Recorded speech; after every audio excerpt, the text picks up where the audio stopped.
Turn you guys on. Greetings and salutations, everyone! Live from the Blue Cheese Room here on the dark side of the moon. I am the Loophole King, and this is Oblivion Unchained. Yay! You don't want to do the Kermit the Frog. It's the Muppet Show! Yay! Or he rapes his hands like. We are going to get started here momentarily. We are going to. I just have a couple of things. We are still doing a few contests and giveaways. Our first giveaway is when we hit 200 followers. We are going to give away a block of these. 8. An entire set of 8 of D&D minis to one of our 200 followers. That's like $140, $150 worth of product there. And then when we hit 50 subscribers, we are going to give away an entire hardback set of the Player's Handbook, the DM's Guide, and the Monster Manual. So you and your friends, when the quarantine has finally decided to go away, can start playing in person. Or if you're in one of the nicer places that has already lowered some of those, like I am, you can play in person and have those books handy. And I may even throw in Atasha's. We'll see how long it takes us.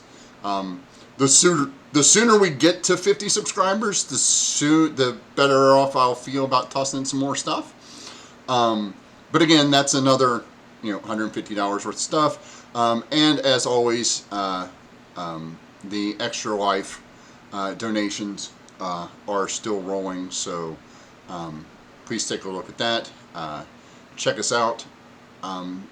There is a new campaign that is starting as soon as we have got some more people who are interested. So still working out the number of people for that for the Requiem of the Dragon Queen. And I want to make a first announcement here. A third campaign will be starting, and it is called Orath, City of Light and Shadow. Which will be taking place again in Oregon, but in a unused portion of Oregon that we have not seen yet, and it will be quite a different experience than what these two are, or what Big Lundy, who, if you haven't watched, please go watch his Age of Enlightenment series, and DM the Mark Knight, please go over and check out all of his Origin stuff, because he is so gracious enough to let us help build his world and participate in his world and play in his world. With that being said, we're going to do some introductions while I put the windows back the way they're supposed to be, as always, because it despises me at every turn because it's a new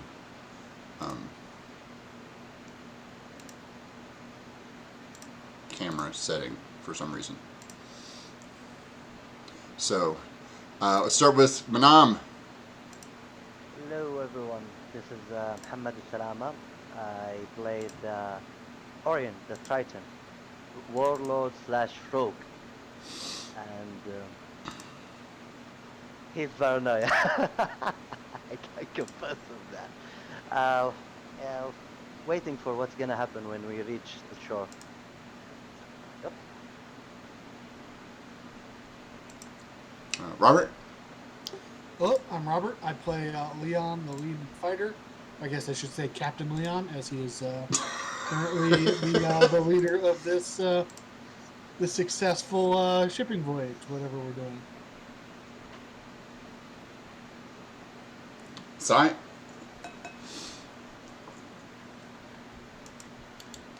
Fire mute.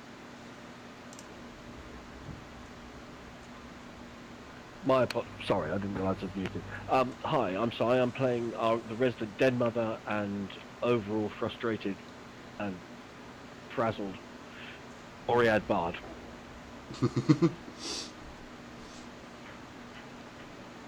David. Hi, I'm David. I play Dan Reaper. She is a warlock of an undead patron and has just multiclassed into being a paladin on top of that. Is generally here to befriend animals, open doors, and make the party's lives miserable entirely unintentionally. And as always, I am the Loophole King. I'll be your dungeon master for today. Can you hear the music, gentlemen? I No. can't out that one with my stable. I can, so it might just be that, yeah. I cannot. You may have it turned down. It is an audio plus blindness, right? Yeah. You It's Yeah, I full. just have my settings down. Yeah, I have my settings down. Okay. It's taking it. I was wondering if the people could hear it, because I can hear it, but it bothers me. But if I turn it off on mine, I don't think it comes through, is the problem Oh, right. for fair enough. them. So I'll have to get used to playing with music in the background, huh? It distracts me. So when we last left our intrepid crew, we were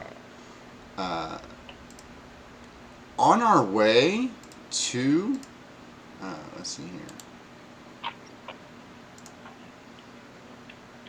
Here we are. On the lovely and talented ship here. You guys are about a day away. You guys have just seen land. And are about a day away from Embry. You had taken a long rest after the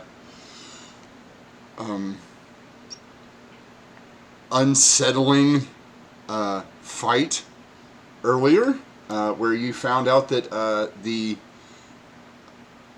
first mate was actually a revenant, and you booted him off the ship with the hopes that it'll take him quite a long time to reform and track you down or track the ship down. You are now left with just yourselves, Brago, your newfound friend, Renata, and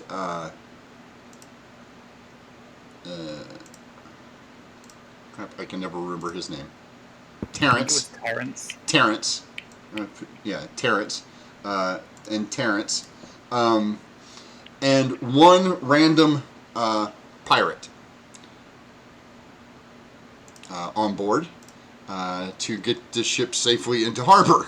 So we're going to see how that turns out. So you guys have finished your long rest and have awoken for what will be the final journey into Embry.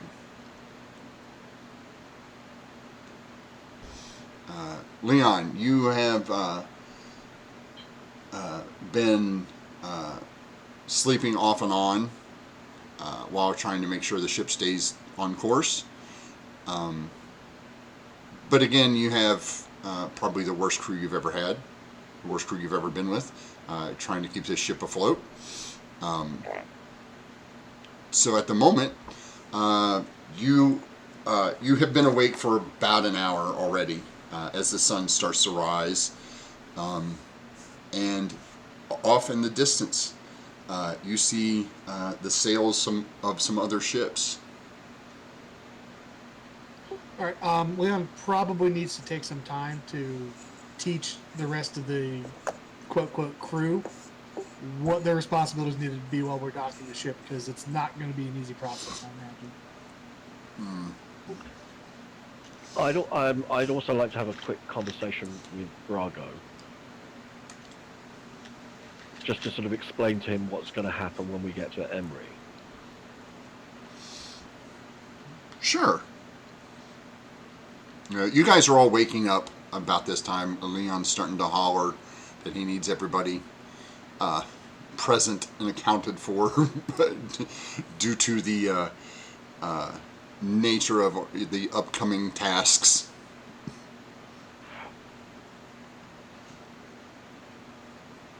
Okie dokie.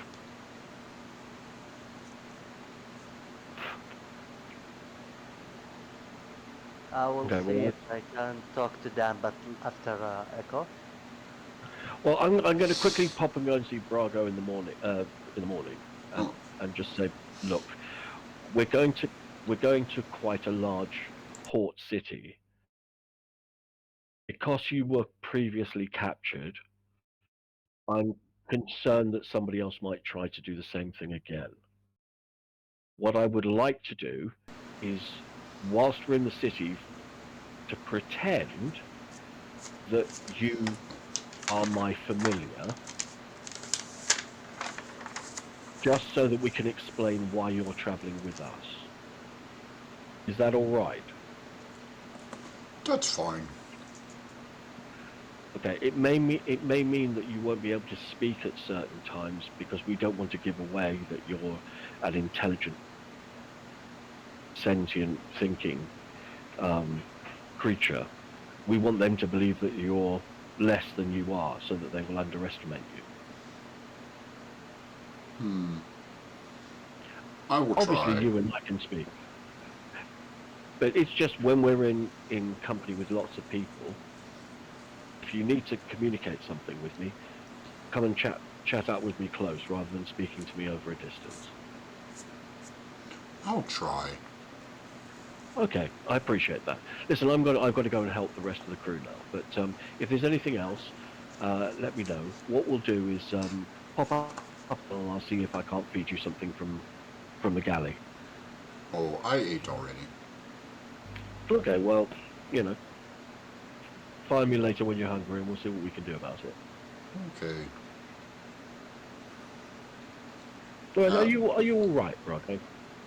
Oh, I'm fine. Just enjoying the sunlight. As you see, Good. he's kind of curled up in a big sunbeam that's coming through the clouds, just kind of laying there, like you kind of get the impression that you're bothering him, and he's just being polite. So it's not. I appreciate that. Yeah, if Okay, you've ever tried to talk to your cat while it's in a sunbeam, that's what you're doing. Yeah. Anyway, so I'll leave the little fellow alone and pop up on deck now. Now that I've had a chance to have a quick look.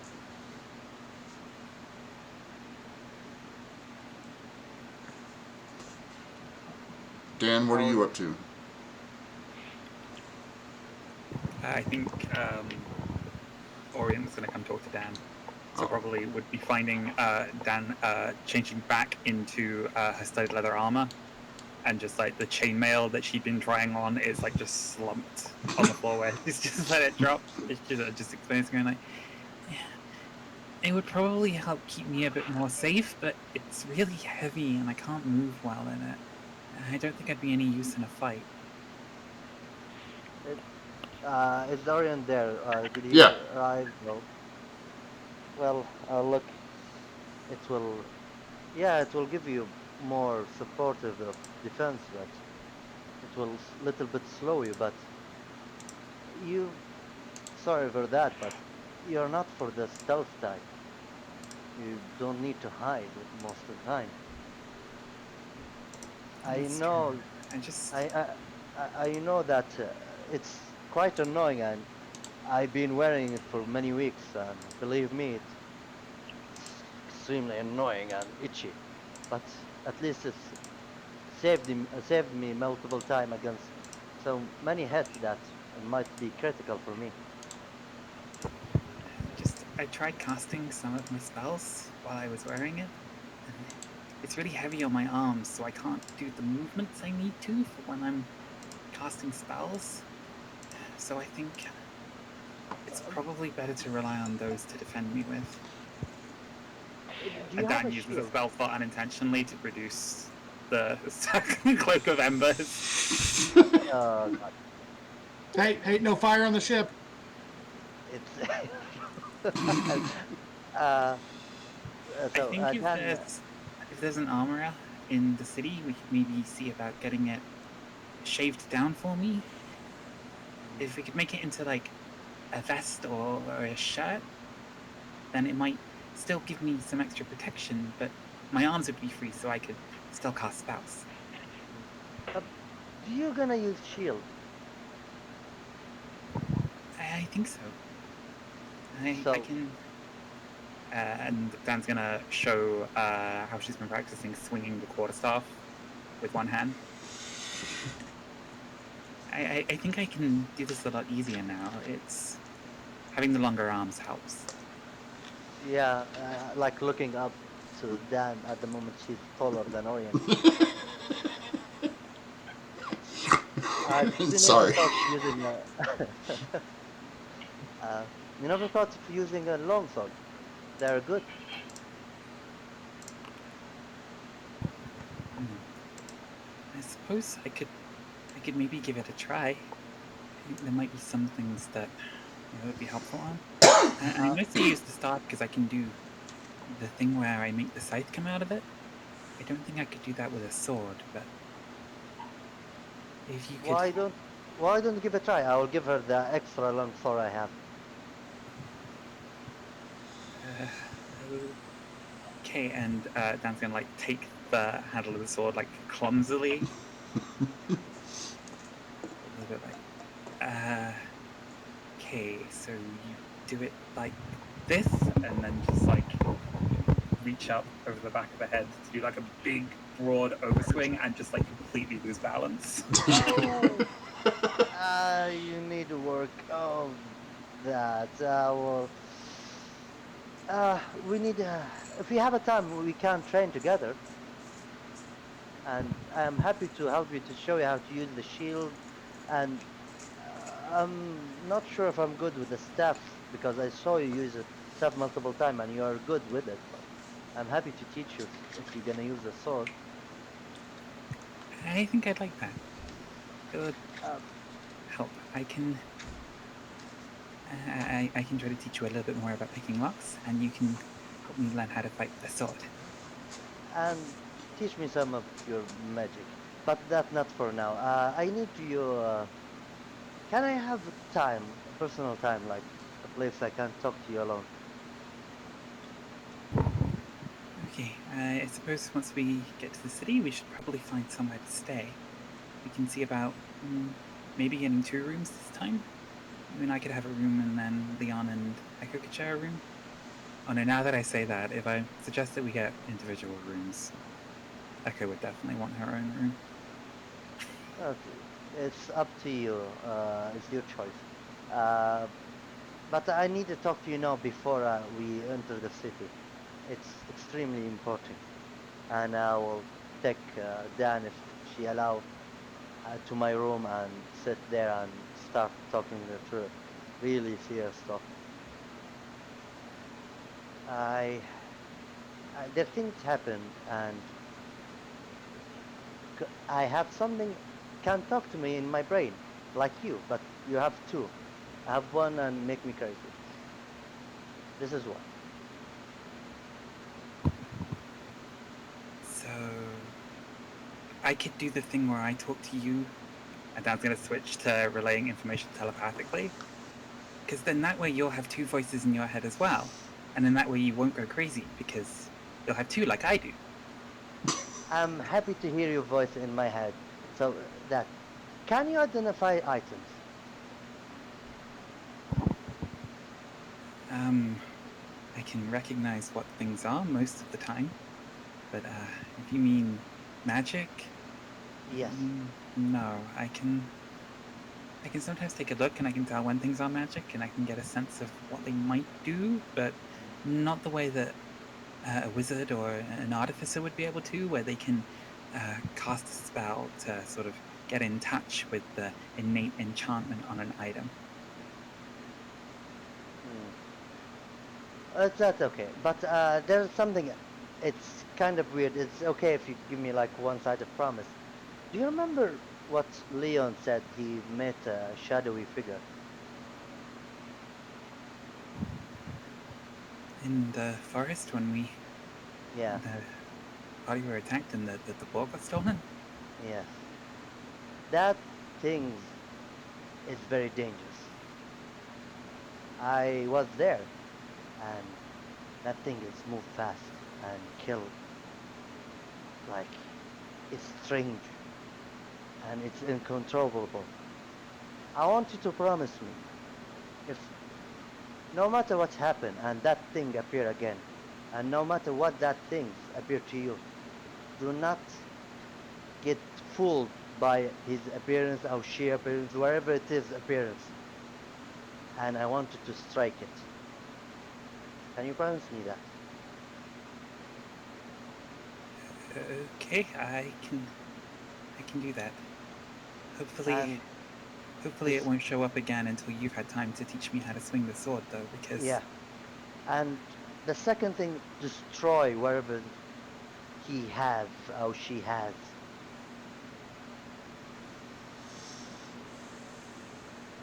okay. Do you think this is more of the cult that were trying to hunt for you? Is it I, I believe some it kind is of somehow, it is connecting to the cult somehow.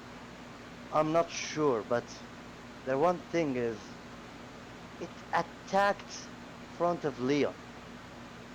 One thing I know, Leon is powerful warrior. Like, I saw him fighting multiple times. He struck a griffin, make him do nothing, and he attacked, and he was ready. I don't know if he didn't. I'm not sure if he attacked Leon or not, but he killed and almost killed second person in front of Leon. That's quite scary.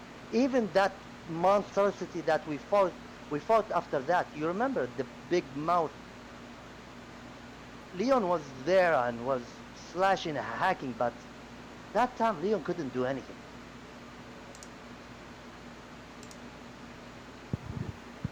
okay? So, so it It, might be invisible, or maybe just uh, really fast. I believe I don't believe he's invisible, because if he invisible, Leon will could, could not see it. He said he saw a shadowy figure. So that thing is like imply himself with darkness or shadow. I am not sure. I don't know, because I didn't give a good look at it, and I don't know. So, but in the end, it's was, and like he fought that thing, like was attacked and fight close to Leon. Anything fight close to Leon and didn't get any hurt. Like, I don't know if Leon even fighted him. Like, he killed one person and almost killed the second in front of Leon. That's scary. That's very scary. And Leon is, as you know, like as we know, all of us, is a great warrior. Like, he's a powerful one. Okay. If I see this thing, I'll attack it. I guess I'll. Kill it, not strike, and don't fooled by what it does look like. And there's second thing. Don't tell Leon I told him he's strong God, wherever it's great. He will have a big head. Anna will give a tap on her shoulder. Anytime you wish me to train you to the sword, I'm happy. Anna will leave. And Dan's just gonna take a moment as like the flaming skulls are still just like spinning around. Just go. If this thing's a shadow, then I will be the light that drives it from this world.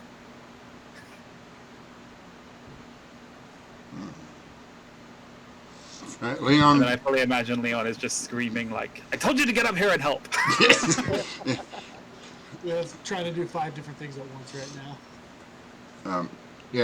Leon. So you do see the sails of 2 other ships in the distance, and you're getting closer. Do they look like they're heading into port or out of port? Can I get a sense of their direction? Yeah, one looks like it's coming out, and one looks like it's going in. All right, but not like coming out towards us. There just seem to be other ships in the channel. It's hard to tell at this distance.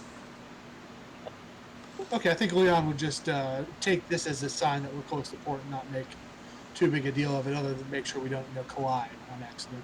Right. But also at some point, I'd like to pull Echo aside before we get to port, because I imagine she's going to be the one we want talking to the harbor master, and Leon would like to try to relay as much as he remembers about how that process works. About do we pay for our berth slip? What all that procedure is? Are they going to try and look for ship's documents that we don't have? Just try to prepare Echo as much as Leon can. Okay. Yeah, you can do that while you're navigating. Give me a navigation roll, please. Navigation, you said? So Yep. what's that? No. You don't have proficiency with tools, so that's just straight wisdom. Well, no, it's you should have vehicles, water, don't you? Okay, so yeah, all right. So I'll Yeah. roll survival, which is my wisdom plus proficiency. Yeah. Oh, If only people were helping Leon. Well, if I was talking with him, I would be happily trying to help him. Yeah, that's not going to help. that's actually him talking to you is actually why he rolled an 8. He's busy trying to relay this information and trying to tell the one sailor on the ship.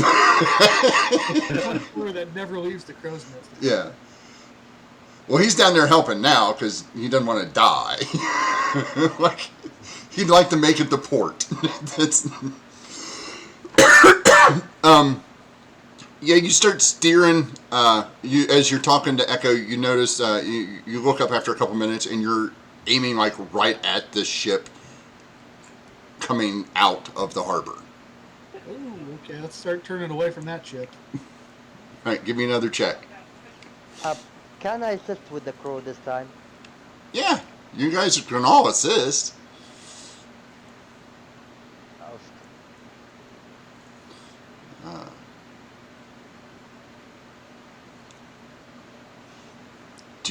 Do you have For survival? no, not survival, navigation, or the water vehicles water? No. Oh yeah, okay. Actually, Orion doesn't know anything about it. He prefers to swim. No, but I do have jack of all trades, which kind of gives me Yeah. sort of a basic understanding. Yeah. So I could potentially give him help. Well, that's why he's not rolling at disadvantage, is because there's enough people on board that can follow Leon's basic instructions to keep you guys from tipping over or the sails coming loose or somebody accidentally dropping the anchor. Yeah, no, fair enough. Whilst I'm on deck, I'll have a healing word prepared in case somebody dropped on them or they fall overboard or some shit happens. So, Leon, yeah, you managed to turn away, and you're the gentleman who's normally in the crow's nest climbs back up there and goes, "Port ahead!"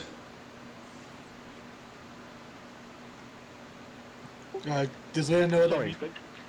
sorry.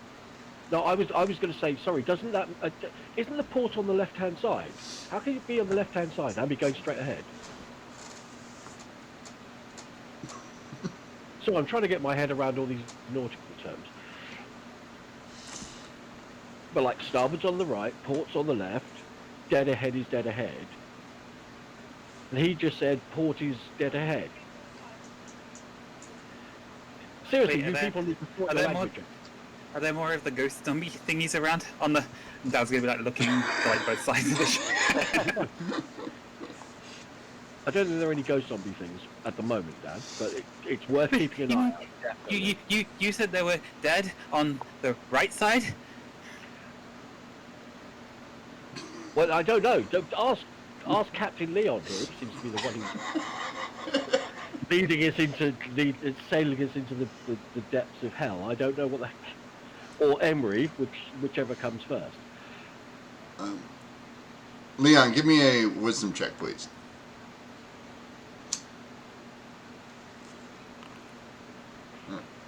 Yeah. You think it might be a good idea to climb up the other crow's nest and get a look for yourself to see what you're sailing into? Dan, come here. Hold this wheel. I'll be right back. Okay, I can do that. All right, Leon will go professionally climb up the into the crow's nest. Okay, so Leon, off in the distance with your little spyglass that is mounted to the basically hanging on a pin up there, you see ahead of you a ship that's making a hard left, and as you notice, you see as you kind of focus in, you see at the edge of the harbor, you notice you can count 3 walls, 2 on the left, 1 on the right, that stick out into the bay, into the harbor. You see a little shack on the land, and then there's a beacon light near the end of each wall. And these walls look like they're, massive rock walls. And you realize that they're designed to make ships make this hard S-turn into the harbor, so as not to, allow pirate ships to just pull up. They're far enough out that you literally have to start turning and maneuvering this, or wait for one of the and you see the ship ahead of you that's making the turn. There's a small boat in front of it, like guiding it. Yeah, we don't need it. We're gonna start shouting orders down how to start making this turn. Oh no, we definitely need a pilot. Turn sails to slow down, get the turn started. But no, we don't need a pilot. I got a future. Look, Leon, I love you. I'm up in the crow's nest. Are you up in the crow's nest? No, I'm not, but I'm yelling at you. Well, he hasn't told anybody this. Right, okay. Fair enough. He's just up there. That's what he sees. It doesn't occur to Leon that people would doubt him, because why would they doubt you? Aurea's looking. That will be fun. Dan holding the wheel. Yes, And Echo shouting. With the new knowledge of the harbor. I've a bit now. You take the rest back. Here you go. Echo and Orion, you would notice that Dan has misunderstood the context of hold the wheel, as in like hold it in place, and has started making an effort to try to like physically like lift the wheel off of its mounting. Dan, my friend, hold it. Do not like. Echo, I'm lost of words. Can you tell him?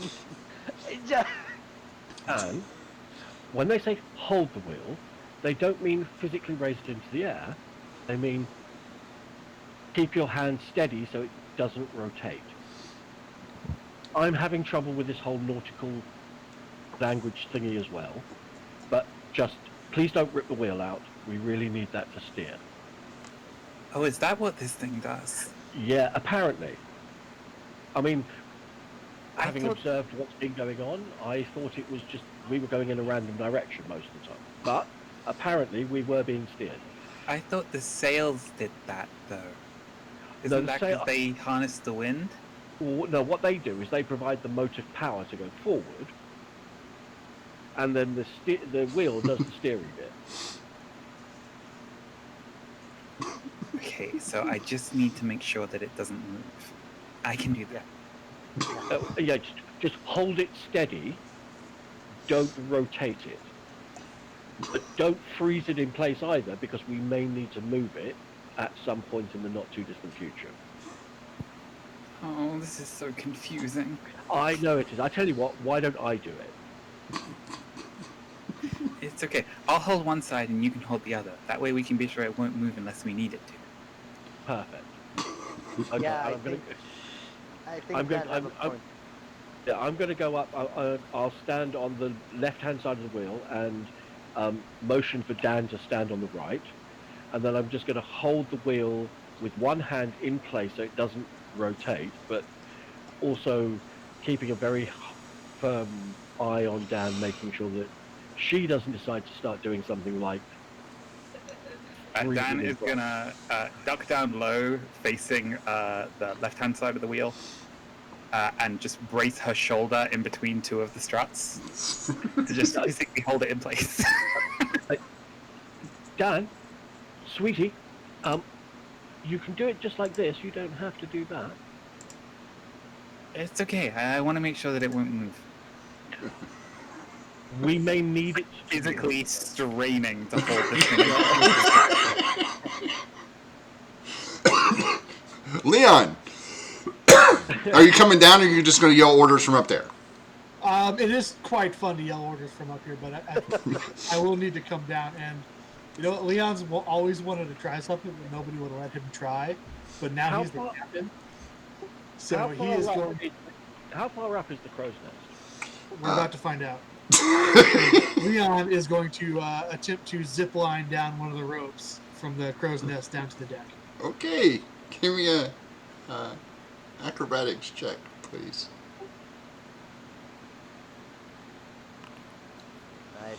Nice. Yeah. So Leon, you find a nice rope. You start zip lining, and then about halfway down, you reach over, grab a hold of a different one, and swing Tarzan style down to the deck. Probably about 15 feet in front of your astonished party members, Dan and Echo, who see Leon just effortlessly jump off of this 70-foot mast, slide down a rope, switch to another one, and swing down and land perfectly, and just kind of just not miss a stride as he walks up to the wheel. Right. Thank you for holding this, Dan. I will get it from here. Please go pull that rope over there, trim that sail. No, wait, that was adorable. Yeah, no, it was lovely. How far up is a crow's nest up the mast? 20 feet, 30 feet, 50 feet, 90 feet? 60. 60.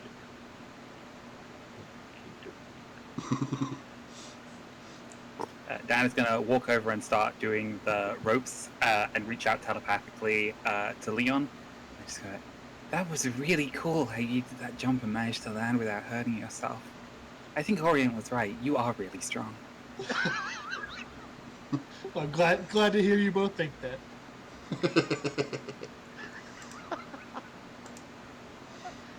Right.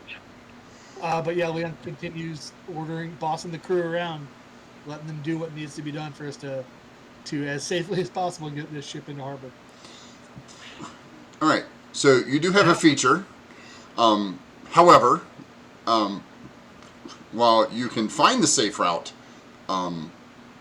finding and doing are two different things. Finding and doing are two separate things. Do you need somebody up in the crow's nest in order to be able to give you steering directions? That would probably be a good idea. Yes. Okay. Well, in which case, what I will do is I will climb about 30 feet up the mast, and then I'm going to misty step the next 30 up to the crow's nest. Wow. Okay. You know. Don't want to get those blisters, do you? Well, climbing is hard. Of course not. So Echo, you see as I described, you see the three walls, two on the left, one on the right. Yep. Now that you're closer, you can see that there are manned guards at the first one. The little hut that sits on the shore has a couple of what appear to be guards, and you can tell that there's enough space on top of these walls. Like I said, they look like giant piles of rocks that are probably 20 feet wide, with Sure. stone, stoned and stuff with the barnacle shit growing on them. And then there's at about 20 feet from the end of each one of those, at the water end, is a signal fire, so you can see where the edge of it is. And you're about 400 yards away from it. Okay, well, I'm going to communicate that information down to Leon. And at the same time, I'm going to put on a winning smile and wave at the people at the guard tower from the crow's nest. Hello. Okay, they seem to pay you no attention. Leon, you can make your navigation check with advantage. All right. You start the first turn. As you come around, you notice that this next one's going to be quite a bit harder because it's almost an immediate S turn back to the right. Right. Okay. So with everyone giving you instructions, go ahead and make another check. Normal or advantage? Advantage. Oh, nice. Yeah, you managed to get this thing turned. And you need to make one more turn to come back towards the docks. All right. Wow. Nice. Yeah, you managed to, no problem at all. Like this is obviously where you're supposed to be right now. Leon will never admit it, but he's a little surprised at how well that went. And now you just have to find an empty dock space. And I will move to another map here so you guys can see. Yeah, I'll shout up to Echo to start looking for a parking spot. Well, hold on. I'll show you what the section is once you guys start moving to it.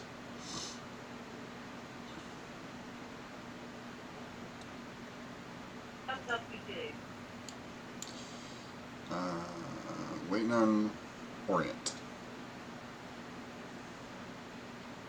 There we go. There's everybody. So you guys are right about here. Black screen for me. Oh, sorry. That stupid token vision thing, as always. Sorry, my bad. How's that? There we go. Okay, so you guys are about here. And you see the row of docks here, here, and here. Probably don't have specific memory of Embry Docks where what is where. So if we have the 3 crew members here, right. 4 presumably. They tell you that the one guy directs you to this area here. Okay, I'll shout that up to Echo. Is there anything over there for parking? Or berthing, as a ship would be. Yeah. There is. There's a couple. I mean, you can tell that the port is busy. There's smaller ships going back and forth. Most of them are your size or smaller. So your ship's is one of the bigger ones. As you get closer to the port, you notice that on this side, you see a bunch of the smaller. They look like normal fishing vessels and things that are just people who stay close to where Embry is. And on this side, you see the larger shipping and ships like you have. And then on this dock right here, this section of 4, you see 2 large triple-masted look almost like warships. All right, I was about to ask about warships, so that seems to be the central dock. Yeah.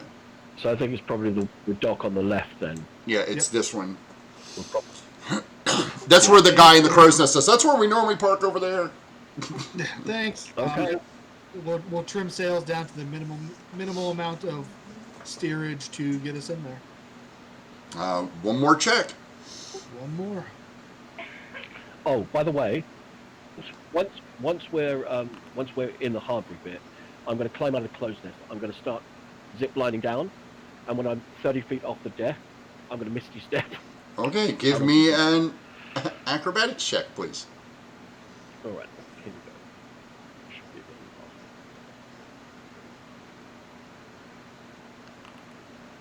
bit All right. You start to zip line down, and you manage to cast your Misty Step with one hand, which is a little harder than you thought it would be, and appear on the deck. Just as you land, just as you appear, I need everybody to make dexterity saves, please. Oh, Come on, man, you rolled a 12.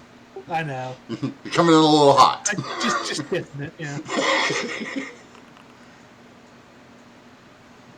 dex save or a dex check, mate? Save.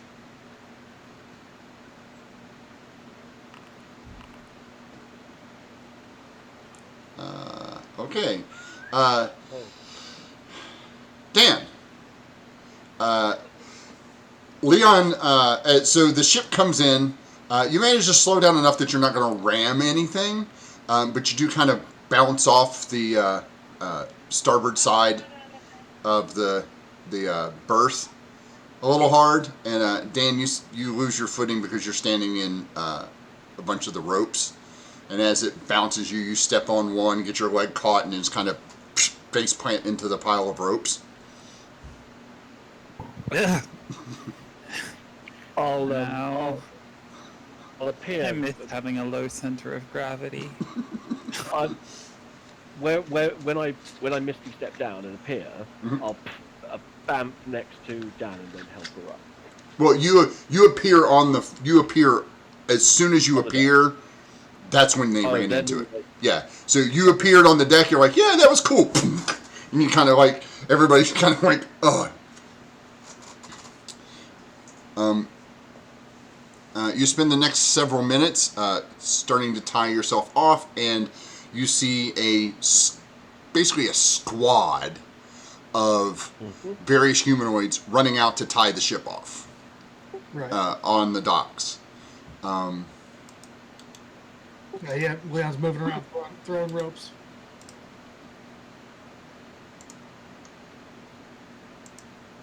By the way, did we actually toss those 4 Black Sun chests off the side? Nope. Of course we didn't.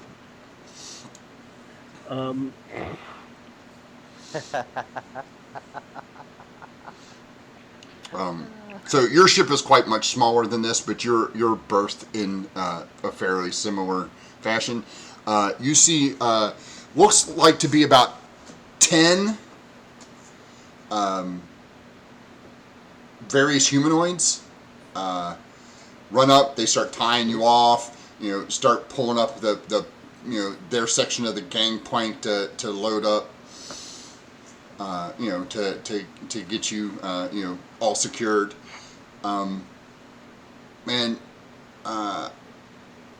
Who all is on that side of the ship, which would be the right side of the ship? Leon's over there, seeing the ship tied off. But I only see a white screen right now on my map. Do I need to reload? Everybody should see this. Oh, wait. Oh, I can only see a completely white screen as well. Yeah, I'm just getting a white screen as well.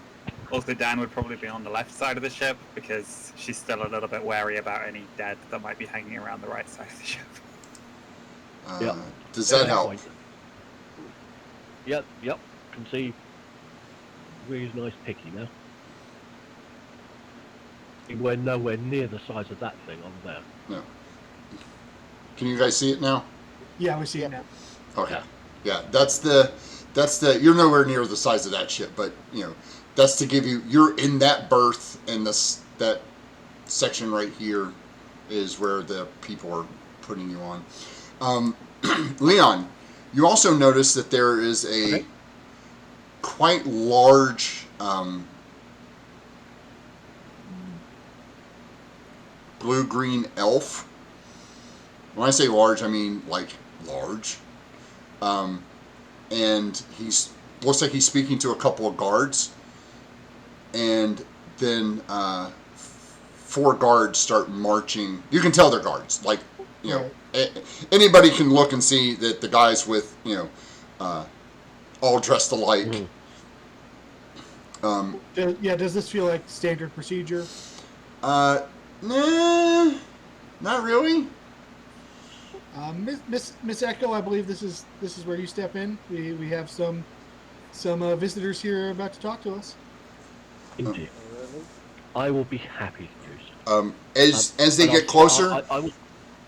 as they get closer, you can tell that uh, again, various humanoids, but they're all wearing a tabard that has a claw holding a lightning bolt as the emblem, and they're all holding spears and have their little, guard Do I hat. recognize this symbol at all? No. No. Okay, no problem. I'll wait. I'm going to basically stand on the side of the ship, waiting for them to put a boarding plank down. And as soon as they will do, I will sweep myself regally off the ship down the boarding plank towards the oncoming group of. I will Oz. start to put my cloak and cover my face. Hold on a second there.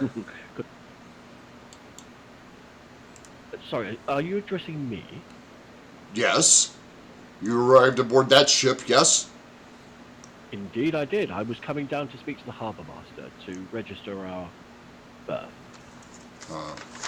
Well, there's going to be a problem because the harbor master's the one that called us. Oh, really? Well, yes. And what did the harbour master say? What was the issue? Well, this is a privateer ship. Not anymore. It's not. Well, everyone It's will now have to. under new management. Everyone will Now have under to. new management. Everyone will have to come with us until we can get this sorted out. That's absolutely fine. If you take me to the harbour master, I'm sure this can all be cleared up very quickly. Yes, but we'll have to have everyone off of the ship. I Do we think have your word that whatever cargo and everything else that is on the ship will be perfectly safe and be properly guarded? What kind of question is that? Of course it will. We're not thieves. This is not a pirate port. This is. I'm just. If excuse me for being careful. It's not careful. That's just rude. Go get the rest of your crew. Oh my dear boy, you have no idea. And I'll turn around and come back onto the ship. This rather obnoxious guardsman is saying that we all need to come with them to speak to the harbour master. We have an issue with the fact that this is registered as a privateer. Does that Oh, make really? sense to Leon? Would Leon know he's not supposed to be here as a privateer? Well, it's registered as a privateer, but normally they're okay unless they're a privateer for somebody else. Yeah. Like, Okay, because I do remember when we were in Farside, we figured out the last contract this ship had was out of him. right. Question. Outside the ship, is all the guards like guarding the place, or their side is empty? Well, their one side is water, and the other side is a bunch of guys who are still tying off the ship, and the 4 guardsmen who are waiting at the bottom of the gangplank, waiting for the rest of you to come, waiting for the crew to come down. Yeah, I will take a side behind the ship. There's no one like in the water, and I will flip down and go the water. Before I will look to Echo and Leon. I have fun. and I'll jump back. Okay. Give me a stealth roll.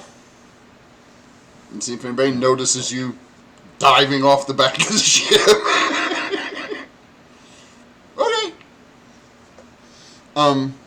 What are the rest of you doing? Leon, I'm gonna. Go ahead, Go Leon. ahead. Go ahead. Leon? yeah, Leon just finishes doing what he needs to do to secure the ship, make sure it doesn't float away. And then on the way out, the 3 original crew members of the ship. What would Leon know what their standard contracts are? Have they been paid, or they get screwed on this? They're probably getting screwed on this.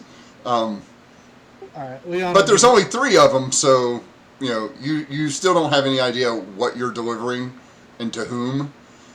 If any of this stuff is going to be confiscated or sold, or this is all really up in the air. So right now, you may all go to jail for a while, or Right. Yeah, that's kind of what's prompting this. Is we might not get a chance to see these guys again. So, would Leon know what these guys' normal wage would have been for this trip they've been on?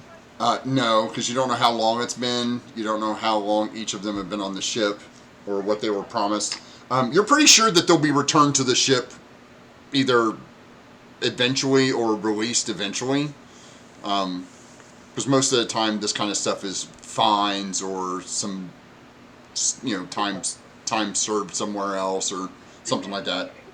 Would I know what kind of like the standard payment would be? I'm going to pay these guys. I don't want to hand over a lavish amount. Yeah, you can figure that the mages probably get. They're probably going to get about 20 to 25 gold plus a percentage of whatever you guys sell, which is normally a third of a share a piece. Okay. Right, and then the one sailor would get 15 plus an eighth of a share. All right, I'll tell them nothing I can do about the share right now, but I'll pay out 25, 25, and 15 to all those people. Oh. Okay. And then I'll head down the gangplank and join Echo. Well, yeah. He's like, well, bring them too. All of you. Yeah. I'm not going to speak to Yes, you. no. The other thing I'm going to do is get Brago and say, Brago, you need to come with me, please. Dan's going to have reached out telepathically to Echo when she came to tell us, and she's going, these guys seem like they might be trouble. Should I try to do the thing where I look scary? At the moment, I don't think we need to do that. Let's keep that in reserve, just in case we really need to go full Dan mode on them. Okay. How about I try... Oh, yeah, that will work. And so Dan's going to step up and cast the menacing spell, but is specifically trying to take the lessons that Echo has been giving about how to use feminine wiles. And so rather than looking like Piccolo, is looking like a very fierce, tough, intimidating, but incredibly hot lady. Okay, give me That'll do. a deception check, because it's either that or the disguise, and I don't think the disguise kit helps because you're not actually using that; you're using the magic. So, yeah. Okay. You still have the intimidating thing. The hot thing, not so much, really. So as So I've basically done the thing where it's like a 13-year-old girl's impression of what a hot, sexy person looks like, where it's very immature. yes, very. I'm imagining like one of the 1980s glamour pics. Well, no, it's more like one of the early '80s bodybuilder, female bodybuilder pics, as she's feminine, but she's imposing. Butch. Yeah, she's very very Red Sonja-esque, as if that gives you a. Xeno warrior princess. No, because she's a little too soft. I'm thinking more, Grace Jones, Yeah, fair enough. Brigitte Nielsen. Yeah, Grace Jones. I look like Grace Jones. Okay, it's Grace Jones. Grace Jones from Conan. There you go. a green Grace Jones. Yeah.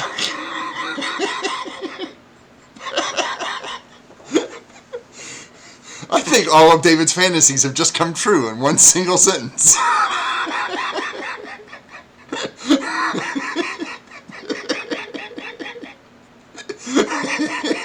You know what?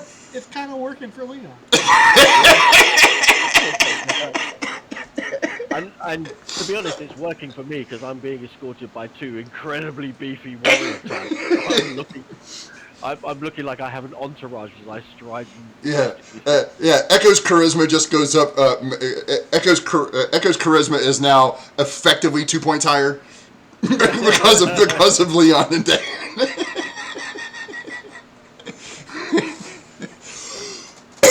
So you guys come down and the guards kind of give you all a little bit of a look, and now that you guys have gotten closer, you notice that one of them is a looks like a wizard folk, but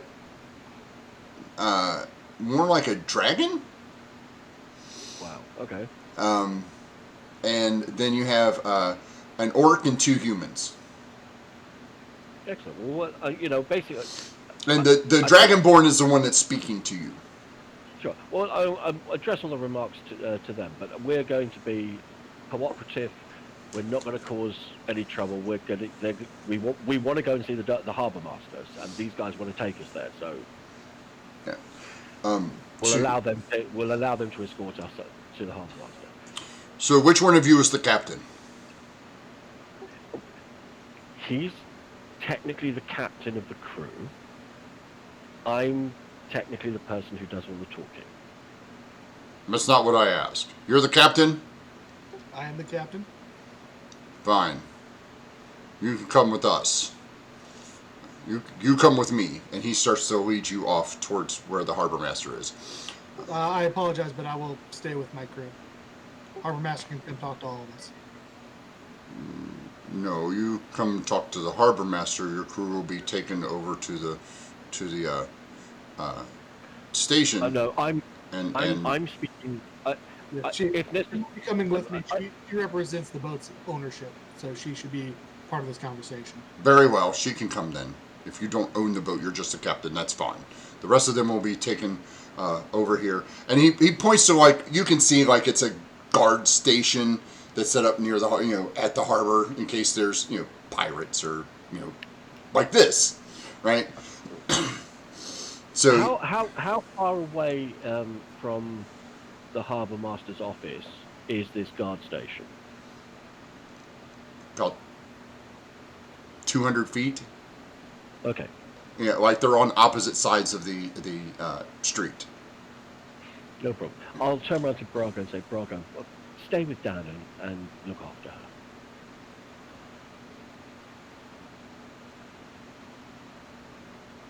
And Braga just kind of looks at you and then kind of shakes his head a little bit and stands next to Dan. Yeah. Thank you. I'll escort Leon, or Leon will escort me to go and see the harbour master. All right. So the other 3 guards take the rest of you over to the guard station. The guard station is literally a warehouse that's been turned into a guard station. So it's got some nice walls put in, but you can tell it's a made-over warehouse. And then there's several cells, and then there's a large area in the back that's like a gathering spot where they put all of you to sit and wait. Right? They don't put any of you in cells. They just kind of put you over in a big area and just let you meander. There's no exits. There's a couple of windows though. Echo, you and Leon are taken to meet the harbor master. Excellent. And let's turn this off here real quick. And you appear. Let's see here. Show you the artwork. You see this gentleman. A quite large and imposing. It appears to be a sea elf. Okay. And he tells you, as you're brought up, the guard's like, Harbor Master, this is the captain and the spokesperson for the owner of the vessel.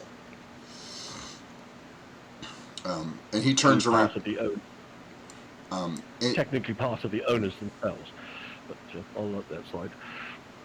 As he turns around and goes, I am Harbor Master Yavin Strong. It is my duty to inform you that you are, and he looks down at he has a giant book in his hand. Like it looks like Echo. It looked like you would have to hold this thing with two hands. Maybe Leon could hold it one-handed, but this guy's just got it one-handed. He's flipping through. Mm-hmm. You are 9 days behind schedule.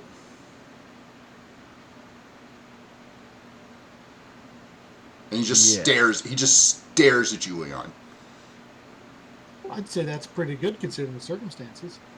What circumstances? That this ship was not even coming to this harbor in the first place. That we had to turn around and come back here once we gained control of the ship. And I'll kind of turn towards Echo because I know she does a much better job of explaining delicate situations. Gain control of the ship, so you're pirates. No, we are the survivors of the crew that had to fight against an undead first mate and his minions. What? The first mate killed the captain. He was a revenant. He was undead. What? He turned several of the crew. We were caught up in this unholy plot.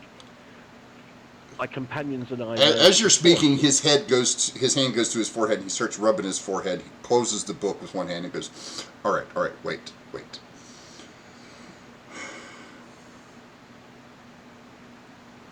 I will put you with one of my scribes. They will record your sworn statement. Then we will have the magistrate come down and deal with this. Okay. And in the meantime, your ship will be quarantined, and the merchants who have business with you will be notified that your ship is in quarantine, and they will be notified when it is released. I would prefer, at the moment, for nobody to be informed that the ship has arrived, based upon the circumstances. I don't care. We have procedures. We have procedures and laws here, and we are going to follow them. No. And he snaps his fingers, and this goblin runs over. Nice brownish colored. Got one tooth, one big, huge on the left side of his jaw, just sticks almost straight out of his mouth. Like it's canted up at like a 45-degree angle, but it kind of just shoots straight. He goes, Snaggle. Yeah, boss. Go with them. Write down their statement. Get it signed. Bring it back. Oh, and don't forget the magistrate. Do you want me to? Do you want me to take Thorin with me?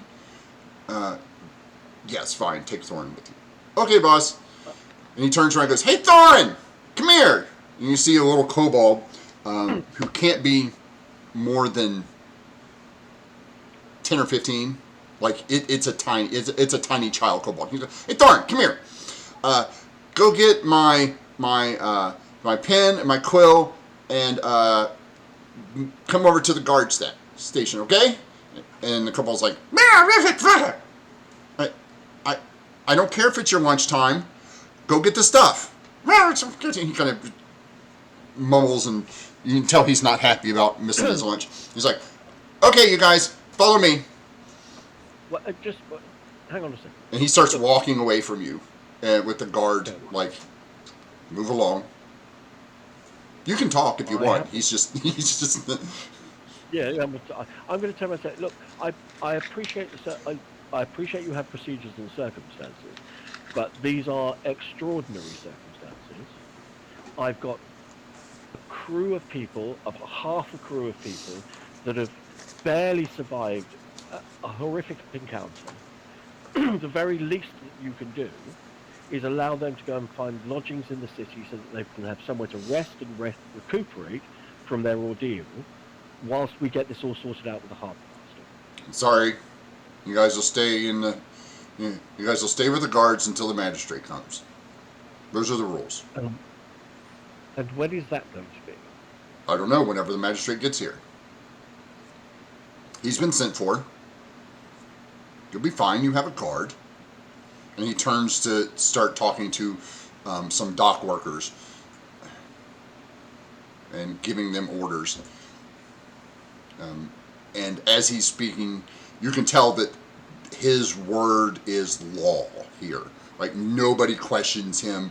Everything he says is done, like, immediately. There's no questioning. There's no. And then he starts heading back out towards another ship. All right. I'll follow the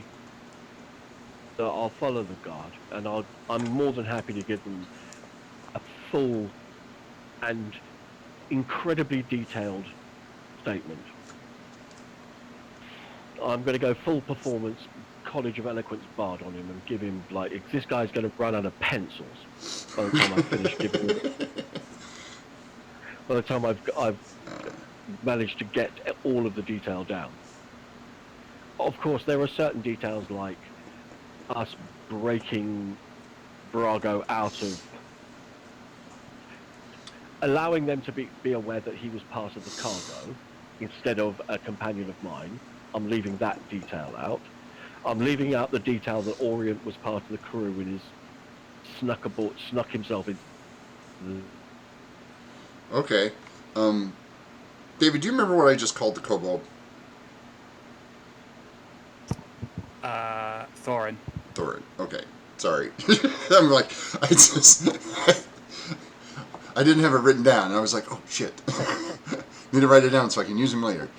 One kobold walked away and a different one walked back. Yeah. So, Echo, he takes your statement, rife with inaccuracies, and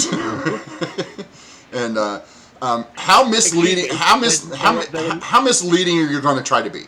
Like, let's. I'm not. No. I'm not trying to be misleading. I'm just leaving out the details about Brago being cargo rather than having been with me. Okay. And I'm going to completely leave out Orient's part. In everything? In everything. Okay. I'm not going to mention that. I just have the scene from Futurama with where they go to Zoidberg's homeworld. It's where it's like, ask her about her day. Look what you've done. Now she won't shut up. Yeah. Yeah. Yeah. I'm making this guy suffer. He seems to be. I got up and I had a piece of toast. Yes. He is filling out forms and taking down your notes, and you notice that he's writing with one quill, and there's another quill. Like, he's filling out his little book, and there's a stack of papers, and there's another quill that's just writing as you talk. Like, he's literally not writing any of that. You're speaking, the quill is writing, and he's filling out a book, like forms, while you're talking. Yeah. He's like, and you're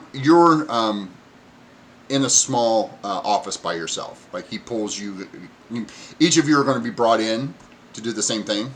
So he gets you, Echo. He gets you started, and then he sits the kobold down. He's like, Thorn, she's one of those talkers. just make sure she doesn't run out of paper, okay? Okay. And he goes and gets Leon. And Leon, he brings you in and asks you your version of the story. Leon's version of the story is really nothing but how magnificently Leon sailed the ship. Okay. Are you including any of the pirates or undead or... No, Leon only talks about, it starts when Leon took over as captain of the ship, and just talks about everything Leon did to successfully sail the ship. Okay. So that only takes about 20 minutes or so. Oh no, it does not. No, it doesn't? another. Okay. So It's nowhere near as coherent or eloquent as that goes, but it takes a while for Leon to Okay. tell how well. So I imagine he stops writing about a third of the way. No, he's not writing. He does the same thing with you. Like, he puts down a stack of papers. A little incantation, sets the quill down, and as you talk, it writes, and he fills out. He spends about a half an hour filling out his book, and then you see him kind of talk to himself for a minute, and about 5 minutes later, 3 more kobolds come over, and he's like, sit with this one. He's just... And Dan, he pulls you aside into the third room, which is the last one, and asks you your version of the story. And he fills out. He's asking every one of you. Do you give your real name? Of course. Okay. Dan. Yeah, Dan. Dan has settled on the name of Dan for now, so just Dan. Dan. Do you have a surname, Dan? Oh, I do. Reaper. Oh. With 2 E's. Okay. Echo, do you give your full name? Absolutely. This is a made-up name anyway. That's why I was asking. Like, Orient's always afraid of you guys giving away your names. Well, Orient's not here. Orient's not here. Yeah. So, Dan, what's your version of the story? So Dan's version of the story is very much just focused around like his like kind of confusion. Sorry about just. So we got on the ship, and things were mostly going okay, and we seemed like we were on course. And then we found out that there were these undead things on board, and they didn't seem to like me. And I think it's because of the guy in my head, because he didn't like them very much either. Oh god. And you see him kind of look up, like, you've honestly elicited the first response from this goblin. Like, he's like, he flips to a different page in his book and goes, in your head, you say. One of the ones in my head. One? There's more than one? 2. Oh, yeah. Possibly more. 2, We were possibly. trying to count, and I mean, I think I theoretically have an infinite number of people in my head. Oh, okay. He marks down some, he makes some notes. All right then. But I don't think any of them are undead. Right. I wouldn't want any undead people in my head, I don't think. And then Dan just like flinches. No, sorry, no, one of them probably is. Undead. Okay. You wouldn't have to be a practitioner of the magical arts, would you?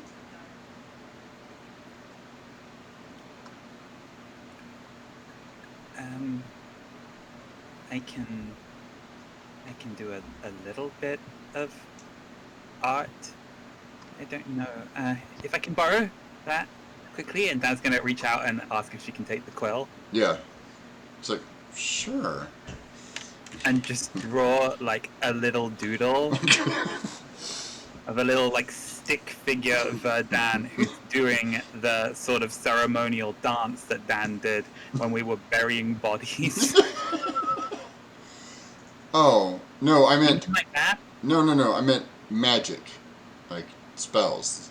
Like this. And he kind of, pulls out a little firefly and kind of goes like this, and you see a little light shine. Magic. Oh, I can do a little bit of that. Okay. Not that one though. I can. Do you have any animals around? Uh, I can talk to Oh animals. Christ! oh, that's probably handy. It is. They know a lot of stuff. Oh, okay. He concludes Dan's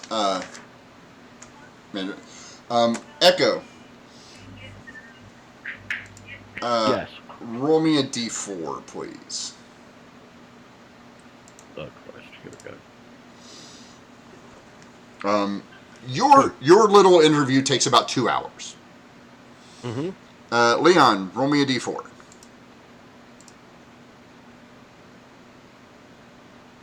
Yours takes about an hour. Dan, I'm assuming yours is very concise and quick. Just about, random stuff for about a half an hour. Yeah, concise, quick, incoherent. Yes, that's no, totally. I totally understand that. That's just Dan's like, okay, so we got on the boat, and then everything was fine. Then it wasn't fine when we found out there were some undead on, and then we fought the captain, and he had this spooky It just thing. include like a 5-minute interlude of Yeah. them bringing in just like a stray dog that hangs around the docks, and Dan just like cooing over it and talking to this dog. Yes, yeah, that's pretty much. So after Dan, the two mages and the Renata and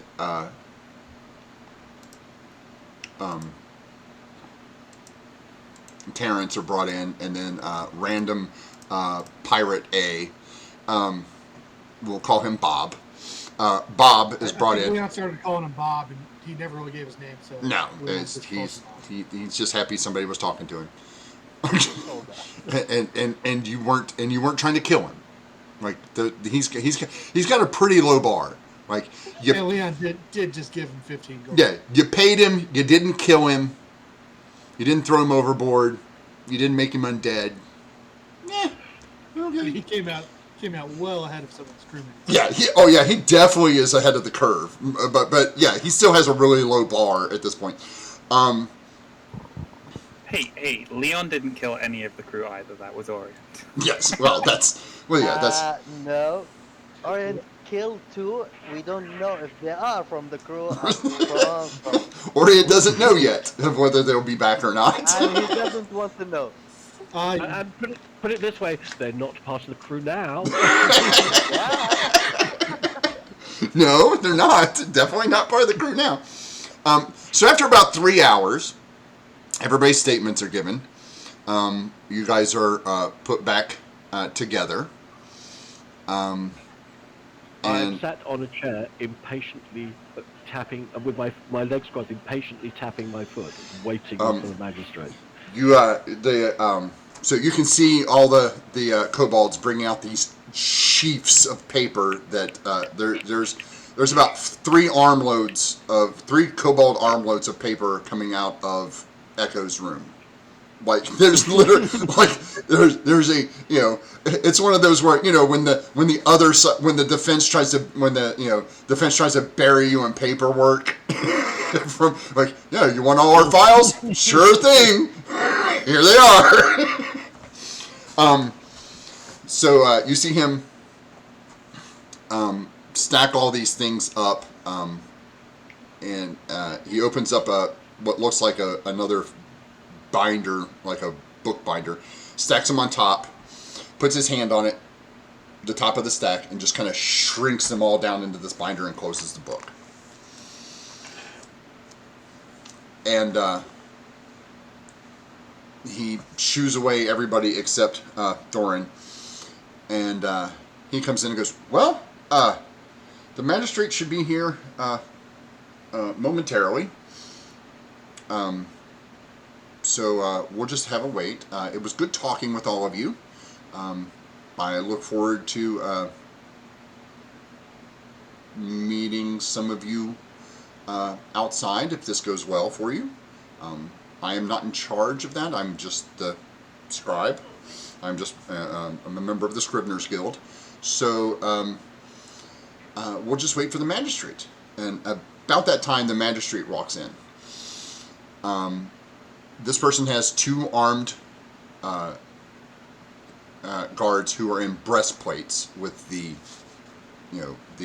claw and bolt emblazoned on them, and they both have shields and long swords. This gentleman is quite portly, almost to the point of waddling instead of walking. He has a huge. He's dressed in finery of blues and silvers, and he has a huge medallion of the claw and bolt in silver or platinum, depending on how close you want to get to him. And it's probably the size of a teacup plate, a teacup plate. Right, probably about 3 or 4 inches in diameter. Like, it's really big. Like, he's prominently showing you. Like, this guy really gets into the fact that he is in charge. And he walks up and he's like, "Well, what have we here?" And Steggle's like, "Here's the book." And guy takes it. He flips through he opens it up and he kind of looks. And he looks at Echo. Looks down. Looks at Echo again. Looks at O. Dan, how long does that menace last? I think it's 8 hours as long as I maintain concentration. I'll double check. Okay. Yeah, it says 8 hours right there. Okay. Yeah, so, and he just kind of gives you all once over. It's like, "Well, we seem to have a problem. This ship is registered to a Captain, what was his name again? Shorner. Yes, a Captain Shorner. Or Captain Dead Guy. We now like to prefer to refer to him as. Yes. So it is my understanding that Captain Shorner, First Mate Brockner, and several of the other crew members were practicing dark arts, and I think they've been at it a while. They weren't practicing anymore. They were pretty good at it. and you, being the lawful citizens that you are, took it upon yourselves to remove the evil threat from the ship and return it here. Is that correct? Well, slightly more accurately, we acted in self-defense and defeated those undead that were attacking us. Yes. That's what I said. And we have decided to take possession of the ship in compensation for our time and effort and hassle. Well, the ship is currently on lease from one of the shipping companies. So that will be up to them on whether they allow you to continue to lease the ship or would like their ship back, or what kind of compensation you are owed or they are owed. Surely the salvage laws would apply in this case. Well, yes, they would. Except that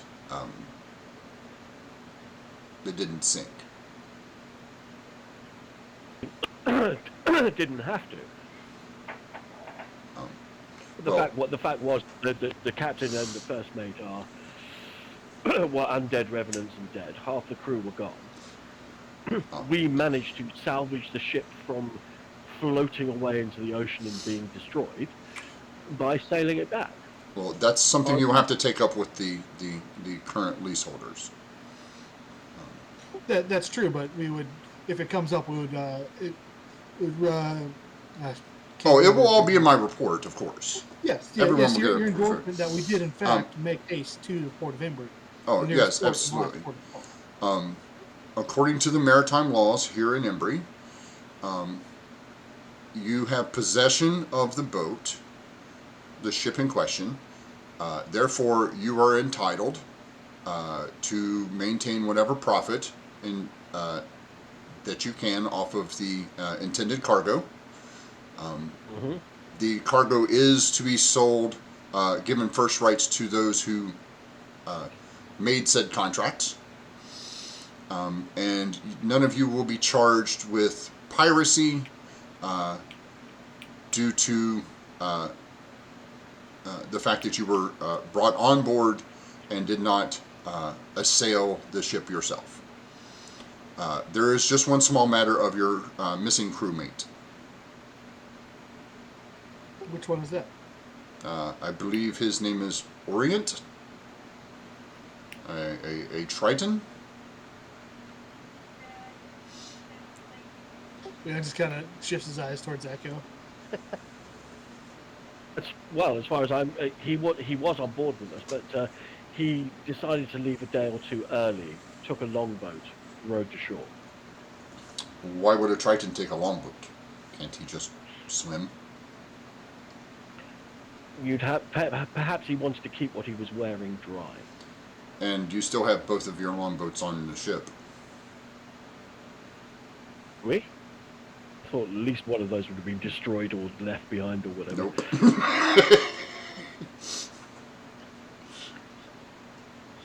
Leon was very adamant about knowing how many there were, and at last check that there were. Orient just dove off the boat. You did have 2 of 2. I'm sorry, guys. When he died, I couldn't bear it. I've been using illusion spells. He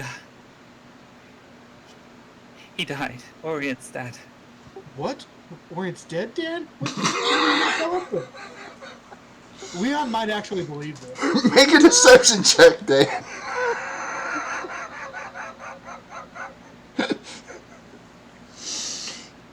You have advantage, by the way. Oh, yeah. Not that you needed it. Yeah. Okay.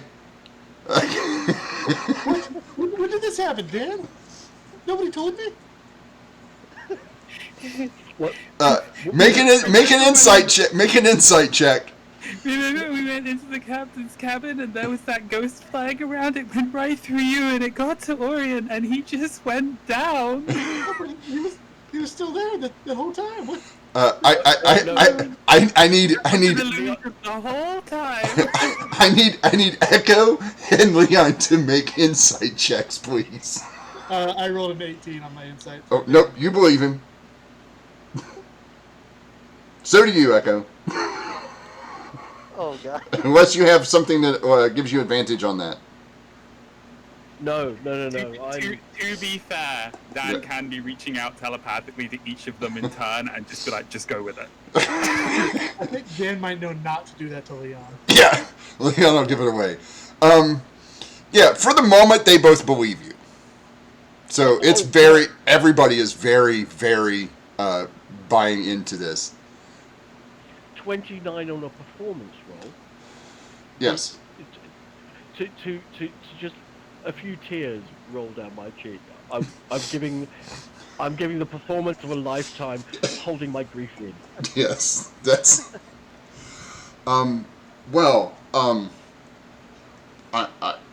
He seems flustered. I'm okay. Very well then. We'll make a note of that, and you see, poor Snaggle is like, what? That's so sad. You could have told me. I would have wrote it down. Like, that's when I asked those questions and stuff. Like, he looks dejected. Like you didn't want to tell him, and you just, like, you could have told him in confidence, and it would have been okay. Like, it was just the two of you. It's been such a hard time. He was such a good friend, and now he's just another one of the voices in my head. Is that why every time I told him to do something on the boat, he didn't do it? Yes. It's all making sense now.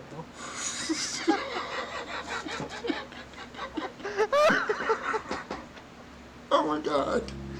It's, wow. I don't think I've ever been in a group where one member of the group convinced the other members of the group that somebody was completely and honestly dead, and they were faking it the whole time.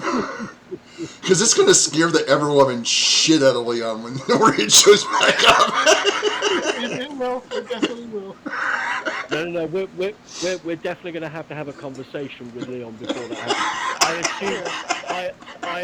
I assume that Dan has reached out to me telepathically and said, "Look, just Well, right now Dan is concentrating on lying and maintaining the menacing aura. So at the moment he's not, or she's not actually telling you any of this. It'll come after this guy leaves. I'm assuming when everybody's gone. No, that's cool. Yes, because Renata is in tears as well. Well, For me. Echo would know because Echo, you physically touched Orient when you chased him down and grabbed his ear. No, she just pointed at me. Oh yeah, well, maybe not. Yeah, she never physically got a hold of him. Dan's just because I mad. was right. Dan's just that good. That is so wrong. That's so wrong. Get an inspiration for that if you don't already have one. If you already have one, get another one. Oh my god. So he seems very flustered, and he goes, well, the paperwork will be delivered to the dockmaster and the harbor master, and you will be getting copies once everything is finished. But here, and he pulls out a piece of paper. He reaches over, takes one of the candles, pours some wax on it, dips his ring into it as a seal on the bottom, and it basically says that you guys are. It's basically a writ that says you are now the captain and controller of the ship and all the property within. He says, he turns to the guards. They're free to go. Return them to their ship. And he turns and walks away. Okay, Leon probably Leon wouldn't be able to control himself to ask that question anymore. I'm going to wait until it's just the three of us. Well, it's not just the three of you right now. Orient! Yes. As we cut to Orient underwater. What are you doing, my good sir? The moment he falls in the water, he will take a full round and come out like in a place there's no one there, and of course he dry his clothes. He's wearing a half plate, so it's not that much of water, and he will still continue. Like he will remove the mask, but continue putting his hood, and he will go near shore and find a place they sell some food stick like outside the shop that sell food. Okay, so you are. Let's go back here to the big map here. So, let's zoom in here real quick. So, you guys are berthed right there. Orient, you appear here. Yeah. You are not. As you climb out of the water, you notice that you're on the opposite side of a large wall. Like, the docks are here. There's the huge city wall runs right out into the water. You have swum around that to get to a spot where nobody can see you, and you're on the opposite side of this large wall. As you look at as you look at the wall, you notice that it seems to be not just stone, but there seems to be large bones in it. Like when I say large, we're talking 5 feet, 10 feet sized bones, all the way down the side of this wall, like they've just been merged into the wall, used as part of the materials to make it.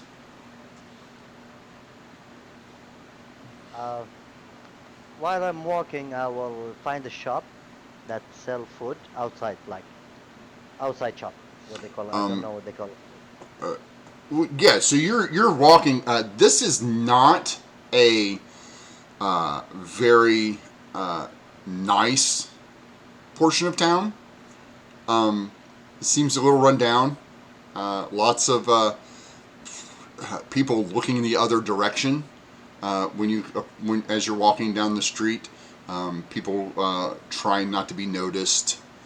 Um, you know, beggars, children running around with no shoes. Like this is the slums that you're in. You do manage to find a street vendor who is selling meat on a stick. Interesting. How much is that? Which one? We have the small kebab, we have the large kebab, and we have the full stick. Yeah, I will take the full stick. Oh, full stick? Yep, give me two. Two? Oh, Yes. sure. He hands you. He reaches into his little cart and pulls out two heated pieces of meat on a stick. They're about 1.5 feet long, and he hands them to. He goes to hand them to you. He said, 8 gold.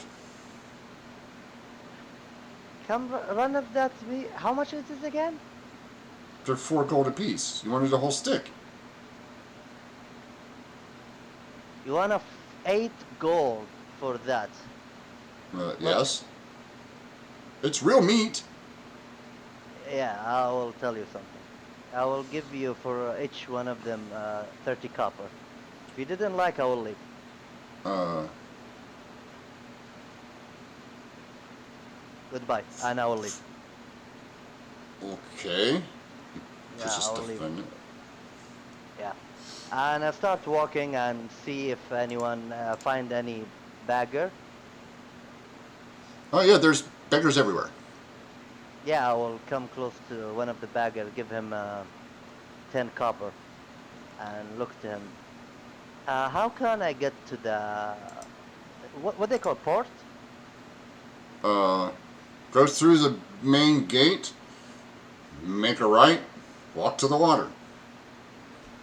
Very grateful. And Wow. I'll stand up and leave. Cool. Did you mark off how much you gave him? Yeah, 10 copper. Okay. Hold on 1 second.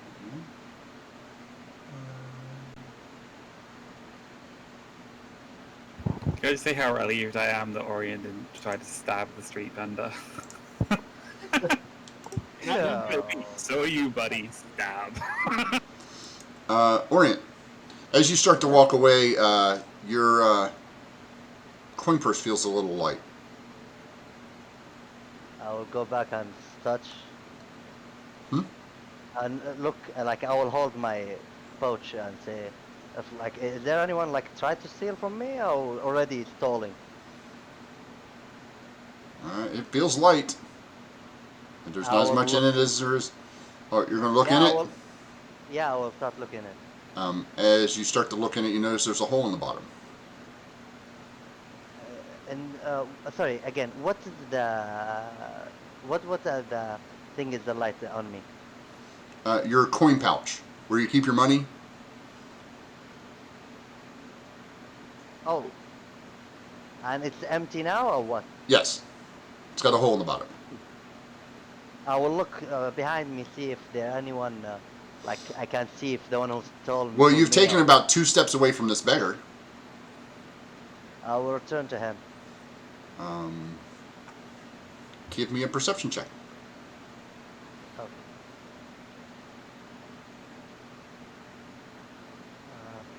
Oh no. You see him starting to. You see him like he's trying to slink around the corner into the alley. I will follow him, Okay. but stealthily. Like I will move behind, but more stealth. All right. Give me a stealth check. Okay. You're stealth. How far are you going to follow him? I will try to catch up to him. Oh, you can catch him. Yeah, I will hold him, catch him. Oh, okay. So you can catch up to him. What are you going to do when you catch up to him? Are you going to grab him? You're going to stab Yeah. him? No, I will grab him, hold him in the wall. Look, man. Okay. I'll Make an attack roll for me. attack, not athletic. Okay. Yeah.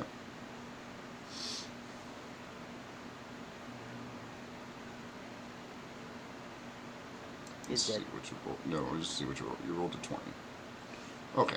So you rolled a 20. Yeah, you grab him, pin him up against the wall. He's like, oh, I didn't know you were with the guild. I'm sorry. I will take out a penny cloth and I'll start pressing at his neck. Uh, uh, seriously, I have, you can take what I took back from you and everything I got all day today. I have bad time, and you stop me in a bad mood. You know that? Uh, uh, you seem like a reasonable fellow. Yeah, I know. We By did the way, not. yeah. By the way, I am like, Orin at the moment is pissed off about a lot of things. Yeah. Oh no, I understand. I understand. He's like, you seem like a reasonable fellow. What if I told you that you could keep all of the money that you got and all of the money that I have? Let's look at it. I don't take money from beggars. I I'm give. beggar. Who are you calling a beggar? Not a You, beggar. is he the same person that I give him 10 Yeah, copper? yeah. Wherever it I'm is, I don't take I'm money. I'm That not a beggar. I'm gonna. I I am an official uh, uh, coin I'll snatcher. I'll start. Yeah, I will I have a start. card. I have my Press. card. I have my guild card and everything. Look. Look, I'm not going. You see him kind of rummage around inside what looks like these really dingy pants. He pulls out this little card. He's like, "Here, look." I have no time for you, and I don't want your money. I will take my money. Oh, But you oh, know, okay. I had problem, and I'm very mad. Sometimes I need to release that mad, and I'll put him and I'll break his arm, one of his arm. Oh, okay. Like I will ja and it's like I will pull him down and crack Just his arm. okay. I'll just collide it wherever it is. Yeah, you totally do that. He lays there screaming in pain. The I little hold him card kind of falls out of his hand, lays on the ground. like yeah. I will. But I am in alley, right? Yeah. Yeah. So the moment I do that, I will come closer, tell him, try to find a better job, and I will stealth move away So from you're this going to place. take your money? Yeah, I will take my So money. you go to find your money. There is he has a large coin pouch that is full of not just your money, but apparently quite a bit of money. No, I will leave. I will take only my money. I will Okay. take only my money. Yeah, I say I will take only my money. I will leave. Okay. And I will like try to return to the place, but some more stealthy at this time, and reach the gate he told me to reach and go right. Yeah. You reach this gate here, and you start going down the street here. Uh, you get closer to the docks. You can see the ship. Before I reach the dock and look around, is there still food vendor? Here, no, there's a tavern on the corner, right there. I will enter the tavern. Okay. Uh, Hello, is there a food? Can I take it out? Food. You want to eat your? You want me to give you food and you leave with the food? Yeah. Yeah, But after you pay for the food, you can do whatever you want to with it. You can throw it on the yeah, ground if you please. feel like it. No, yeah, please. Uh, so okay. What would you like? Uh, Something with it in stick, wherever it is meat you have. Meat on a stick. We don't do meat on a stick. We do meat on a plate. Give me a meat on a plate. Okay. What kind of meat would you like? What do you have? Today we have.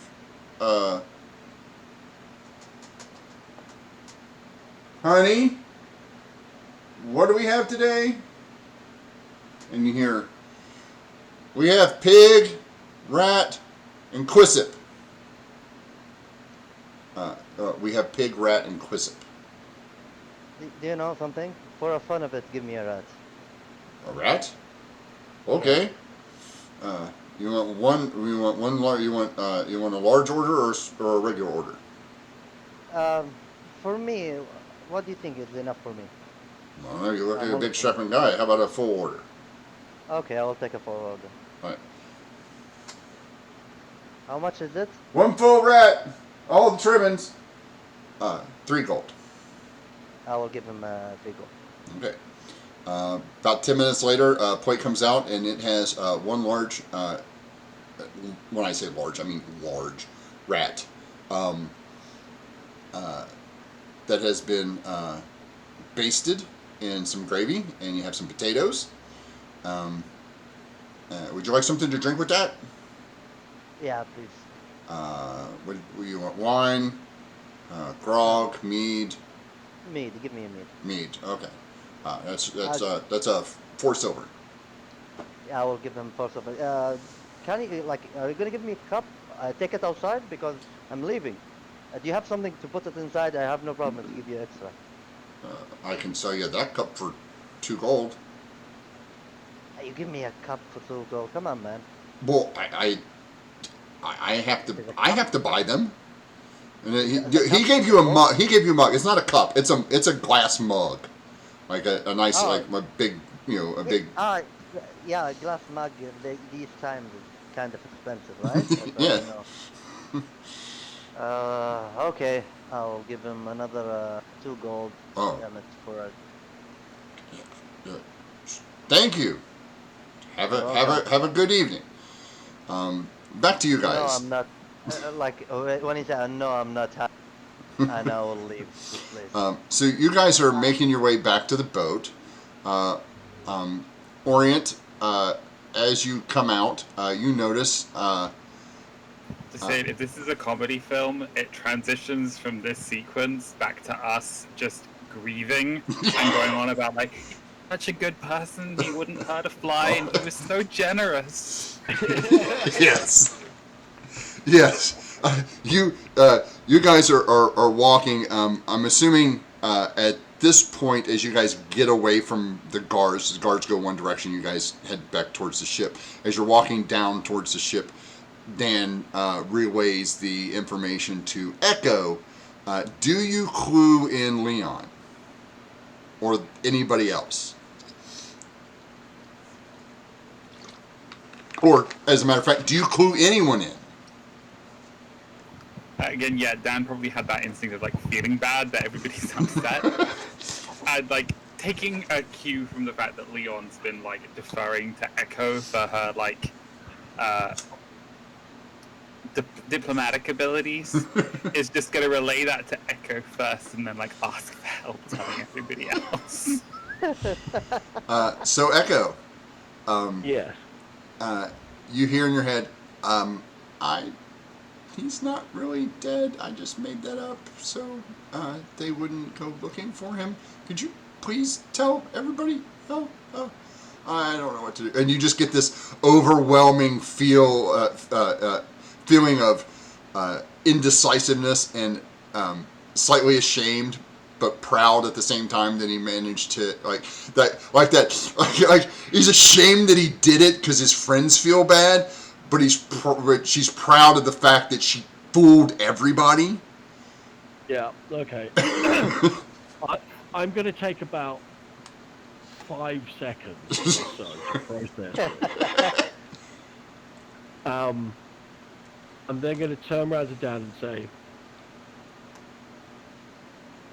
I'm very proud of you. Next time, a little heads up might be a good idea before you do that. I think that's probably right. However, it was just something I did in the moment. I'm just really glad that it worked.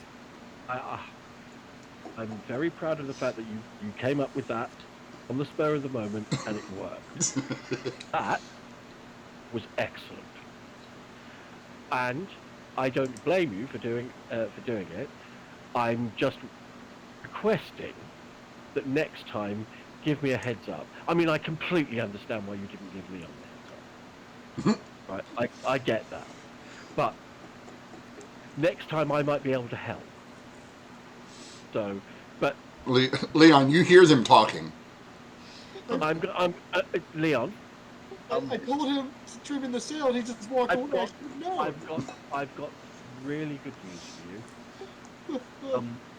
The really good news is that Dan was lying to the harbour master about Orient being dead.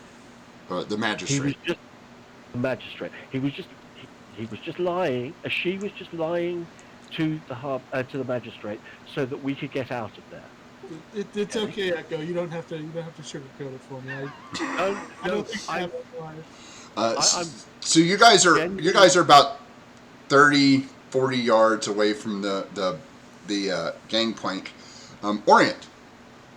Yes. You come strolling out onto the main area of the dock. Before that, I will disguise myself Mm-hmm. and wearing my hood, covering my face. But I will start to disguise myself as like different person because I'm sure even I will not do so much, but they didn't see who's Orient. They don't know what he looked like in the dark, so he understand that he can walk as normal Triton, but at least not the same. Like give a little bit different, wearing a hood and a little bit covering his face, Sure, half his face. no problem. Give me 1 second.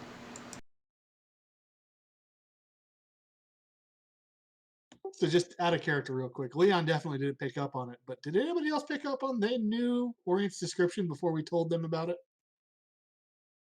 I was assuming that it was that they interviewed Renata and Okay. Terrence and Bob, Yeah. and that they'd mentioned, oh yeah, there was another guy, but like he doesn't seem to be here right now. I Okay. don't know what happened to him, and that's why they asked. And it was just us being like, oh crap. That's what it was. I believe Bob, who the one who tells them. It's always I'm gonna look like I'll deal with him later. Well, Bob's not going to be on the crew anymore. Yeah. well, there Because were more than there was more than just Bob. Yeah, there was Renata and the other dude. Yeah, Terrence. yeah, Terrence. Terrence doesn't like any of you. So Well, let's be honest, right? he's an ugly little shit and he can get off my shit. I don't care. Yeah. Terrence got paid. He's fine. Exactly. He can go and cry into his rum or something. Yeah.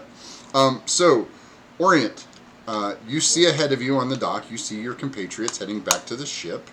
You don't know why they weren't on the ship, but you see them. They're probably 100 yards ahead of you. Yeah, I will just keep distance at the moment, but I will be closer. Try to get a reach with Dan. Like start walking, but I will stay far if there are any guards, any people. Well, there aren't any guards anymore. It's just dock workers. Okay, so I will try to come closer to the ship, but not enter the ship, and I will try to, if can Dan hear me somehow with his telepathic. Nope. Can I roll perception at disadvantage to see if I spot this figure sort of like behind us and have the instant to go like, oh, that might be Orient? Yeah. You can. Yeah. You are a bit distracted by trying to console Leon, trying to convince him that the lie was the lie and not the. Yeah, you notice there's a dark hooded figure with a rat in his hand and a beer, kind of wandering down the dock. Why is it so much easier to lie to people than it is to convince them they've been lied to? I will, Seriously. I mean, just as a natural human thing, why is it so much fucking easier to lie to somebody than it is to explain to them why they've been lied to? It's easier to confirm assumptions. Yep. Yeah. It's overtime. There's also like you're directly confronting somebody's ego when you're trying to explain to them that they've been lied to because you're questioning their ability, whereas you can bank on people being gullible enough that you can lie to them and they won't pick up. Yeah. This is very true. This Yeah. is very true. Yeah, Dan, you see this shadowy Dan's figure. just going to slow her stride a little bit to just try to get into like 30-foot range of this figure that's walking behind and just reach out telepathically. Would you like some mustard for the rat? that will be good. Ah, it is you. That's good. Okay, Leon thinks you're dead.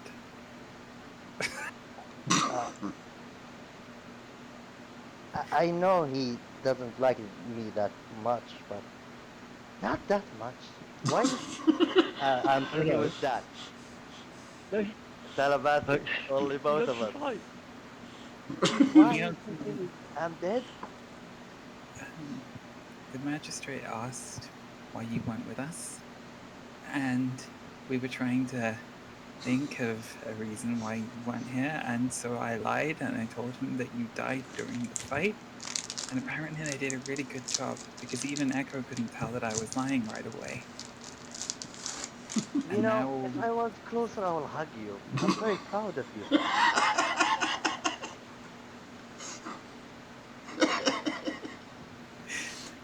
Dad is just gonna like fully spin on the spot and just skip over like the 15 feet to close the distance and just pull By Ori the into way, a hug. yeah, I will, I will tell. That moment will things will change. The thing is bad, and for many reasons I have, and I will explain it later. That I left the ship. First, I'm very pissed off from Leon and Echo, because I know that's what happened, and not about them. It's about me more. This is I don't know if there are any of these cults, one of the agent or any of them hiding between their ranks, and they saw me. They know who I am. So this is one of the reason I left, and I will believe that this is time to change my name. So we're gonna figure that out later on. But first of all, I will. It's better to stay a little bit far. For I will stick around. Don't worry. Just tell the others that I'm close. I will show up at the moment if they're safe, and I will tell her about the tavern that I found. And if you couldn't find me there at tavern, and I will just point the tavern where it is. I will be most of the time there. Okay, I can do that. And Dan's gonna like turn around, take like a couple of steps away, and then just like announce out loud in a slightly like theatrical voice. Thank you, random homeless person that I was just speaking to. I think we will visit that tavern that you've recommended. It sounds lovely. Or just smiling like that's like a leaf because he know she gonna do that. Echo, this does not fool you at all this time. Like, this is just blatant. Yeah, I kind of figured. You're like, and she did so well before. Like, don't worry. It's hopefully she just rises to the occasion when it really matters. Yeah. She can do it. That is like Dan's entire mode, though, is just being like everyone being like, "Oh, she's gonna get herself into trouble," but when shit gets real, like it just. Yeah. 20, 20, 20. She just aces it. When it's the small minutia, she's like, man, fuck it. When it's stuff like, okay, I need to try to cross this cave so I can hide behind a wall. It's like nat one fall flat on my face.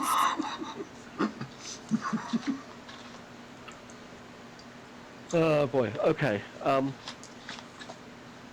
Right. Look. Let's just get back onto the ship, away from prying eyes, so we can sit down and have a conversation. I assume that we've got the run. At least we've got the run of the ship until this whole thing gets sorted out one way or another. Yeah. Yeah, when we get back on, can Leon check, has the ship been searched or disturbed at all? Yeah. Been thoroughly searched. Okay, so there have been people here. Is there a quick check, anything missing? Nope. Nothing's missing. That's weird. They didn't look at the treasure. Like, I don't want to. I've got all the treasure on me in my bag of holding. No, I mean There is- the boxes. There is no treasure on the ship. No, there are boxes. No, they don't. Right. Their job was to catalog and check the logs, which you were Oh. supposed to have to be brought in. Just, out of character, the magistrate did say to us that like we need to fulfill the contracts of the cargo. Mhm. That like wasn't most of the paperwork like illegible and destroyed, so we have no idea who we're meant to deliver this stuff to. Yep. Well, that's what. Yep. They can come down and get very disappointed when we tell them whatever it was that they think that was being cargoed got destroyed in the battle for the ship. You know, undead things. We had to blow stuff up. All sorts of shit happened. I mean, you know, sadly your cargo was amongst the casualties to the bit. Yeah, and they made several, at least one unscheduled stop where they picked us up, so who knows how many Exactly. other stops they made and dump stuff.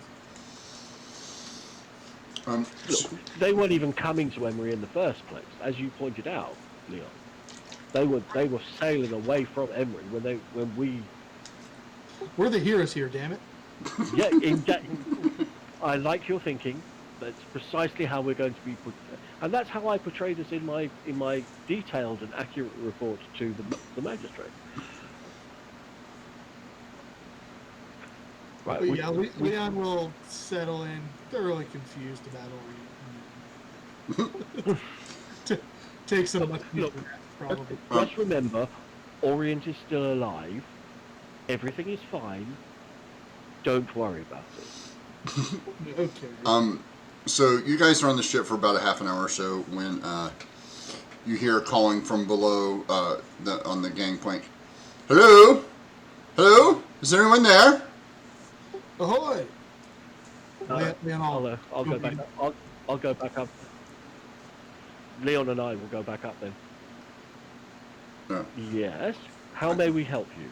Oh, I am Calvin O'Leary, and I am here to pick up 3 boxes of clothing. Leon takes off his hat behind his back. Huh? The hat. Did the harbour master inform you as to the circumstances under which the ship came to port? Yes.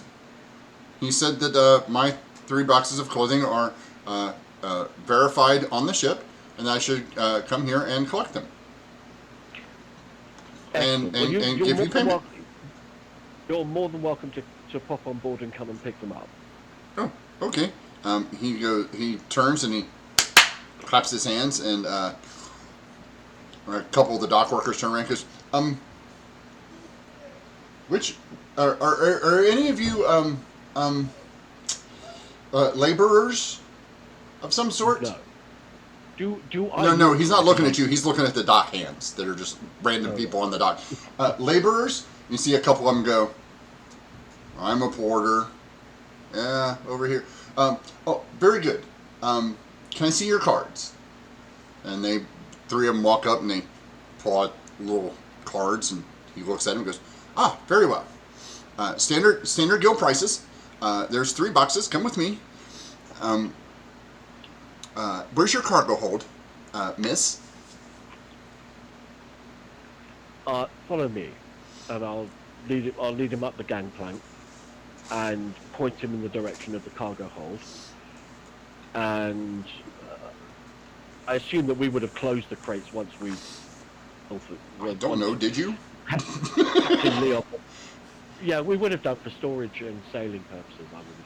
I would say we wouldn't just leave them lying around because the ship's going to go up and down. It's going to throw shit all over the place. Okay. So So I assume that we would have at least, sealed everything back down and strapped it down Yeah. whilst we were sailing on the. So he goes in there. Oh my. This one seems to have been opened. And he's Yeah, if I recall, Dan was using several of the scarves Yes. as like a nest in the center of the cargo. Yes. The ones with the scarves and hats has been opened. And he's like, this one's been opened. I'm terribly sorry, but probably you do realise that we seized control of the ship after we were attacked by the undead captain and first mate. Very well.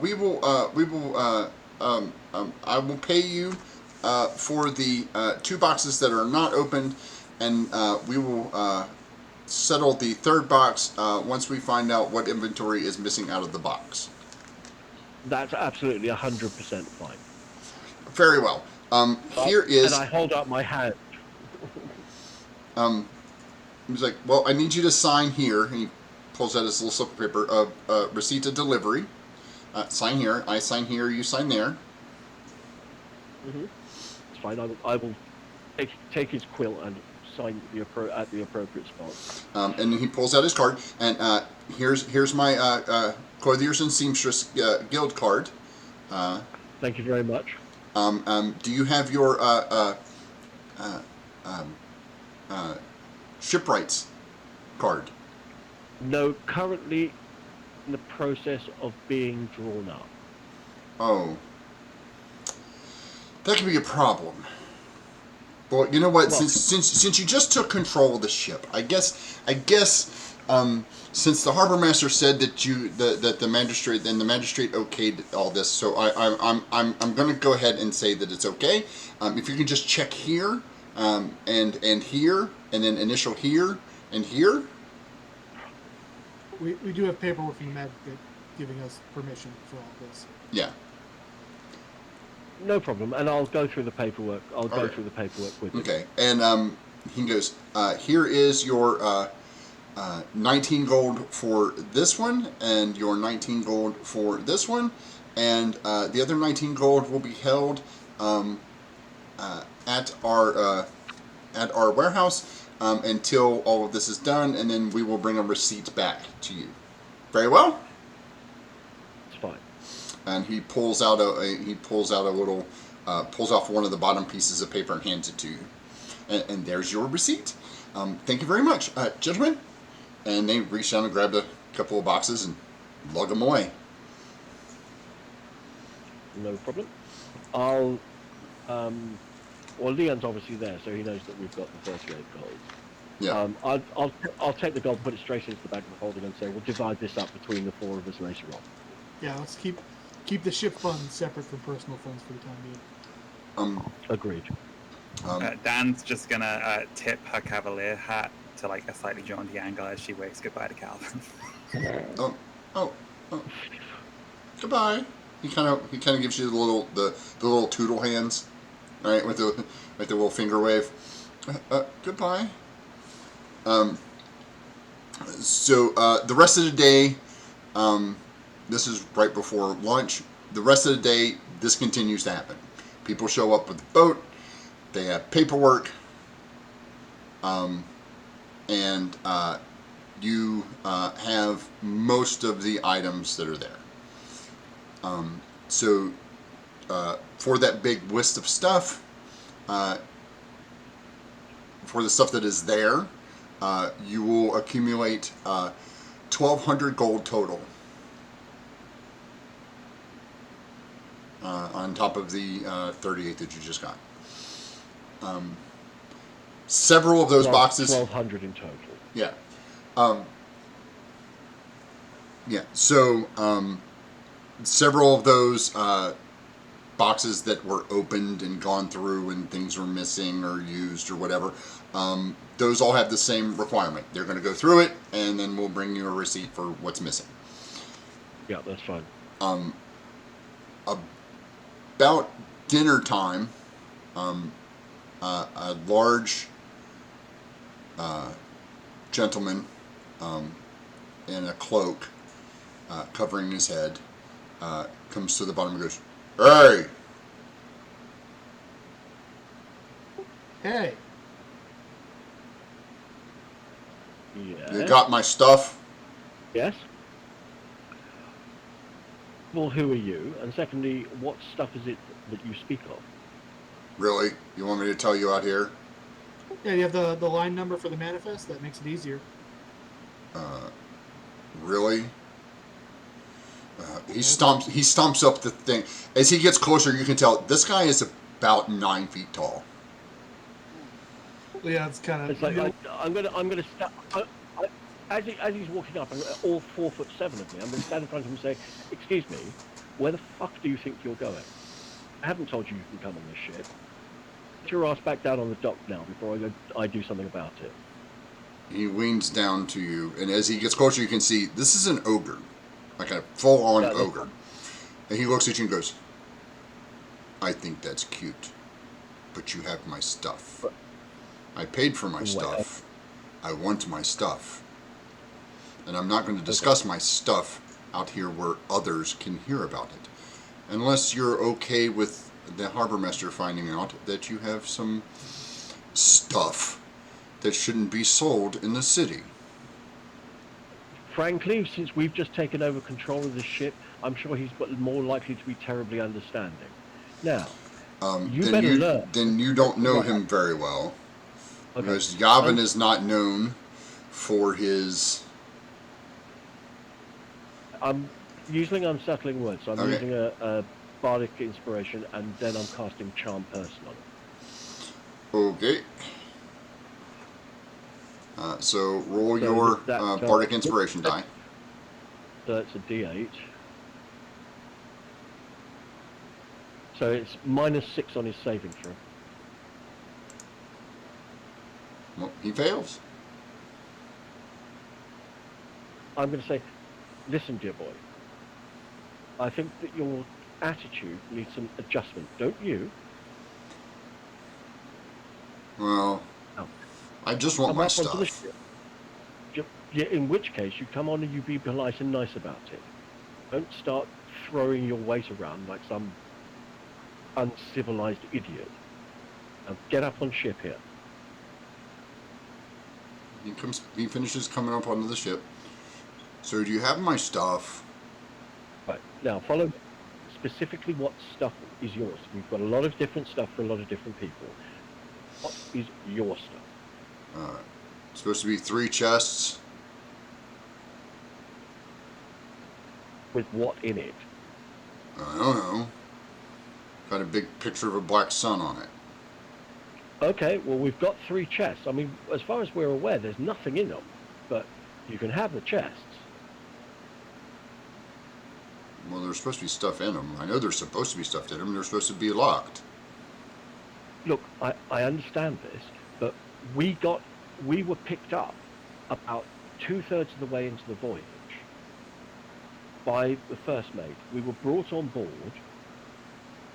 First mate and the captain, who were undead, which we didn't know about, suddenly turned on us, and we had to fight for our lives. You'll have to understand, if we're not fully conversant with all of the details of the business that you were doing with the other people. Oh, this is not going to go well. Could I see the boxes? Yeah, certainly. Please come with me, and I'll take him downstairs and I'll show him to the boxes. Leon's definitely following close. What about you, Please Dan? do. Yeah, again, just so like keeping a careful, close eye on him, and sticking like close by. That if this goes south fast, then we'll be prepared. Okay, so 1 box, 2 box, 3 box. See, okay, so I've got 3 boxes, but there's no chains on them. These, I can absolutely assure you that these boxes are exactly the same way as the last time I saw them. Well, I know, but there's supposed to be chains on them. What can I say? Boss is not going to be happy. Well, look, all I can say is you don't have to pay us any money. You're welcome to take the boxes away. Well, see, there's the problem. As boss paid half up front and half on delivery. So somebody Well, got you'll half. have to. Look, you'll have to take it up. I mean, your boss is more than welcome to come and have a chat with us if he wants to. Oh, I don't think you want that. That's Oh, probably not good. well, just explain to him what happened. We, Oh, how about you he come? was. How about you talk good? How about you come and tell boss what happened? Okay, That'd be I'd be better. delighted. I'd I'll be bring delighted. boxes and you explain why boxes are empty and no and have no uh, chain on them. How's that? That sounds like good. What, That sounds like a good no idea. problem. I agree. You wouldn't mind if I brought my friends along with me, would Oh you? no, I don't at all. Any friend of Excellent. yours is a friend of mine. Fantastic. Right. Let's on our way then. Hey, so he picks up these three chests under one arm. Oh, okay. I, um, and I'm gonna look at Dan and try to initiate some sort of telepathic communication with Dan. Yep, Dan's scrambling and is basically gonna run on ahead, get down as close to the water as possible, and look for like a crab or some other kind of amphibian, and switch on speak with animals, and just say to it, please, I need you to go to this tavern and tell my friend there that he needs to come and find us because we're in trouble. so this small crustacean um, looks at you for a minute and goes, "Who's your friend?"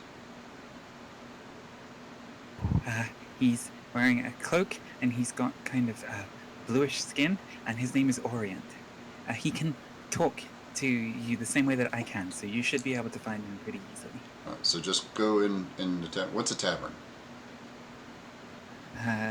It's like a building. Oh, like There that should be one? a sign. Like that one says like that one. You see he will call and he points like at the nearest building, like that thing, like one of those.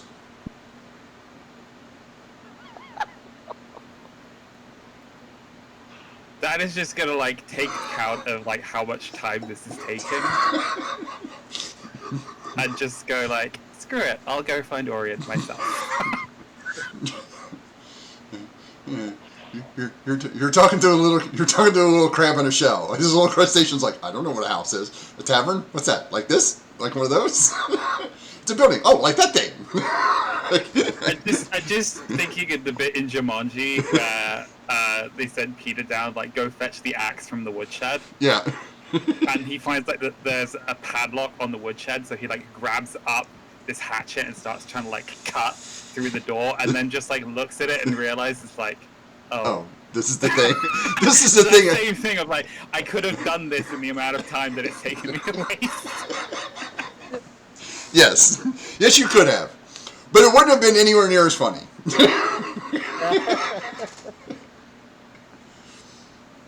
Are we gonna take a break anytime? Oh, yeah, you need to take a break? We can take a break. Yeah, you could use a quick break. Oh, yeah. Sure. This is a pretty good time to actually take a break. We will take a short break and then we will return momentarily.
that the stuff they gave him out of the black chests were out of the black chests.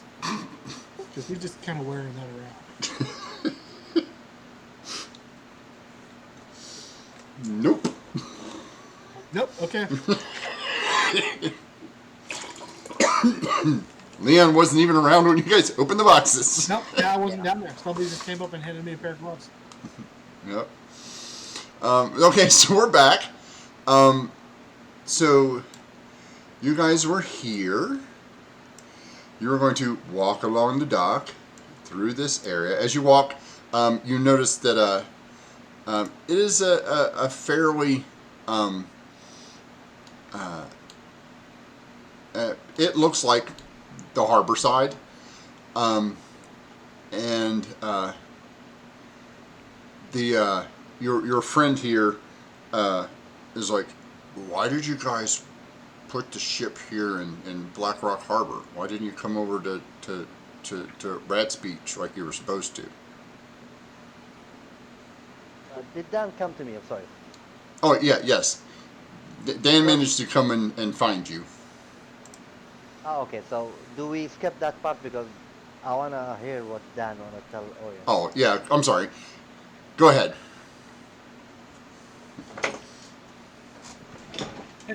Okay. So there's this big guy who showed up to get some of the stuff that we're carrying. He came for the stuff that was in the chest that had that weird marking on it. Yes. I think he might be one of them. And Echo did one of her spell thingies that got him to be like a bit more receptive to what she was saying. And Yeah, she tried once that time. Yeah. he's taking Echo and Leon to meet their boss. So I figured What? that you should come Wait, because it. I will hold I will hold Dan like. Wait.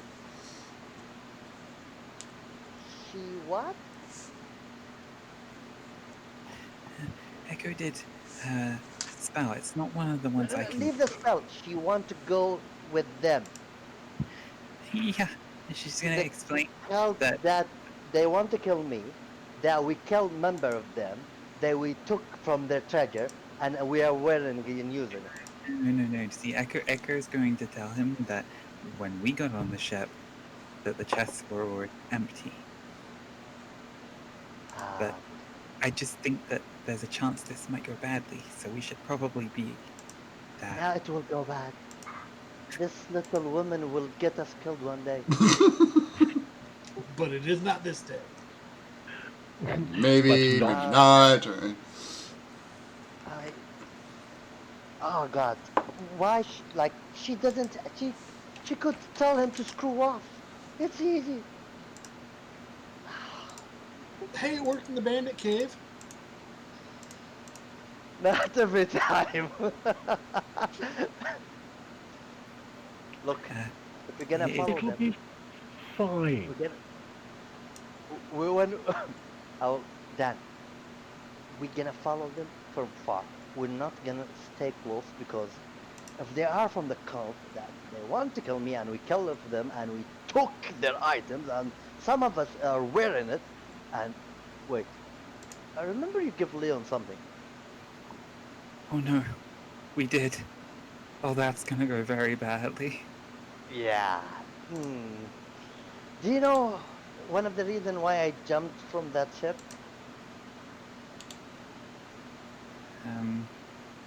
You really wanted to go for a swim? Yeah. Let's go and follow them, but from far. And I will explain everything later to you. And I will tell Dad's like gonna rummage around for the disguise kit. I haven't had a lot of time to practice with this, but maybe we could try to hide you a bit just in case. by the way, from now on, don't call me my name. Call me Stias. Sias, okay. And let me help you with the disguise. You can see Orient has like scar now, and some things change in his face, but he's still covering. Try to hide it as he can, and we'll help Dan with the disguise kit. And we start following them, but just to know where the location, and some far safe distance. and make sure there's no one like watching, no one like following them and watching them. If I can do that.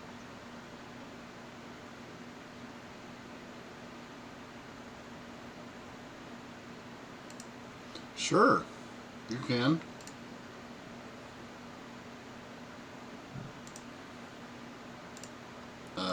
Where? So, are you guys going to continue heading on, or? I will be following Orient. Not Orient, Echo. Sorry. Yeah, I'm going. I'm basically going with the big dude and sort of directing him along and saying, "Yeah, come along, here we go." Okay. So yeah. Hot soup. Oh, hot soup. Oh, Greetings, by the Twitch way, chat. by the way, Of as we're nobody. going along, I'm keeping an eye out for various haberdashers, shops, dressmakers. Here, Jewelry. no. Ah, To be well, fair, you did receive a business card from a member of the Tailors Guild, so you probably have like an address you can go to get like a complete inventory of every clothier's city. True. Well, he kept his card, didn't he? Everybody has got their own little card in this city that sort of tells everybody who they are and what they do. It's more like an ID thing rather than like Yeah. Okay. You're not officially a member of the city until you've got yourself a little card saying, you know, professional layabout, or, you know, sneaky bastard, or... Right. Pretty much. How do you even define what we are as a group? I try not to. Sure. No, we are a group of traveling friends and companions. I think that's about as good as it gets. Yeah. Hey, one of us is the ship captain. I've got a career. Yeah, well, absolutely. Of course you I have a career. had the career. Yeah, albeit briefly for about 4 days, but Yeah, of course. That's the thing that you have. So yeah, he's like, why didn't you guys just come to Rats Beach like you're supposed to? so basically because we didn't know that we were supposed to go to the beach because we were attacked by the people who knew about the beach. I feel like we've told this to you before, several times. Well, yeah, but you're supposed to come to the like none of the privateers or pirates ever stop at Black Rock Harbor. Well, things have changed. So this is why we're going along to have a chat with the person with the brains. So that we Oh, can the explain- braids. Yeah, well, he's got those. I mean, the boss is like that. I mean, he's well. I'm sure he's not nearly as friendly and fluffy as you are, my love. Oh no, he's not nearly as friendly. The last person that tried to rip him off, he burned alive upside down. Interesting. The last person that crossed me is wishing that I'd crucified them upside down and put them on fire. So let's go along and have a chat with your little boss.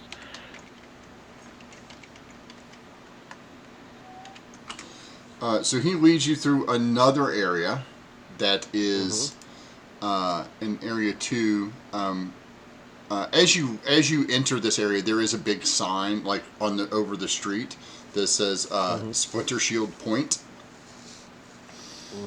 And it seems to be like a mix of middle class to upper middle class residences and shops.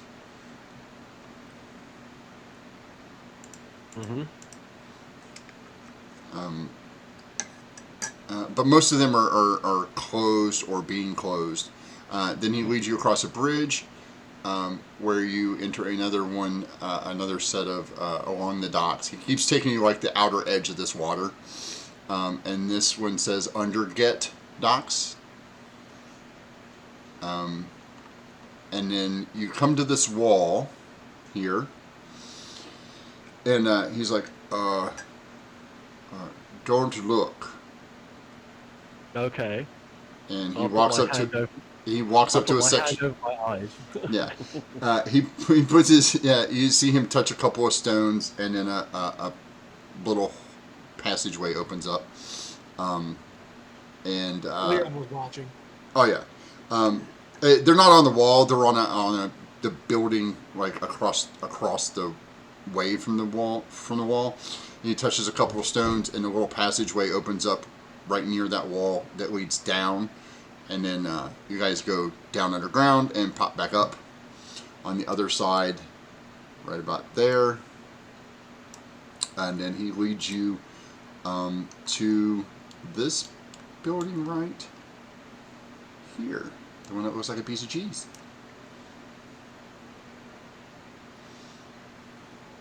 Right. Okay. By the way, me and Dan, we able to follow them, right? Yeah. They waited for. I'm sure Echo was like, "Yeah, go get Orient, come back." I'm not with them. I'm just following them from far. Yeah, the plan was that we were gonna like stick far enough behind that we're not gonna be immediately spotted, and so it's more like, would we have had enough of a sense of like there's some kind of secret passage here that we can try to like find the mechanism to follow them through? Give me a perception check from both of you. To be fair, this is a group with an ogre and Leon in it. It's not the most subtle thing. Yeah, you're not like, yeah, you're not exactly subtle, as it were, but still, yeah, a couple perception checks should be, yeah, Orient. You both see this. He's not good at this, especially holding a triple chest under something. So yeah, you guys find that. And managed to follow them to the cheese house, which is in fact a cheese factory. It's a cheesery. Mm-hmm. I don't actually know what those are called. I don't either. Fromagerie, I think.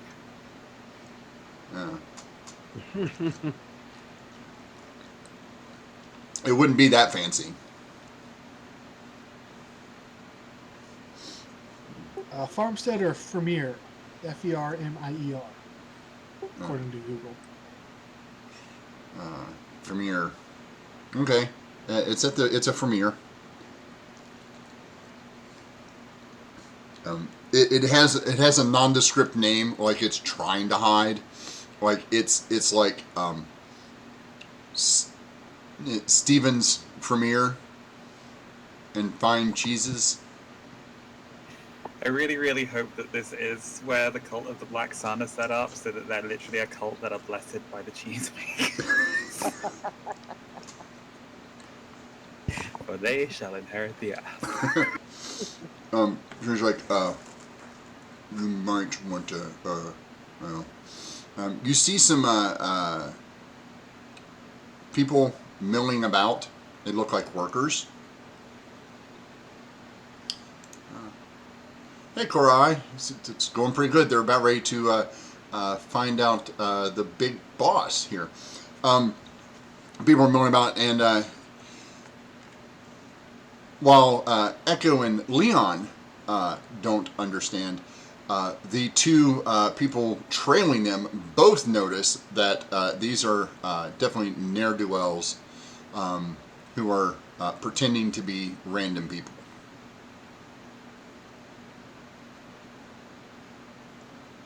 Is there any sample cheese traded out? No. You walk in, and it is a warehouse where cheese is stored and held to be shipped. And as you enter, there are two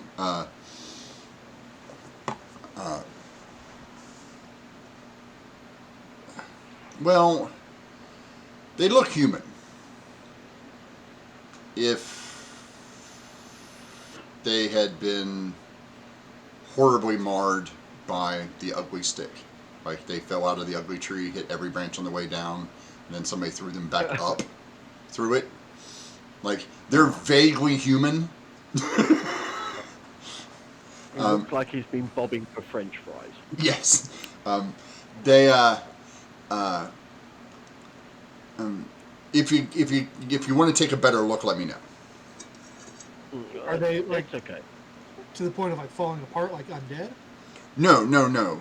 If you're looking at them, they're half orcs, Okay. but But they got really the orc half, not the They got all of the bad out of the orcs. yeah.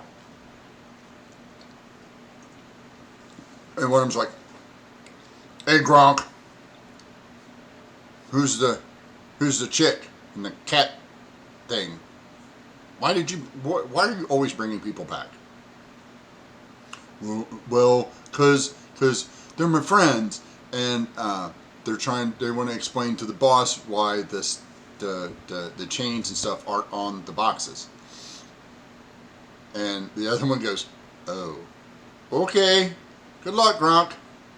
Have fun."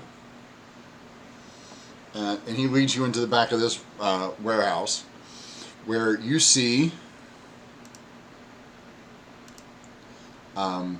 a couple of individuals standing around, but the one that stands out to you is this gentleman.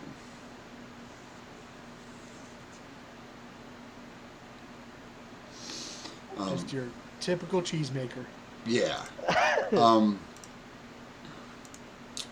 Now, Dan and Orient, where are you? Well, I believe me and Dan saw these two, so we're gonna move in a way that these two doesn't recognize us that we are following these, but we're gonna stay closer to this cheese factory, and I will try to find a place that I can there are windows or anything Yeah, that I there's a can couple look. windows on the second story. Yeah, so I will ask Dan. Let's try to be stealthy and move out. Dan, you're wearing your leather arm. Yeah, I am. I should be pretty okay. It does occur to me that if anybody spots us, there is a way. But Echo said earlier that I should tell people ahead of time about lies that I'm planning to tell so that they can say whether it's okay. So, if they spot us, I'm going to say that I'm a prostitute. And that we're going into an alley to do what prostitutes do. Oh Christ! Dan, you're. I. I don't know. Okay, so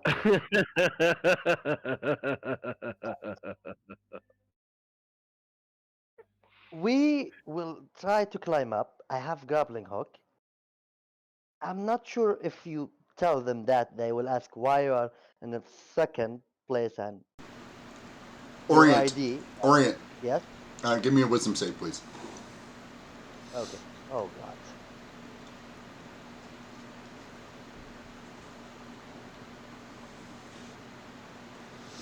Oh, goody. Orient stops mid-sentence. You see his hand go straight to his dagger.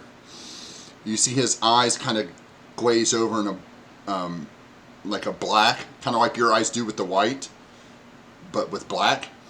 And you hear this voice come. It comes out of Orient, but he just opens his mouth, and you hear the words, "You little slut! If you touch him, I will gut you." Oh, hi! You're the voice in Orient's head. Oh, Sias's head. Yes. Nice to meet you. I'm Dan. Don't worry, I wouldn't do anything. It's a lie. Oh. Just remember, keep your fingers off of him. He's mine. Okay. And then orient your eyes, go back, and you do not remember any Oh of that. God.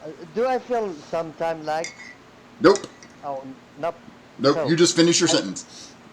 so yeah, we're gonna go up. I think your ID is at the moment is great ID because we are in this. We'll be up second floor. Like it's be weird. Is that okay, Dan? Yeah. Let's go with your plan. Okay.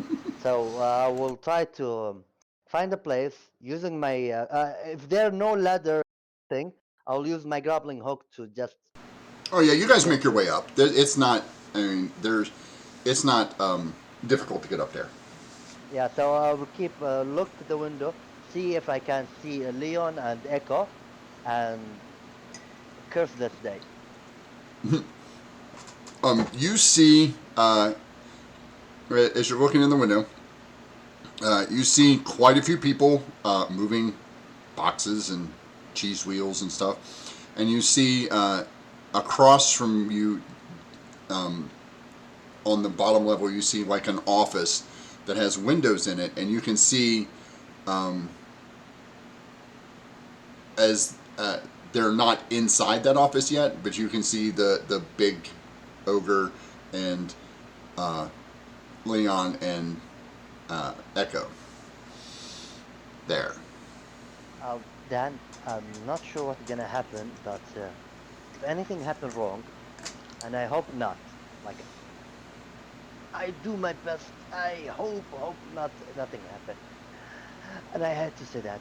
Do you have a way to burn this place?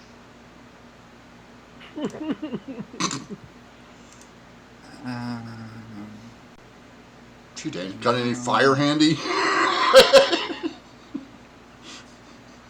not immediately. No. Oh, I'm remembering. I think it's a poem. Time is the fire in which we burn. So, like, given enough time, I could probably burn people to death through, like, my necrotic energy, I guess. Maybe that's what it is. I, like, just super accelerate the decaying process. That's awesome and scary as hell. But keep that in your mind. And do you have? Do you need to come closer to burn them to dust, wherever it is? Do you need to get closer to turn them all into ash? Just checking. Just asking for a friend. I typically need to be within range. If we can both get up onto the roof so that we can keep an eye on things, hopefully Echo will do a really good job convincing them and they'll be able to walk out of there okay. But if things go bad, I want to be able to help.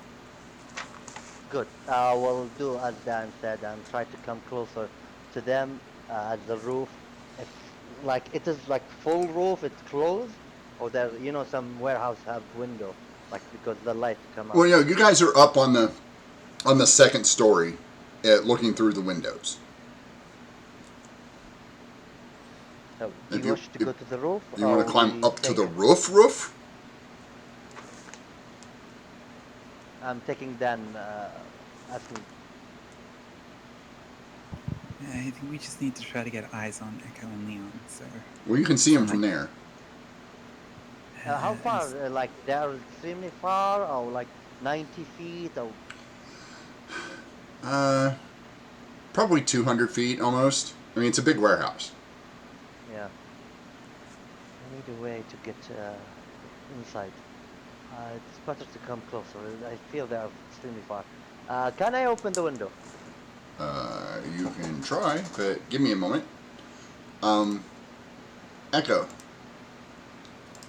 This guy opens the door. Gronk opens the door and goes, hey, boss. I got the boxes, but there's a problem. He turns, the gentleman turns away from the young lady he's conversing with and goes, What do you mean there's a problem?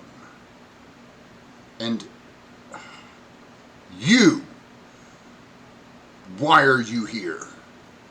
You gave me your word you would never return. And he's pointing at you, Ember. Echo.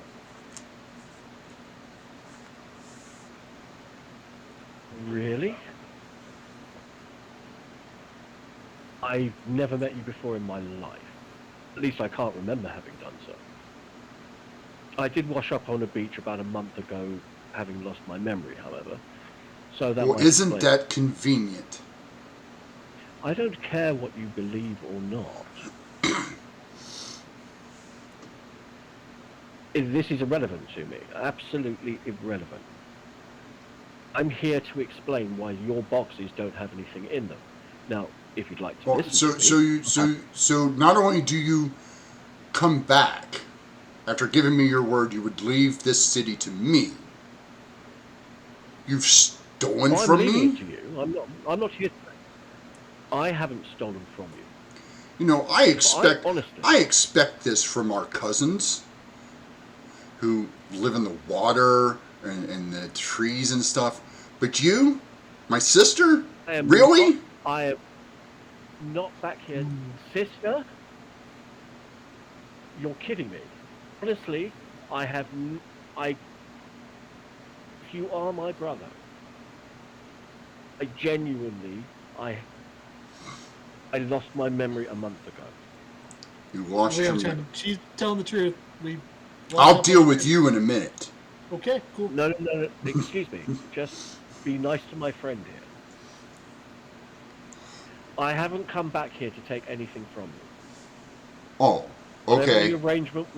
Whatever the arrangement was, will still remain in place. Oh, the arrangement was that I let you and that goofy little goblin that you took a liking to leave here with that orb, and I get total control of the guild. And you still have total control of the guild. I'm not asking to take back any kind of influence with it. Where is that little shit anyway? She? No, it's yes, a he. It's a goblin. No, it was he, and it's a Verdan, not a goblin. And now, what a Verdan? She. What? Why is everything so complicated with you? Like, I'm just trying to run a business here, and every time, this is why you left. Every time you become involved in something with us, it turns into a thing.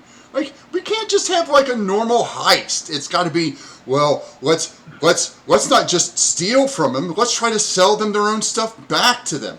Let's not just, let's not con just them. Let's con everybody at the ball.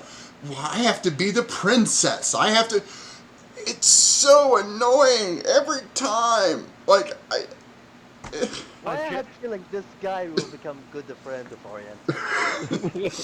Genuinely, I can't remember a thing for a month ago. Oh, okay. So, you're telling me you don't recognize me? No. I wish I did. It would help explain a great deal. I don't. What's your name? I don't know. I have adopted a name, but I don't know what my real name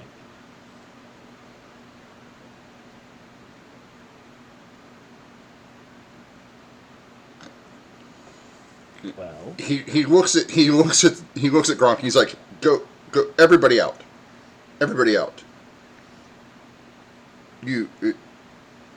your name is Ember. Come in, sit.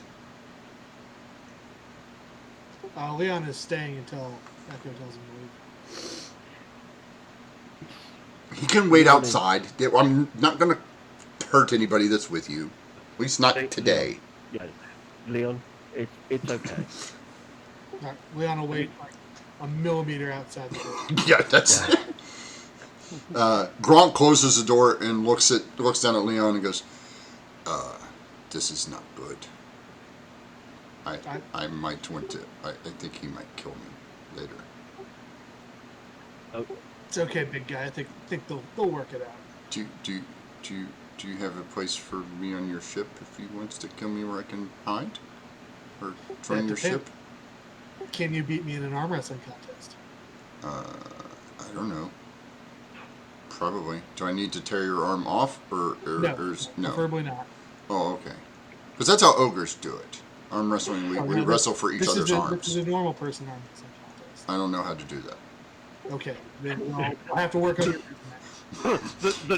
the normal person, that I'm wrestling, said by the Leonid for the yoga.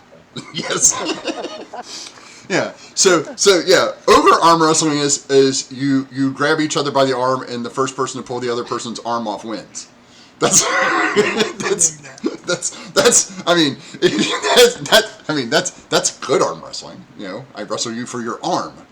You know, you're trying to explain this concept where you don't hurt anybody, and he's not following you. And of course, but Leon's not very articulate, so this may take a while. That goes on for a while. This conversation about different methods of arm wrestling. You see, so Orient, you and Dan see a bunch of people leave this office. You heard some yelling. You saw Echo stay inside, and you see Leon having a conversation with this ogre. And it looks like pretty much every other conversation that Leon has with somebody who's not in the group. I will look to Dan. Dan, do you want to bet that Leon will make a friend and kill him later? And here's your special prize. Yay, thank you for following Koro. I'm gonna see if I can jimmy this window open, and then maybe you can try lowering me down. If I can get into range, I can reach out and I can tell Leon that we're out here. No. It's not like, yeah, Leon is great, but it is, yeah, let's keep it that for ourselves. Let's try to enter and come closer to them. We are kind of far if we try to reach them when they need help. And I will try assist Dan. How far away is Dan from me in terms of distance? Because he's about 200 feet. About 200 feet above. Yeah. Well, diagonally. Okay. Yeah. So I'm gonna try open the window, and yeah, you can open the window. So I would nobody in this city is stupid enough to climb in here. They don't lock the. I will try me and Dan. That I don't know if this place. Just imagine, warehouse. Sometimes they have upper floor. Yeah, they got an upper floor. Yeah, so I'm gonna hop on me and Dan and come closer to that place and become stealthy as we. All right, give me 2 stealth checks. And here the range.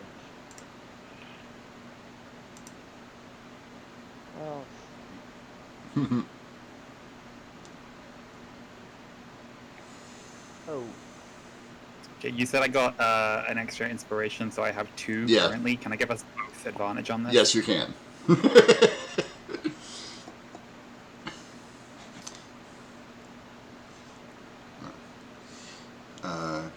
Orient, go ahead and roll again. Oh, okay. With advantage or normal? No, just normal. You already rolled once. Okay. So,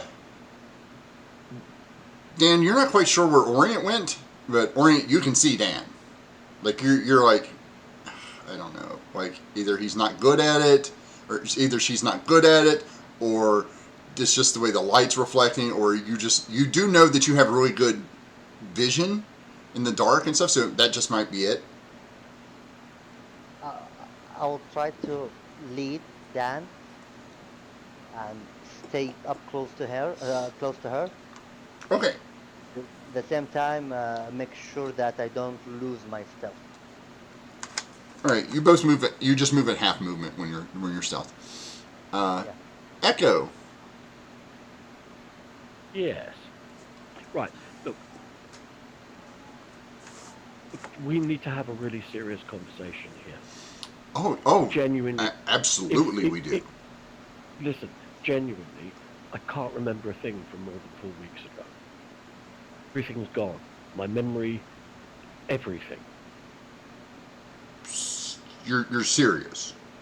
I'm 100% serious.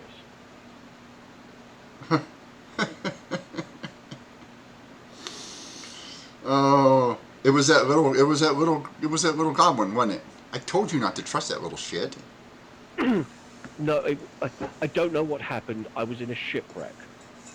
A shipwreck? What were you doing on a ship? I have no idea.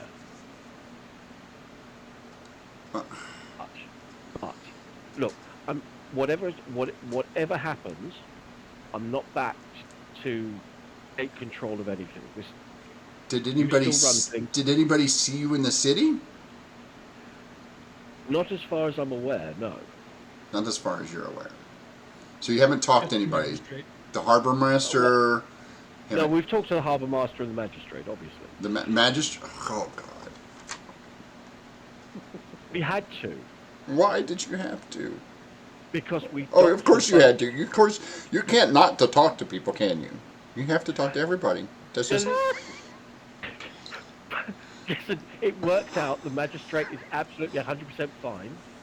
He's allowed us to carry on with our business. Everything is cool. Okay. Now we have a problem. Okay. The problem is About this time, you hear that dirty bitch.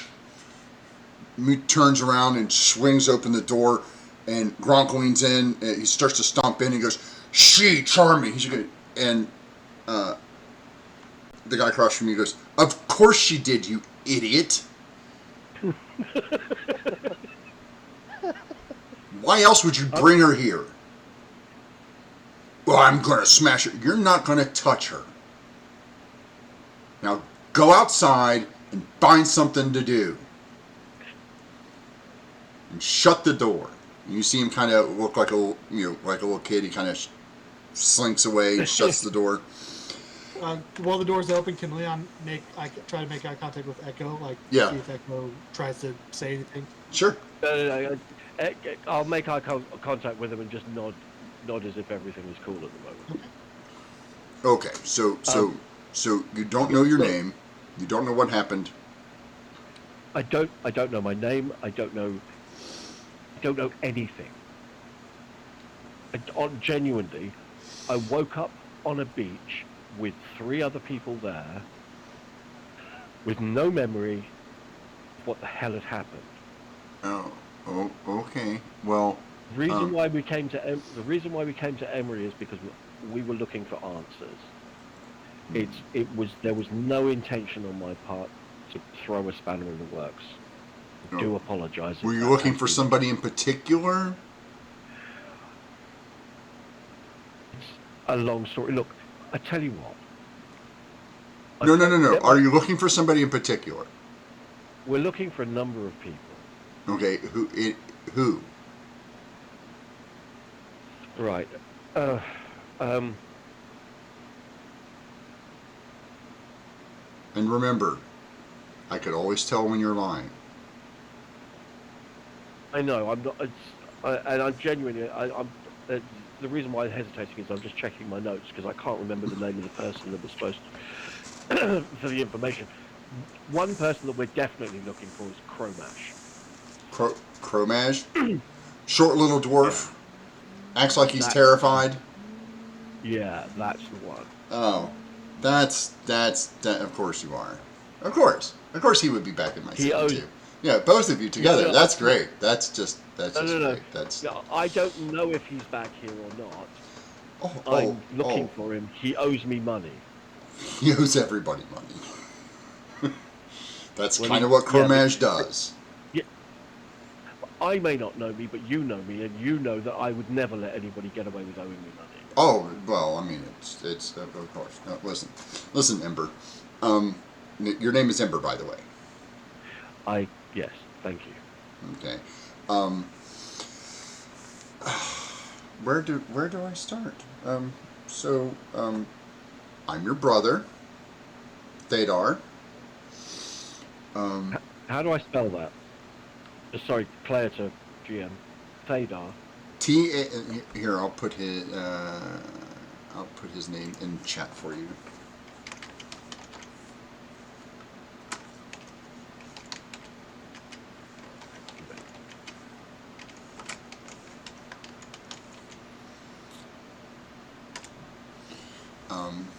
That's his name.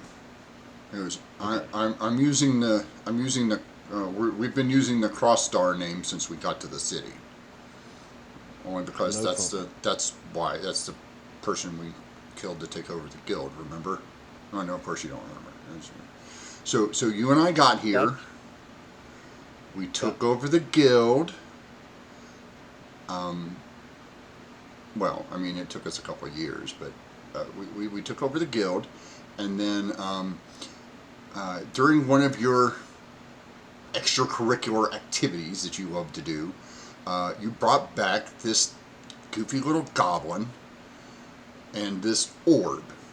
And I wanted to sell the orb, and you told me I couldn't sell the orb, and we got into a big fight, and we had to decide who was in charge, so we fought. I won, and you said that you were going to leave my city and never return as long as I let you, the goblin, and the orb leave unharmed, which I did. Yeah, and fair to your word, I honestly didn't mean to cause any issue or hassle. The guild is still yours. I have no intent of changing our deal on that. That's in charge. Okay? So where's the goblin? You said it was a Verdan? The goblin is... Yeah, it's a Verdan. He's back on our ship.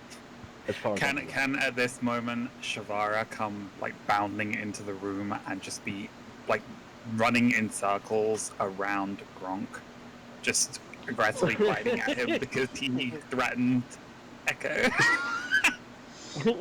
Let me check here. Yeah. There's a large dog. You hear a large, as you're saying. I'm not sure where he is, where she is. She's back on the ship. All of a sudden, you hear, arf, arf, arf, arf, arf, arf. Oh my God! What the hell is it? Leon, you see Shavara. Just Shavara. Yeah. And Shavara sits. Dan, you are now standing. You are now standing, looking at Shavara. Like Shavara showed up, and you were like, "Oh shit!" Like you stood up to like the words are almost Shavara stop are almost coming out of your mouth. I turn around, brother. I misspoke. I think I know where my Verdan buddy is. He's not very far away. I think he's trying to protect me. Well, of course. That's the big doggy thing. Don't worry. I promise you, the doggy thing isn't going to hurt anyone. Oh, of course. Yeah, the giant shadow beast is not going to hurt anybody. Of course not. Why would it hurt anybody? No, look. When you know me. Yes, I do know you, and I don't trust you. When have I ever lied to you? Every other word out of your mouth, sister, since the day we were formed. Now, I love this character. You wound me. I wound you? Not yet. I haven't. Oh, tell your friends that. Tell everybody. Look. He stands up. He opens the door.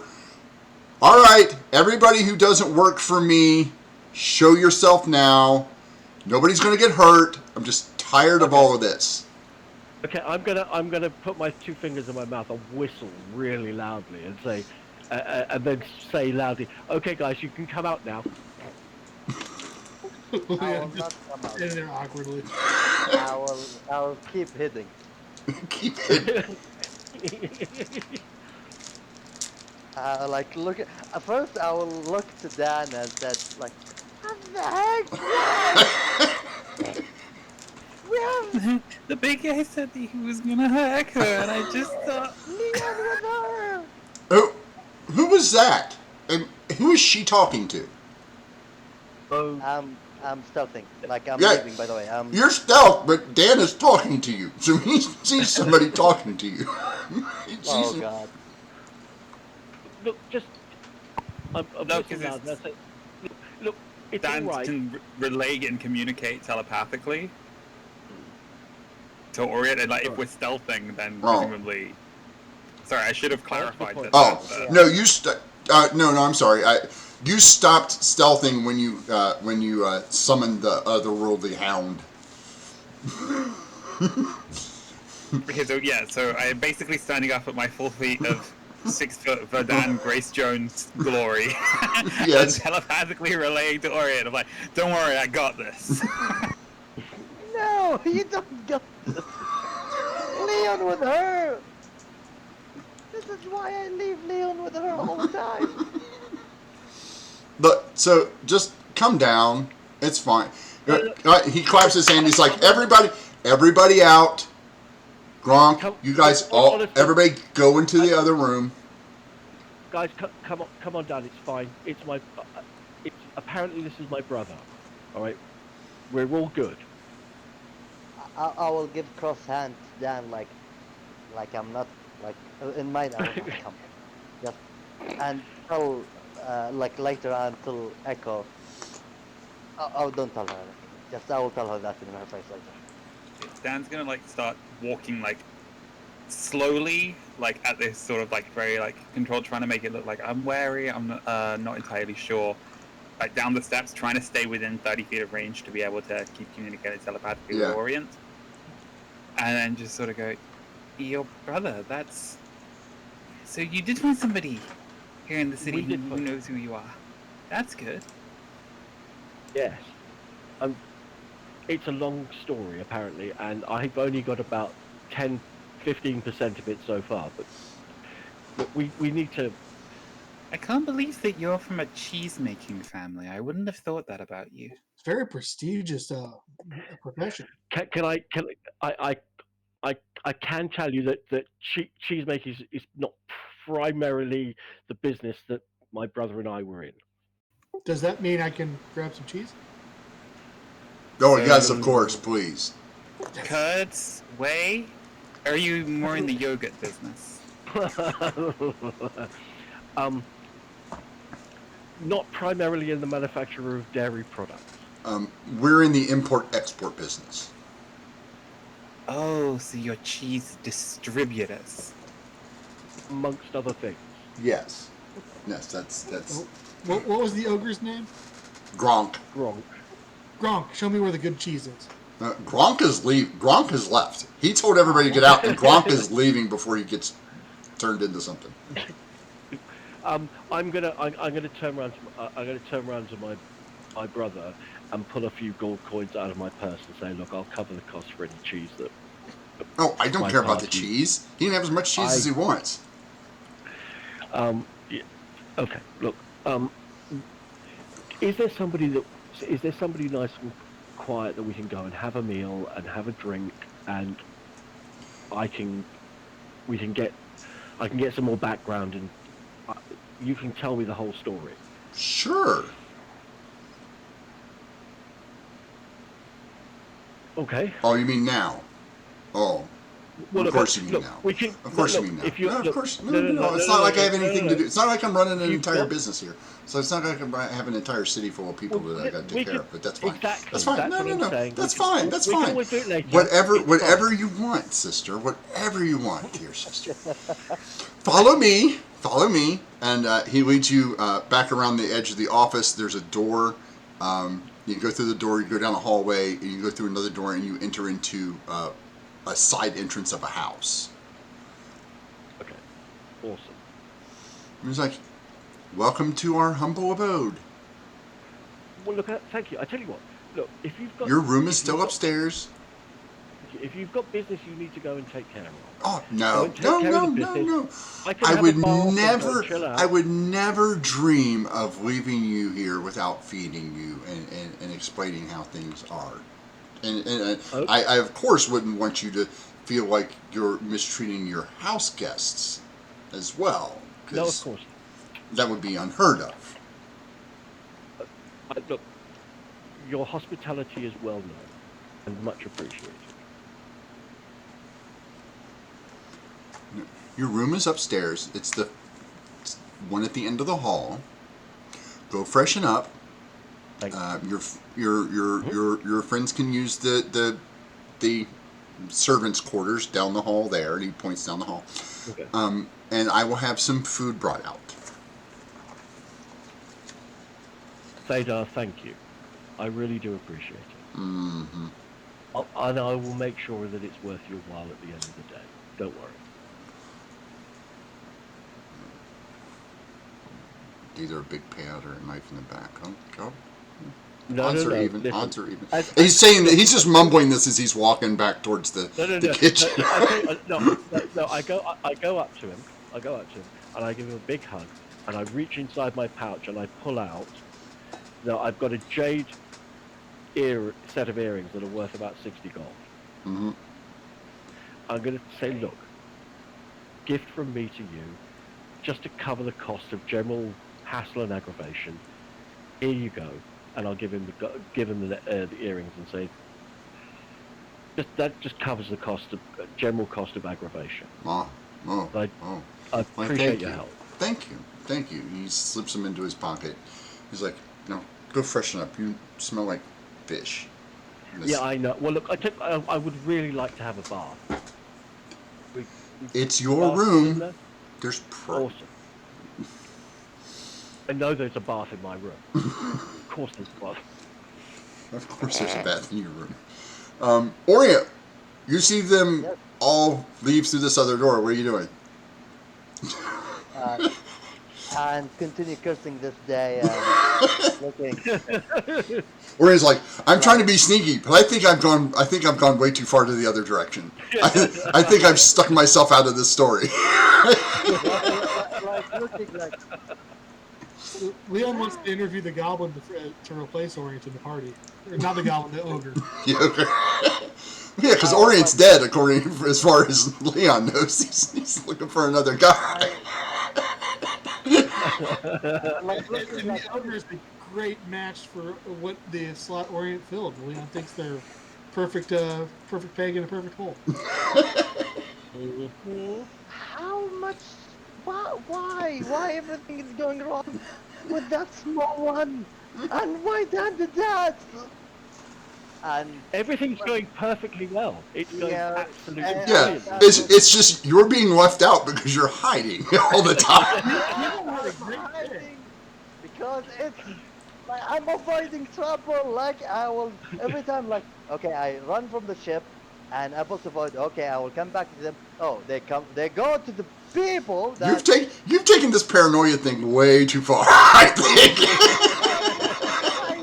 Like you've turned it. You've gone from paranoia to obsession with being invisible.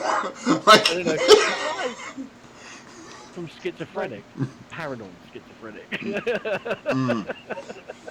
Because like I believe everything can be avoided, and it doesn't avoid. Like you're in a giant city. You can't avoid everything. Like it can avoid these two things.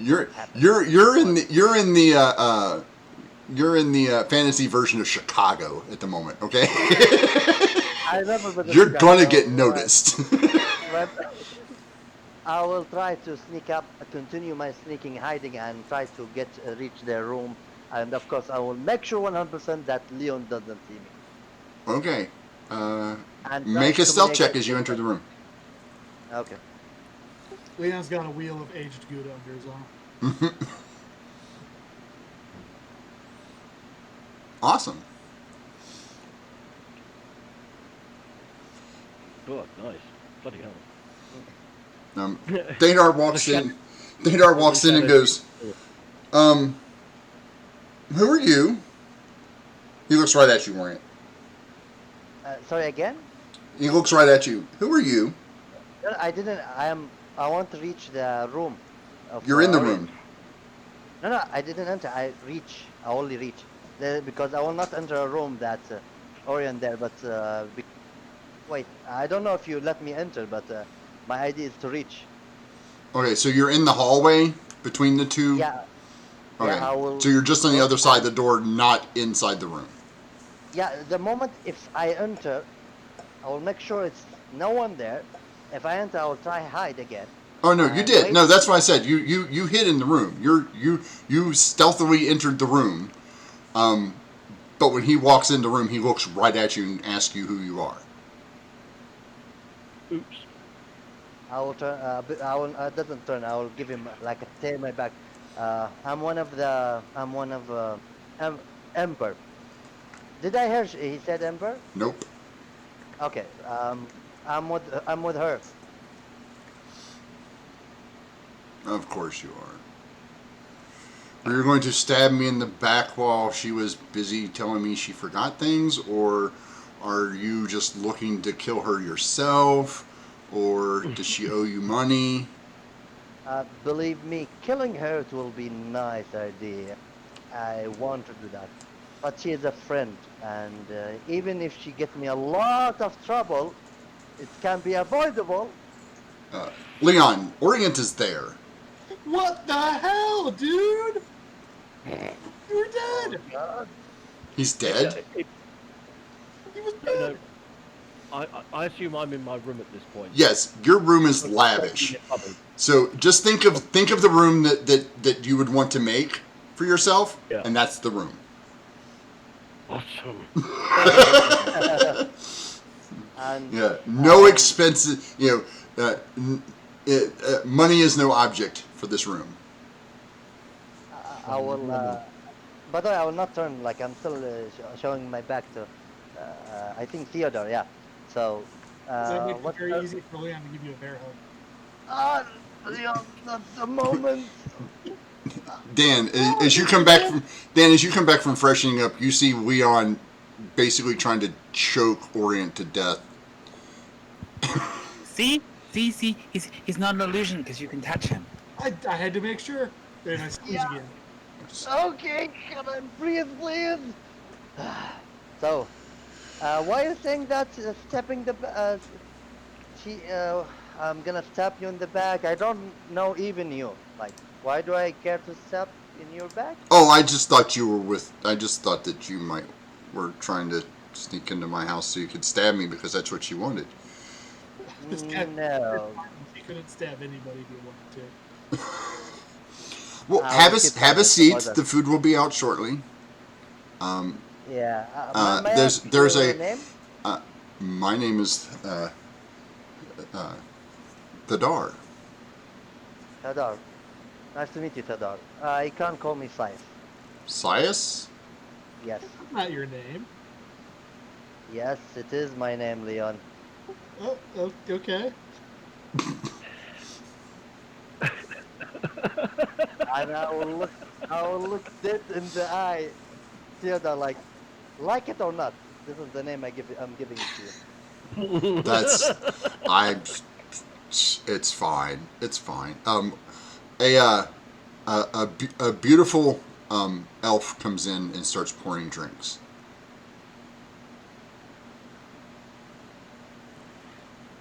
Yeah, Leon will find a seat and just wait for whatever happens next. So you were with my sister, huh? Did she Wait, trick wait, wait, you wait, or wait. Echo is your sister? I mean Ember? Yes. Uh, can I get a few things? Sure. Why not? Yeah, let's. We're all family here, right? He Yeah, gives you we're this a big family. toothy Yeah, grin. Now yeah. you guys remember that you're sitting across from basically let me pull his picture back up here real quick. You're basically sitting across from that. Are the flames going right now? Yeah, they're always on. Okay. So, is Yeah, she he the doesn't have type hair. that? He doesn't have hair. He has fire. Okay. Yeah, is she the type that I'm gonna solve all my problems with the talking and even I can avoid it? Yes. Hmm. Um. And if there are trouble in front of her, and she No. can avoid it. Actually, yes, Dan. Yeah, Dan is just giving him like the eyeball, using divine sense, trying to get like a measure on him if he's kind of a shady guy. This does not pick him up. There is an entity that is not behind full cover, 40 some odd feet in front of you in the other room where he came out, like the kitchen.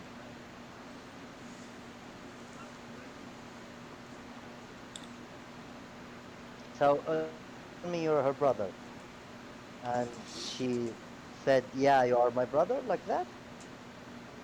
Mm-hmm. Didn't she tell you? I believe she told you she lost her memory, right? Yes, just what she said. Yeah, we've been traveling about a month now, and let me tell you, she can be a bossy lady at times. Oh, yes. You have no idea. This 4 feet 7 is put me in a headache mood. You don't want to know. And So Dan, you if come you into so Dan, you come if into the you room, and you do that, and you see this beautiful elf walk back. And as the door opens, when you're doing that, you can sense the it is a fiend in the kitchen God. somewhere back that way. Um, so who are you? Well, my name's Leon. I know you're Leon, and and you are I'm the captain. you're Captain of the ship. you're the captain of the ship. Oh, of course you are. Why wouldn't you be? And you're Sias, yeah, at the moment. and you are what? I I mean, am besides just a an Triton, of course. I mean, what else? I'm just a regular Triton. Follow your It's just, oh, so you're her assassin. That's fine. He's the muscle. You're the assassin, and what's that make you? And points at no, Dan. I'm not assassin. I do not do assassin. Like I will show him my shield, and by the way, I'm covering all my. I am Yeah, wearing cloak, yeah. so That's I why he will thinks you're just an assassin because you're wearing a cloak and hide and everything. and just I will pull out my long sword, little the alarm one, and put it back. I'm using like I'm Yeah. not sure what kind of assassin holding a shield and a long sword. Let's Oh, just say he's in risk management. of course. Thank you, Leon. And you, young Oh, lady, I'm Dan. Dan. I Dan. guess I'm good with doors. Is my thing. Also, I have to eat kosher. So would it be okay if I went into the kitchen quickly and just make sure that this cheese is kosher? Co- co-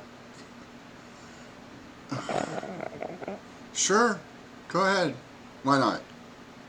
Thank you. Just Just gonna stay go away from the back into oven. the room and see if I can find this fiend. Yeah. It's not hard. Once you get in there, there is an imp with a chef's hat making dinner. That's very kosher dinner. Hey, what are you doing in my kitchen? Hi, sorry, I didn't want to interrupt or disturb you. I'm Dan. Uh, okay. Are you bringing me food? Stuff to cook? Are you the food I'm supposed to cook? No, he stopped making me cook people. I don't know why I still don't cook. I just I sensed that there was somebody in here, and so I came to check. Well, of that course you're there's doing somebody in okay. here. You sense there was somebody in the kitchen cooking your food because you could smell the food? Boy, you're a genius. Well, I sensed that there was somebody that's not really where they're supposed to be. I'm exactly where I'm And I supposed to just be. wanted to make sure that you're here of your own free will. No?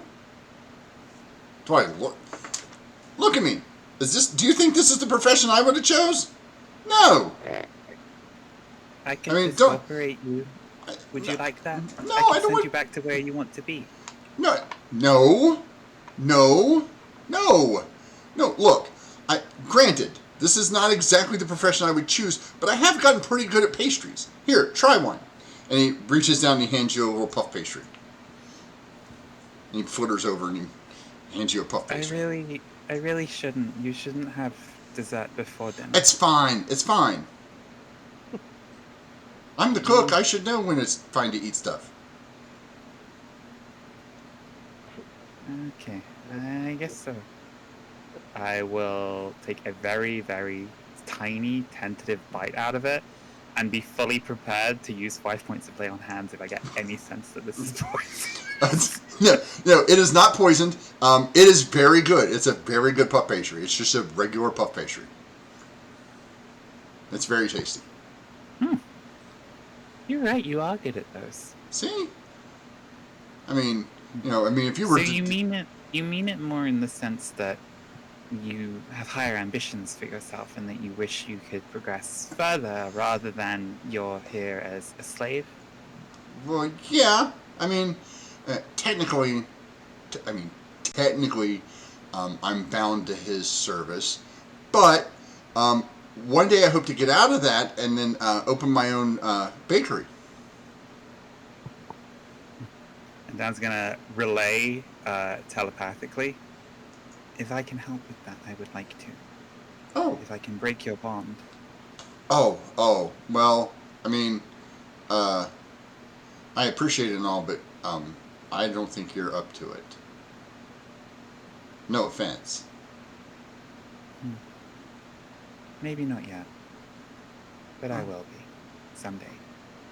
Okay. It's good to have dreams. I'm a very different person than I was literally a week ago. So What? someday I might be the person you need. Bad transformation spell? Those things always go bad. No, there's pros and cons. I'm a little bit clumsier than I used to be. I think I'm still getting used to being tall. Oh, you were small before? Just a little bit. What's it like being tall? Like, I like being small because I can fit into places and places where big people can't get, so they can't get to me. Yeah, I really miss that. Yeah. But then There's advantages though. I can see a lot better. I'm not having to always duck around people. Well, It's nice to be. I guess that's fine. I guess. But I have wings, so I really don't have the height issue. But it is kind of hard every now and then having to have one of these knuckleheads pick up stuff for me. And as he points, there's two bugbears that are basically sous chefs, just like cooking. Like, I can get one of these guys to pick stuff up for me, but it's a little embarrassing sometimes. Yeah, but you're good, boss. I'm just fully picturing that they're wearing like full body hairnets.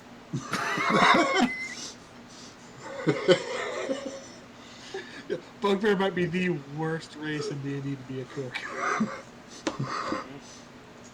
Yeah, well, you take what you can get. you take what you can get. It was nice meeting you. I'm sorry, I'll get out of your hair. What's your name? Really? Oh, is that... Sorry, I forget that sometimes, that... Because you're extra planar, that if I know your name, it might mean I could use it against you. You can call me, Ooh, I don't know. He just calls me Hey You. Or stupid chef, or dumb imp. Well then, it's very nice to Chef. meet you, Hey You. Oh, Hey You. Hey You. Hey You. Hey You. Chef Hey You. Hey. No. I like that. Chef Hugh. Chef Hey You.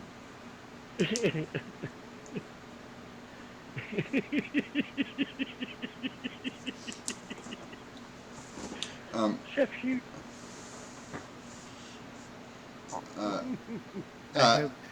Even if I'm not able to help you, I hope someday you do get to open your bakery. Hayu's Pastries. It has a nice ring to it. Ooh, I need to write that down.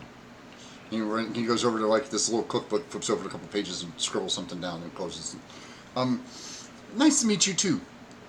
You might want to go back out there. It's almost time for the first course. You like soup, don't you? Doesn't everybody? You'd be surprised how many people don't like soup. Like almost none of the reptilian races like it. Maybe it's too warm for them. Have you tried gazpacho? What? Gazpacho. It's tomato soup, but you serve it cold. They might like that better. No, I think it's the fact that their mouths are really long because they're reptiles and they don't have the proper mouth to slurp. Straws wouldn't really work either because they've got all those pointy teeth. Yeah. See? I don't know how you could... I mean, I've got a lot of pointy teeth, but I can slurp because I got nice lips. Like you. Yeah, I wouldn't want to be a reptile.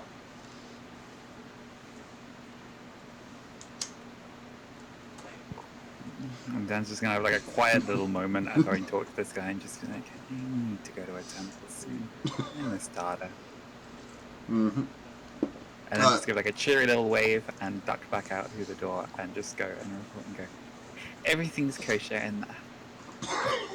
As Dan walks through the door, you hear Leon finishing up telling Thadar about Echo's will they, won't they relationship with Mayor Carl.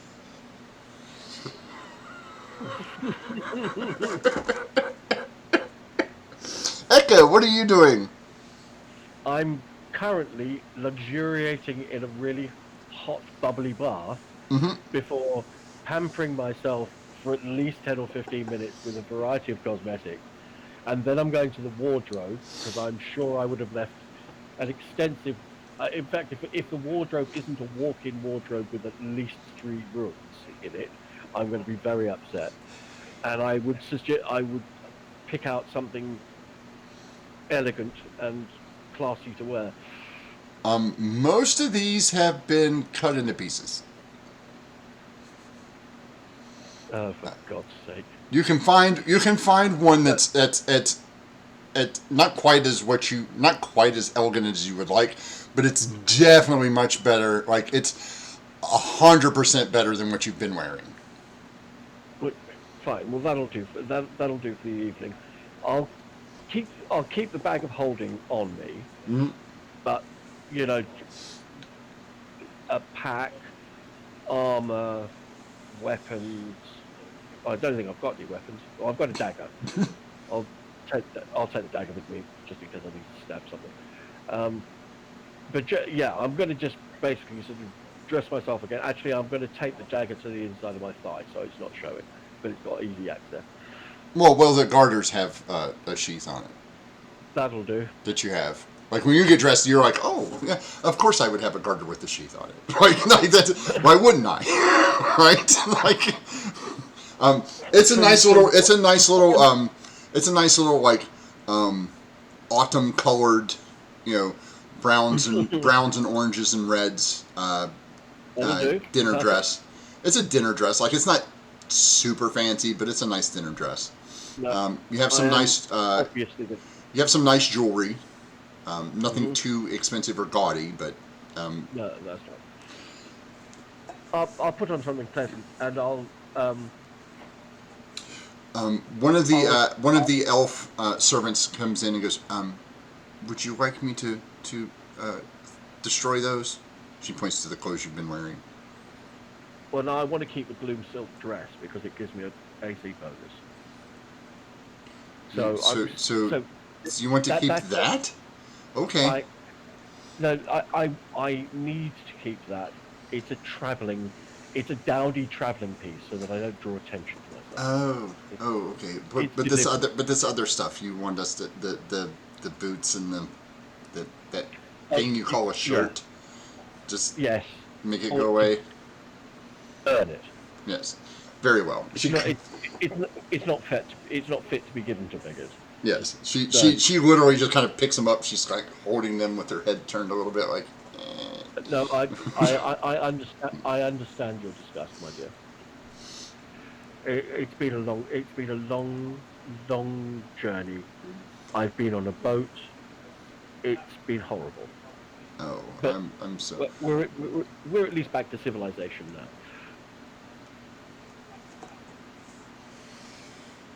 Okay, so all this I is just love happening. the idea that Echo's relaying. It's like I had to fly coach. It was terrible. Yes. Oh yes, definitely. That's exactly the feel you're getting from her. I had to fight coach, like I'm business class. Ugh. There were all these. then There were all these people touching. Ew. I'm gonna, once I've sorted myself out, I'm going to then wait until the maid's gone, and I'm then going to put in an entrance and reappear. Oh. Before she appear, I will tell Dan to communicate with uh, Echo, and if she show up, call me Sias.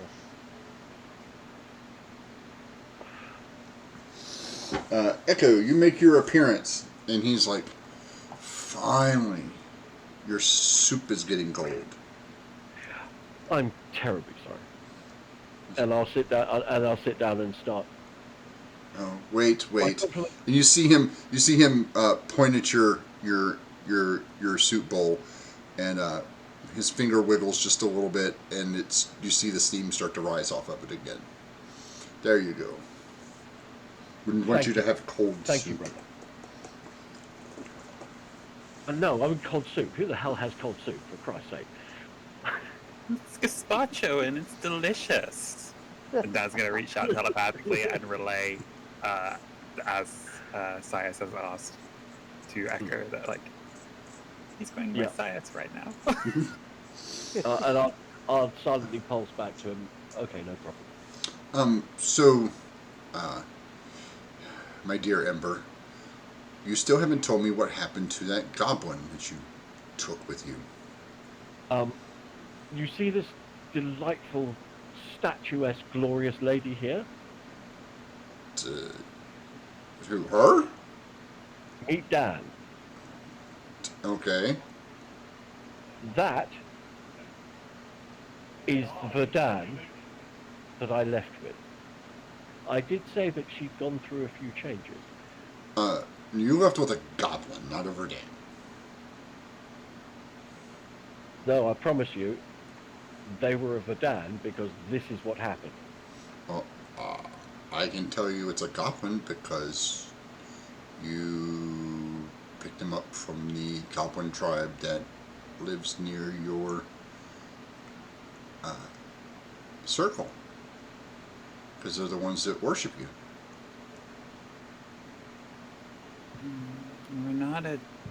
Renata did say though that Verdan start out as goblins. I guess I don't really know when the change started.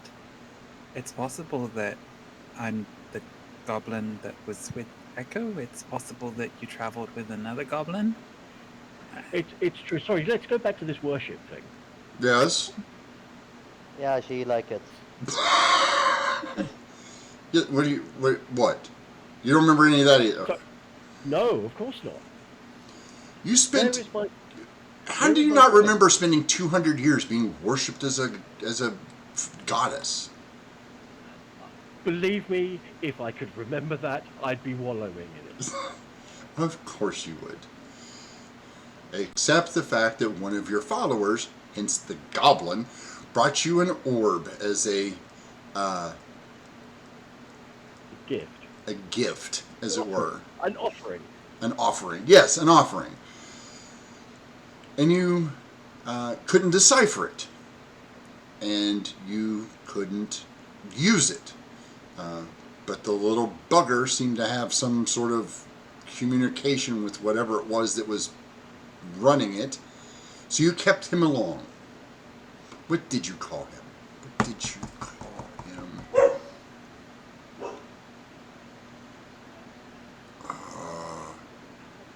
can't remember what you called him. He was a goblin, like a care. Like you did call him something. I'm not sure what it was. But you brought him along. Well, you said that it was a goblin clan that this goblin came from. Do Yeah. you know where they're based now? Maybe we could track them down, and one of them would know. Yeah, it's near your circle, Ember. Cedar, please remember, you're going to have to give me a map. A map? I can't remember anything. Oh, of course you can't remember. You need a map. No, I can't remember. Believe me, do you honestly think that I would be going through all of this? Oh, no. Of course not. Why would you? Precisely. You know me. I'm going to take the easy and most efficient, lazy way out of everything. Do you honestly think I would put myself through all this trouble? Oh, yeah. It.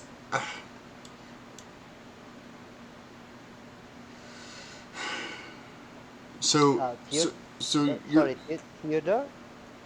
Yeah. See. Yeah. How long you live with her? 200 years? 300 years? What is it now? Looks, you say 300 years? Yeah. Oh, I feel so empathy for you. Well, I didn't spend all my time with her. I mean, it's we did spend the first 150 years together, but after that, it's been off and on. Like she did her whole worship me as a goddess thing, and I did the whole And I feel a little bit sorry about the worshipper. But she treated him really good. Treated him really good. I mean, there's probably some of the most well-fed goblins you'll ever find. Yeah, that's still goblins. They're goblins. Yeah. I like it. Or you take a gap year and go find a cult to follow them. I don't know. I mean, we told you about Mercal, right? They have a lot of corn. Yeah, corn. There are some very well-fed goblins in that village. And they have a mule now as well to help with the field work. Goblins and I will excuse you. I will stand up and I will stand outside because I don't like close places. Don't step outside. Stay here. Is there a reason? Because I said so. Yeah, we don't. Well, so you wouldn't want to leave before dessert. No, and also to be fair, we don't want people outside the building knowing who's inside. If you go outside, they'll spot you, babe. I said I want to go outside. And I said no. I will start moving to the door. I can solve this problem. Do you promise to be good? I'll make you invisible so you can go outside. If you promise.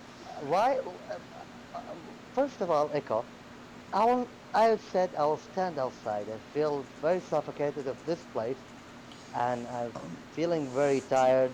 This day is very horrible, and you all can stay here and sleep. You're guests of my sister. No, I'm not guest of her. She's guest of yours. She's your sister. I hope you have good reunion with. But for me, I will stay outside of this. I don't want any trouble, and I will start walking to the door. Well, you should have thought about not having any trouble before you took over a ship, interrupted my shipment, and then brought my sister back to the town she shouldn't have come back to. I will give a big. Actually, you cannot see my face. I will say, these two, you can ask them, and I will start. This time, I will ignore them. Like literally, like you have these two to ask them why the hell we accepted to go to the ship. So, take care. This time I will start to ignore him and. Cedar, let him go. It'll be fine. I'll vouch for him. It's fine. I was just trying to keep him alive. No, I know, but if he gets himself killed, it's not on your conscience. Okay. Can I get that in writing? I will put it in writing for you. Look, Sias, I would prefer you to stay. You're welcome. There is a bed for you here. But if you want to go, you can go. Be Echo. warned, there is danger out there. Yeah, I know that, and it's welcome to Uh, come to me. and If they, I don't want, given the people that came after you before, I don't want you alone in a big city without backup. I would prefer you to be here so we can protect you. Oh, I so have so you're my being way. hunted too. Who'd have thought? Oh, no, not me. He is. But you're with him. Well, it's complicated. And I think it is Everything with you is scary that complicated, Ember. Everything with you is complicated. I know. I You appreciate know, that. it's been almost 250 years since you've managed to even have a simple meal without causing trouble. Oh, that's a slight exaggeration. Come on. no, he is right. I do not like your brother, by the way, but he is right. Every time I telling you, let's avoid this trouble, you come, no, I can't deal with it. And And yeah, look, he's right. are you Echo. still alive? Are you still alive? Yes. Barely, So I barely. dealt. We're alive I just barely. see We could, Leon eating popcorn going, this is great. This is the best thing I've seen in Again, weeks. you pass the we pass the potatoes. we could Yeah. avoid all that if you didn't get that chest. Whispered to Leon, like, he is still alive. I was lying about the illusion. And yeah, we could avoid all that. Just Listen, by simple avoid it. He was right. You ah. And I will leave the room. This time, like really leaving the room, I like open the door, poof, close the door. Okay, it's all right. you're Leon, let outside. him go. It's all Yeah, right. I'm outside. You're outside. Yeah. It is gloomy here. Like, it's dark and gloomy. First, I will start walking stealthily. Like I will find a corner, I will stealth. Sure. Then, yeah, then I will start return the tavern. That because I know Dan, if anything happened, Dan will know where's my location. So Sure. I'll back this bit You know, definitely. So my next, gonna walk through the. Oh, okay, go ahead. You make your stealth roll, and actually make about 3 of them for me. Meanwhile, inside with the dinner, so okay, it's on the Spine Ridge Mountains, on the north. It's in the north, the Spine Ridge Mountains. It's near our home. I mean, not too near. I mean, it's 300 or 400 miles, but still. The other thing I wanted to find out.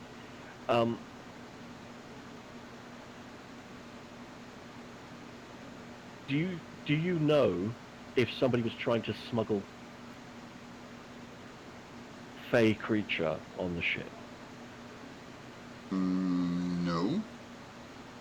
My interest was just with the boxes. No, that's fine. And as I said, the boxes were empty when we when we got there.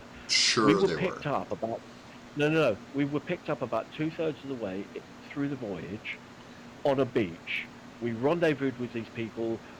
They said they were coming to Emery. We wanted to come here. We went fine. They then literally sailed off into the middle of the ocean without telling us that they were going to some pirate cove somewhere.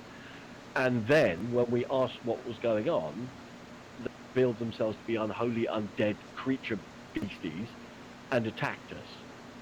And we defended ourselves. And And then, with the aid and guidance of Captain Leon here, who is about the only one of us who knew how to do anything in the ship, we limped our way back to docks, and you know the rest from there. Oh, yes, I do know the rest from there, don't I? Oh, come on, you can't stay mad for me for this long. Oh, no, I can. I can. I'm just. Do you have any idea what was in those chests? It was very important. We have, honestly, I have no idea what was in the chests. We when we got there, we searched. Obviously, we searched the cargo afterwards to find if there was anything valuable there. You know me. We're going to pick it all clean. But all of those chests were empty. So,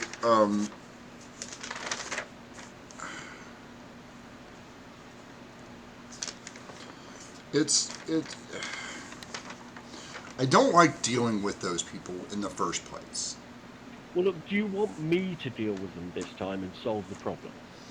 I'll look, let me deal with it. That way it's not a problem for you, it's a problem for me. Well,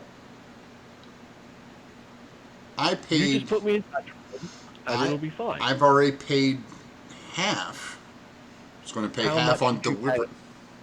How much did you pay? 7,000. Okay.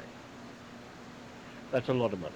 I understand your yes. I understand your I'm commitment. out 7,000, and I'm out the stuff I'm supposed to get, which I have buyers for, which now I have to tell them I can't get their stuff for them.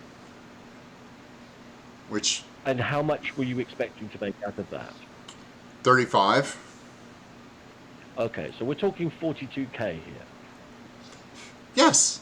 Yes. I understand. Okay, that's fine. I will personally take on board that. I will get that money back to you at some point. At some point, it's not going to be helpful, and you know that. I will get it back to you as fast as I possibly can. How about that? By the end of the week? No, not by the end of the week. Okay, well, I need it by the end of the week. So I can purchase the stuff again. Well, I mean, we could try and pull off some kind of really big job or something to make the money really fast. Oh, yes. How about you get how much is that how much does Dromage actually owe you? A few grand. Not even that. Leon, shut up. Maybe I should deal with him. So, Captain. Yes. Would you be willing to take your ship and go and pick up 3 more boxes and bring them back to me? Yeah, I can sell that. For 5,000 gold. Yeah. Yeah, that sounds like a deal. Okay. So, do you know where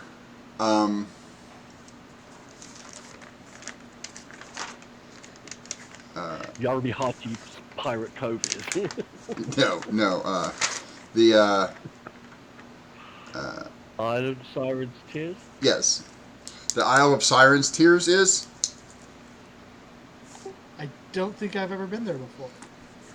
At least I don't remember. Maybe I have. Oh. Well, I would need you to go there and tell them that you need this list, and then you would pick that up and deliver it back to me, and this time you would stop on my side of the docks instead of the other side, so you can deliver my stuff. And we would be happy to do that to help recompense you for this issue. You would have 2 weeks. It sounds like kind of close on travel time. Any longer than that, and then I will have to reimburse others. Well, yeah, but it's simply as fast. We'll get there and back again as fast as we can, as fast as the wind will allow us to. Oh, okay. We're sailing, remember? Yeah. So it's as fast as the boat will take us. We'll get there and back again. You do have a crew, don't you? Yeah, I need to find. Well, yeah, of course. We've got some crew. We're going to need to find a few more. Well, do you have any people lying around the place that could possibly help us out?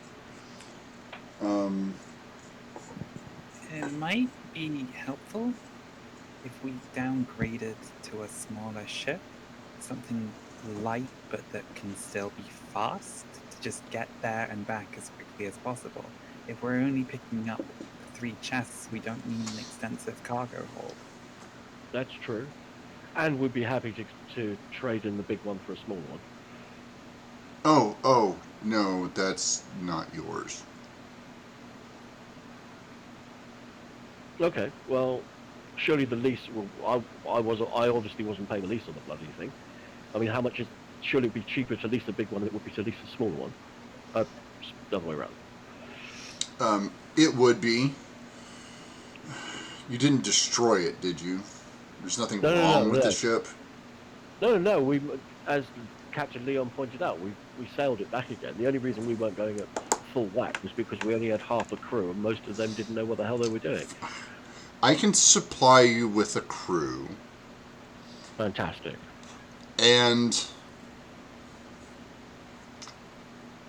I can assist you in... I'll have to call in a favor, which is fine. All right, I'll owe you a favor. But yeah, no. He turns you in, and he turns you in like is emphatic. No. Leon, Are you sure you don't want me? What's Leon? Very subtly trying to get Dan's attention to create a psychic link, as subtly as Leon can do. Yeah. I'm just gonna reach over, take back like the pot of potatoes, and just go. What is it? Can you mind whisper to Echo that I don't think Orient's going to want to go to that island? That is a good point. But I'm just gonna just like sort of smile across the table. I just look like everything's fine and relate to Echo like. How are we going to convince Orient to go to the island of the cult of people that are trying to kill him? We don't. We tell him we're going on a sailing ship. Just lie to him.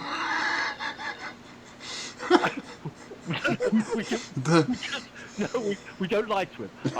I'm just not with lying. I'm just withholding pertinent information. Need to know only, right? Okay, I think even Leon would feel horrible about doing that thing. But she's not telling you. She's telling Dan. No, she's not. That was out of character. Oh yeah, Leon's gonna feel totally bad about it after he finds out. And by then, hopefully, we'll be sailing on our way. I don't know if that would be a good idea. Well, okay. If we start getting close, he might just jump ship and then we would be able to find him again because he can go literally anywhere in the ocean. Yeah, no, I know. I know we will have to tell him. I appreciate that, but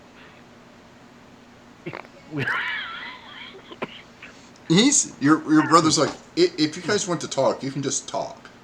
No, I know. Look, because he's not here at the moment anyway. He's stomped off into the night to go and sulk or something because he's had a bad day. I mean, I understand he's feeling a bit delicate, so we are going to have to approach him fairly carefully about this. Well, I tell you what, I'll give you a day to make your decision on this. One day. Oh, no, we've decided. It's just a discussion as to how we're going to convince the other guy that we're going to do it. To be honest, I don't know if we could convince him to cross a street safely.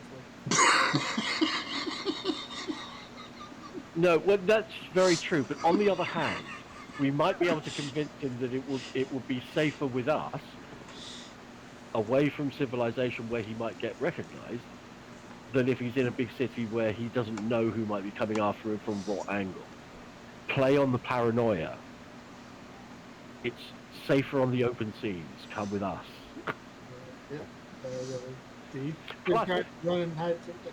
Well, you will still need a day to. It's safer on the open seas. Okay, the first time we got on a boat in this campaign, we got shipwrecked. The second time we got on a boat in this campaign, it was full of revenants that tried to kill us. Yeah, the open sea is totally better. No. To be fair,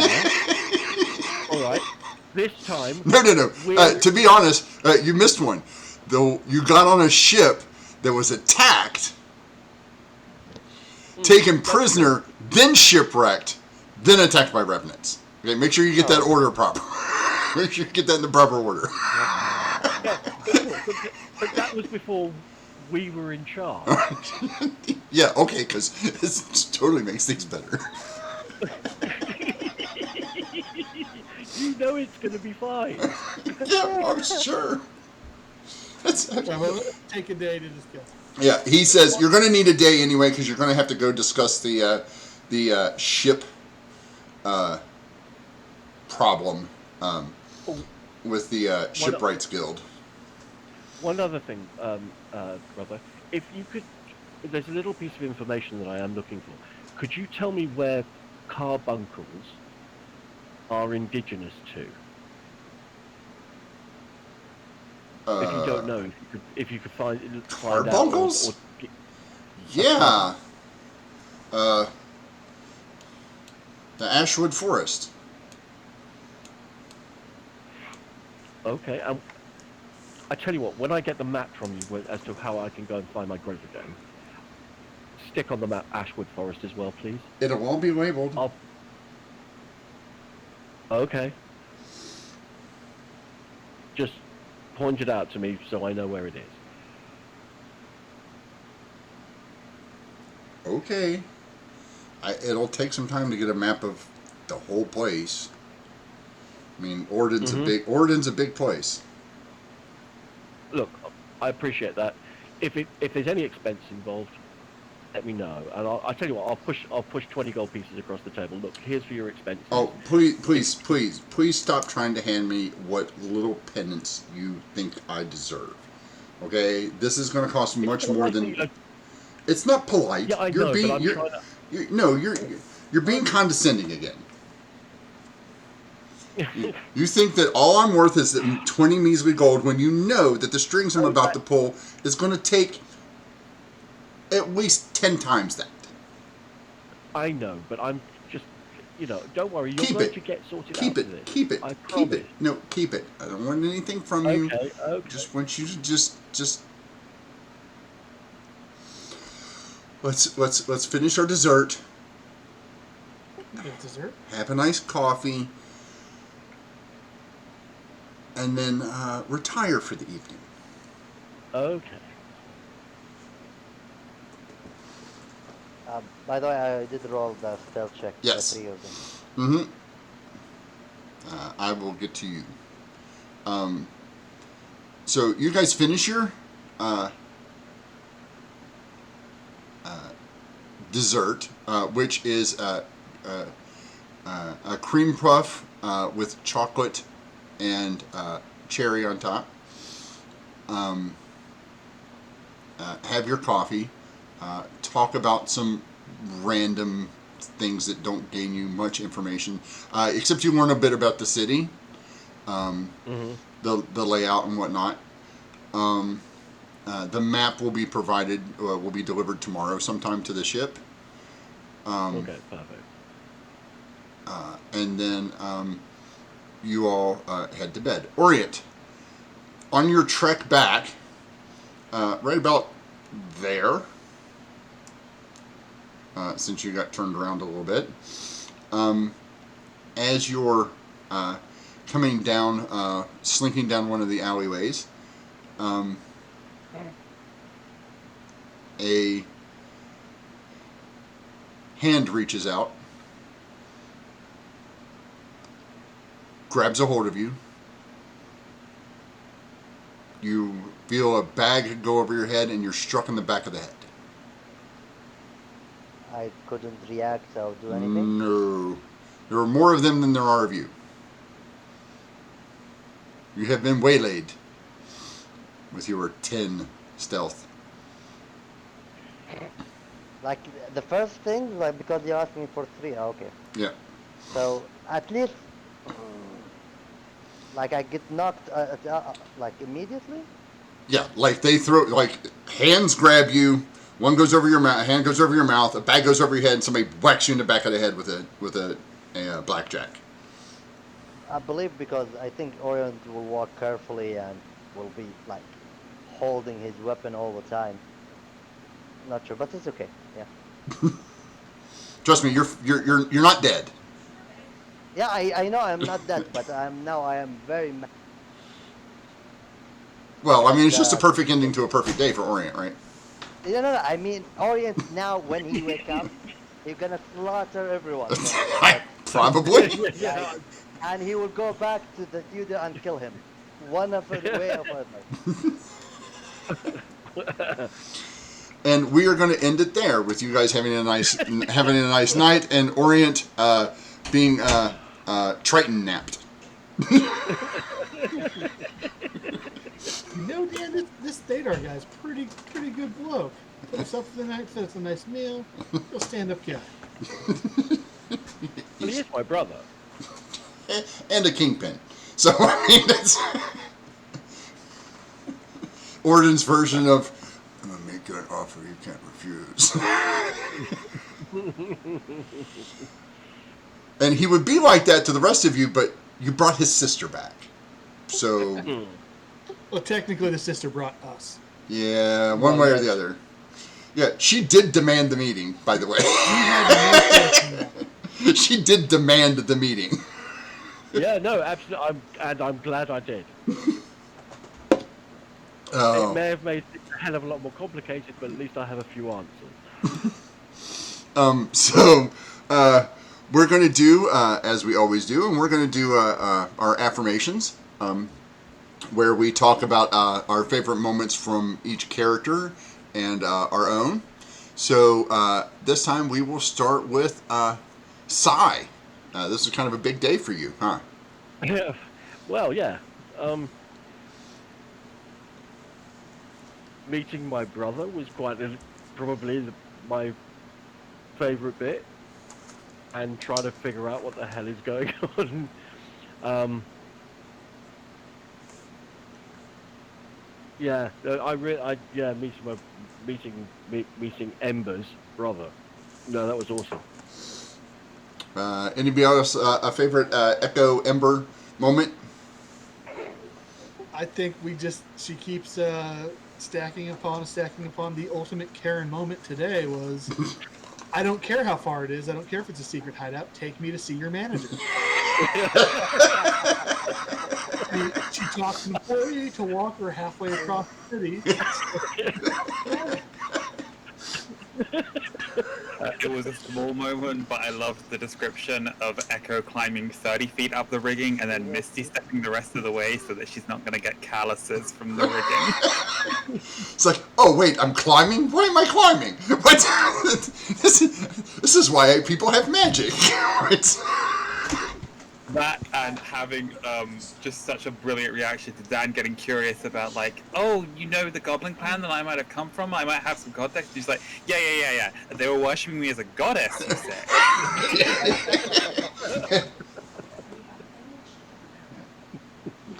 Yeah. Just wait. No. I just figured if anybody had told her that's precisely how she would have reacted. Yeah, that's nice, dear. Shush. Mommy's telling a story. Worship, you say?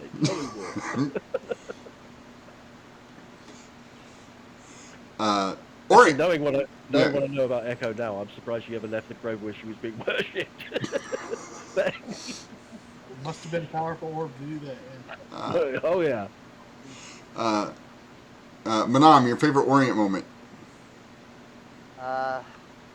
Yeah, it's a three moment. It is agreeing with Theodore, 100%. He is troublemaker. Second, like he decide like there's something Orient decide that he will try avoid trouble especially when it is from Echo or Leon, especially the first moment when he have a fun. I don't want to talk to the soldier and he jump off the ship. The third one is Orient have a pride, and he will not take something not from his, but he will punish if he need. And this is the reason he didn't kill that. I don't know what is a kid or I was it an was adult. snap. Yeah, It was like a beg. he only break his arm and left the gold. Like, I'm not taking your money, and he's still a beggar, like front of my eye. And I will break your arm, change your work if you believe that it's kind of work, because next time you might killed because of that. And this, I believe, this is the three moments he.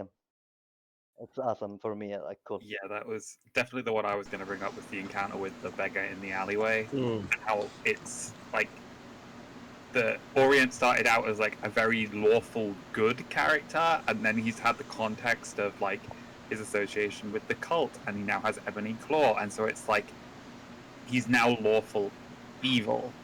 So how much he was like sticking to his principles of like, I just want my money back. I can't believe you insulted me enough to try to steal from me, so I'm going to break your arm, but that's it. Yeah, and I'm not going to take. And I'm not gonna, yeah, that's again. I think that's the that for me. That's another pivotal point in the way Manami should play Orient's shift, is that he's still lawful. Like David said, he's still lawful. It's just that he's starting to blur the lines between good and evil there a little bit, to where it's not so much the right or the wrong thing, but does it adhere? Like, I wouldn't even say that. I wouldn't even call him evil. Honestly, I would say more neutral, where the law, the good and evil of a decision doesn't have as much weight as, does this follow my personal code? Yes, it does. Therefore, it's okay. No, it doesn't. Therefore, it's not okay. And that I'm not going to steal because I'm not a thief. But I will have my retribution for you trying to take my stuff. Like, you will be, you trying to steal from me will be punished. And here's your punishment. I'm not going to kill you, but I'll make you remember that the next time you put your hand in somebody's pocket, you'll have a twinge in your arm. Right? Yeah. you'll that thought will cross his mind, and it's still very much. and I also like the fact that Orient was like, no, I'm going to follow him. I'm totally going to follow him. I'm going to make sure they're safe. He's still protecting the group, just in different ways now, and I really like that. I don't know if it was the good Orient moment, but my favorite Orient moment. Well, actually, 3 times today I counted. Orient made a decision to try to keep himself safe, prevent bad things from happening. Every time, it went wonderfully for the rest of the group, but horribly for Orient. He jumped off the ship. We had a nice conversation with the harbor master, the magistrate. Everything worked out for us. He gets mugged, and somebody tries to sell him 2 copper worth of food for 8 gold. He doesn't join back up with the group to avoid like the ogre coming in. So somebody coming in looking for the gear, the black sun boxes. That happens. It's perfect. We cut out a lot of the middlemen and go straight to the top of that organization and have that conversation. Instead of Orient just slaughtering that ogre, like, oh, he's here for the boxes? Sure, come on in. Stab, stab, stab, stab, stab. Because that's exactly what would have happened. I know you went on. Hideout, everybody else gets a great dinner, dessert, and a nice bed, and he gets a sandwich in the alley. Yeah. So what you're saying is you guys need to cut Orient loose because he's your bad luck charm? No. The moral of the tale is, whatever your first instinct of self-preservation is, do the exact opposite, and it'll probably work out. Yeah, I mean, Leon's still alive because of that principle. It's been a great day for Leon. It's been a great day. Like, he still doesn't want to abandon the group. Like, no, I know. It's just like I like even like he like, example, when he entered the room, he, like, in my mind, like, I need to talk to her, but if I enter the room, like, the moment I enter the room, Theodore show up.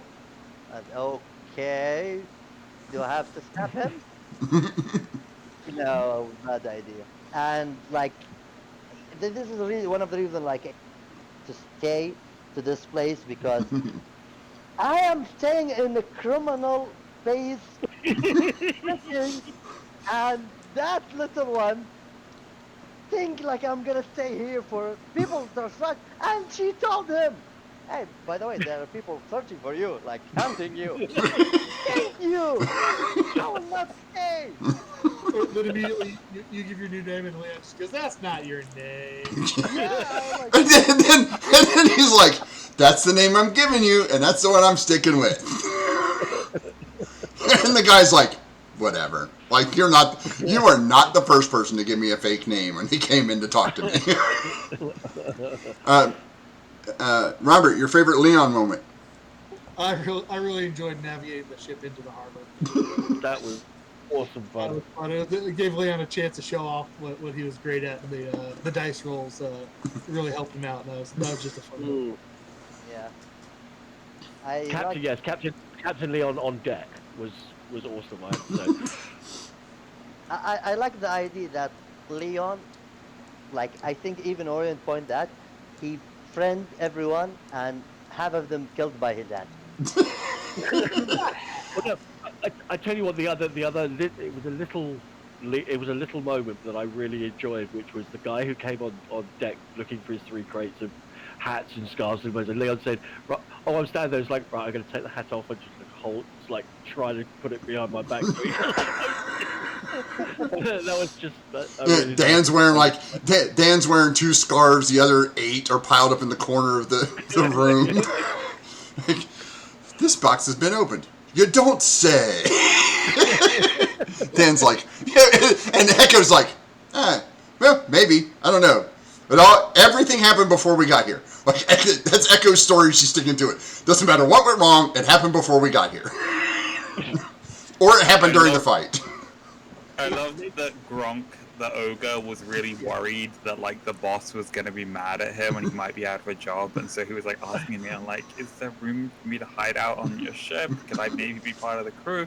And Leon's just like, yeah, sure, let's have an arm wrestling match. And it's just, like, chatting friendly with this guy, scouting him out as a potential replacement, and Orient is just, like, watching above in the shadowy alcove, just being like, he's trying to replace me, that bastard. Yeah, well, he was still under the effects of the charm spell, so everybody was friendly. So that's why he was doing it. And then when the charm spell wears off, that's when he busted back in, because they know they've been charmed, Echo. Normally you're not this close when that happens. Well, I figured that if he got really shirty, I could just do it again.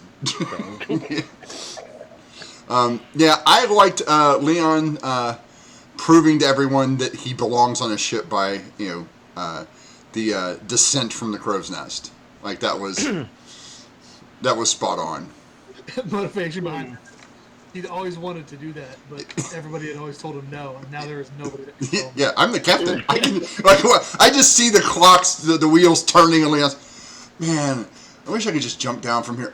Oh, wait, I'm the captain. I totally can jump down from here. Nobody can tell me no, because I can tell myself yes. That's awesome. Yes, you may jump down. Sweet! Like, giving himself permission to do that. And pulling it off. Yeah, and pulling it off. Like, really well pulling it off. David, your favorite Dan moment today? She had a few. I really liked that when the ogre had shown up and the Echo was, like, trying to, like, send the covert signal of, like, right, we need to do something here about this, and that's like, right, I need to go and get Orient. What can I do? Well, I can talk to animals, and he can kind of talk to animals. So I'll go find a crab, and I'll get the crab to go and fetch Orient. And just being, like, about, like, a full minute into trying to explain to this crab what a pub is, and then just being like, I should just go. I can see it. Like, my thought was, Dan's talking and he just kind of looks up. She just kind of looks up and goes, I can see it from here. What am I doing? Like you can see the sign of the pub down the street from where you're at, and you're just like, oh. I like to think the crab is still on its way there. Yes. He's on his way somewhere. My favorite Dan moment. Oh my god, that lie to the magistrate. That was just so. It just came out so smoothly. It made a lot of sense, and even more sense once your role came in. He's dead. I've been using an illusion the whole time. It's like, it caught me off guard. It caught me off guard, and I'm like, what would this guy's reaction be? Like, he would be, like, dumbfounded. Like, he's not, like, this is way out of his wheelhouse, right? Like, he normally just comes in and signs some documents and likes to throw around his power, and now he's got this blubbering woman in front of him, and then two more blubbering women, and then Leon's blubbering, and Terrence is over there going, what the fuck is... He's trying to figure out how to separate himself from the system. Yeah, he's just like, yeah. See, my absolute favorite part about it, though, is that when Dan was having the interview and got asked, like, can you do the magical arts? She drew a little doodle of, like, Dan doing death ceremony dance. And so, in context, they're going to think, like, oh... She was like actually really torn up about it. That's what remember the goblin even said, he's like, you could have just told me, right? Like, you drew the little picture, like, you could have just told me, I would have been understanding about it. Like he was really upset that you didn't confide in him, that he didn't get it when you drew the little picture. And like, he's really, really hurt. Right? So that's why he was just like, well, you could have told me. I'm sorry. Like he's so apologetic, like he didn't get it, right? And it's just, yeah. Dan's got a few on there. That one was priceless. That was up there in the top 10 things that Dan does in the campaign so far. Really, that was because I think you caught all of us off guard. Like, in reality, you caught us all off guard. Yeah. It was so out there, and it worked out so perfectly. It felt so perfect the way it came together. Yeah, it was, for me, it was two things. One was my reaction to that, that was a perfect moment. Then my reaction was, I'm so proud of you, but next time tell me in advance.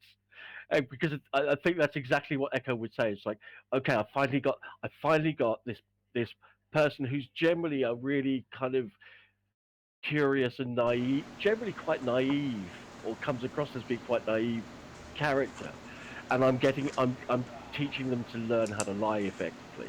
I'm so pleased that this is working out.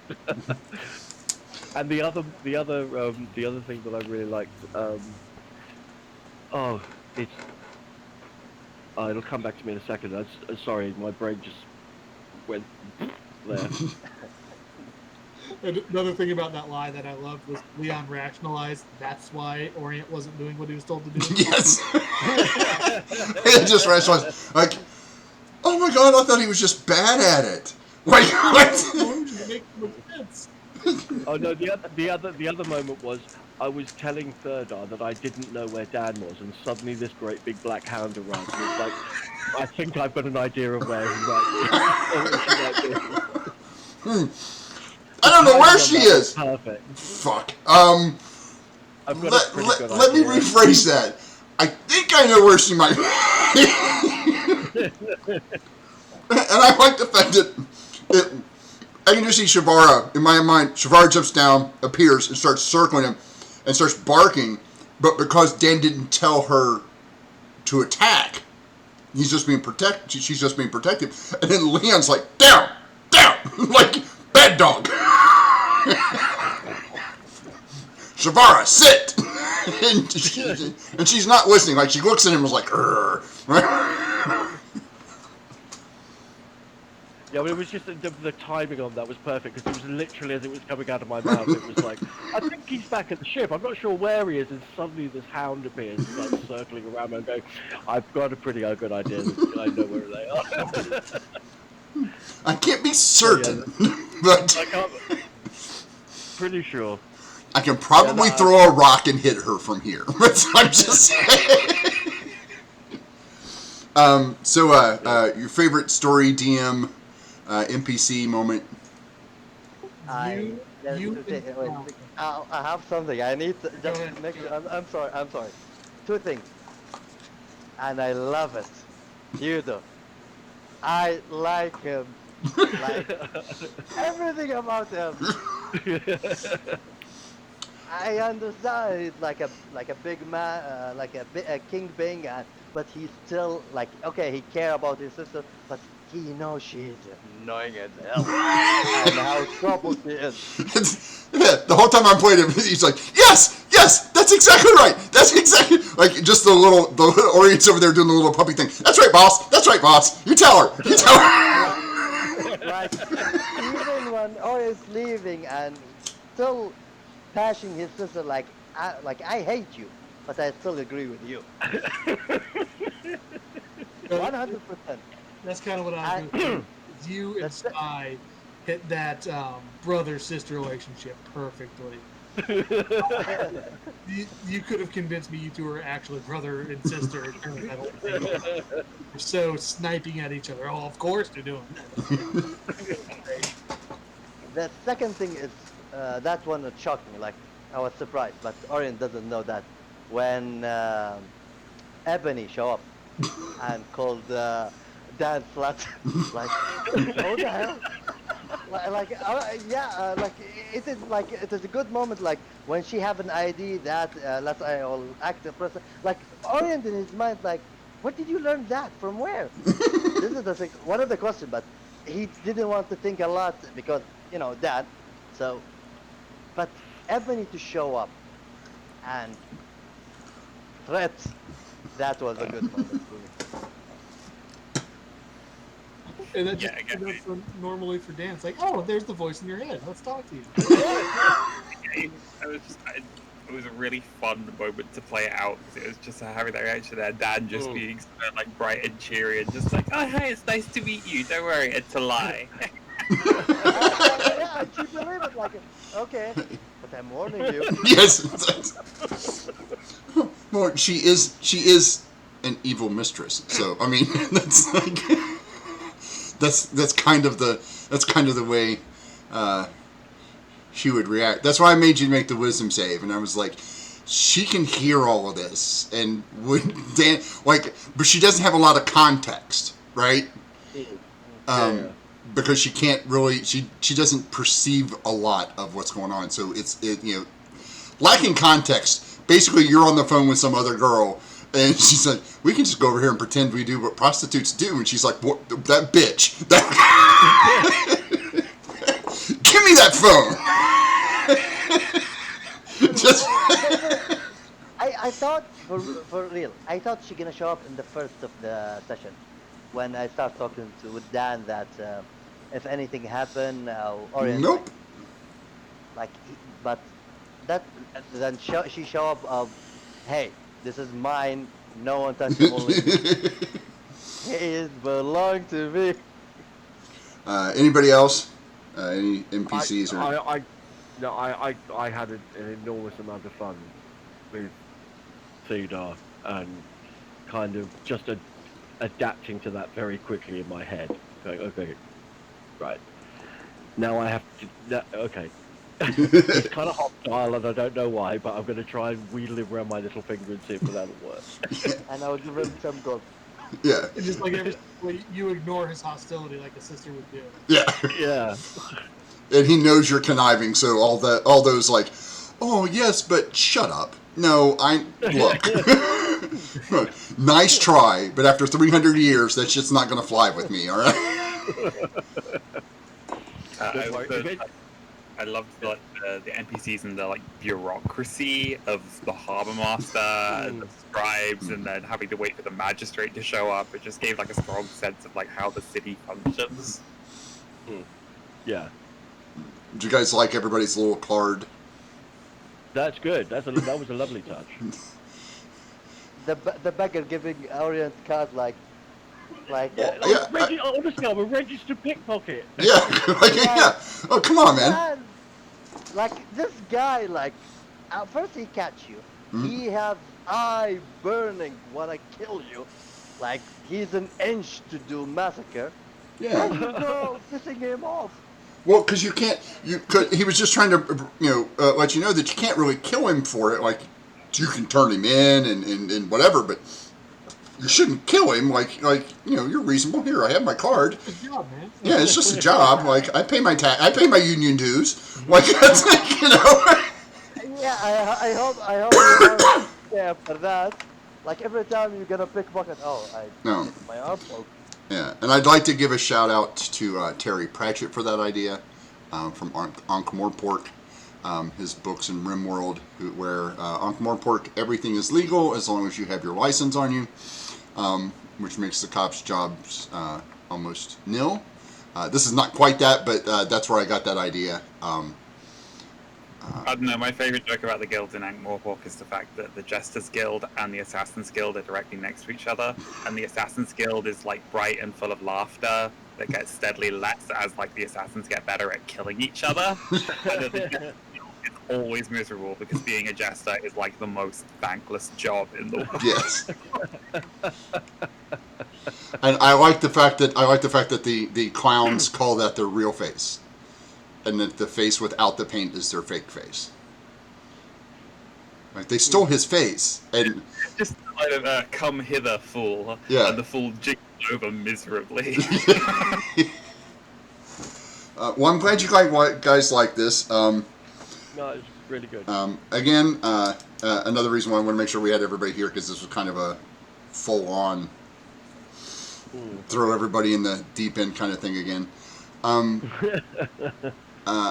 want to thank everybody who's watching. Thank you, Koro, for the follow. Again, this is always these streams are always brought to you by you, the viewer. So please feel free to follow, subscribe, share the link with your friends. Watch us on YouTube. Check out our Twitter page. You can find all that nice stuff. If you want to support, you can donate yourself directly to the stream. You can join us on Patreon. All those good things, like good stream supporters should do. And we will be back next week to find out exactly how these guys are going to B.A. Baracus, the Triton, onto the boat to go somewhere he doesn't want to go.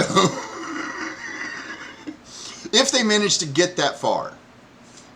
They do have other things in the city they need to do, which might take a few months. I don't know. It depends on that. Okay, but if we are the A-team, I guess that makes me Murdoch. Oh, yeah, definitely. And I guess Echo's face. Yep. Which means that Leon is Hannibal. Yep. Because Leon loves it when a plan comes together, even though he doesn't understand what the plan is. No. Leon is definitely BA. Nope. He's the one who goes throwing everybody else around. Manam's the sneaky one that tries to sort of plan everything. Yeah, but Manam doesn't have the Orient is the one that doesn't want to go places, so that's... No, that's true. Yeah. Leon has a plan. They're just not good plans. Can't go wrong if you don't know. Yeah. Orient have a good plan, but most of them avoid trouble. It's like, yeah, we can't get killed if we're not near anybody. That's... Like, we could avoid, like there are things happen, but it's different when, hey guys, if we go to this place, we're gonna get in trouble. No, we're gonna take care of everything will be okay. All right, well, signing out here from the Blue Cheese Room on the Dark Side of the Moon, I'm the Loophole King. This has been Oblivion Unchained, and we will see you all next week. Bye, everybody. Yeah, take care. Bye-bye.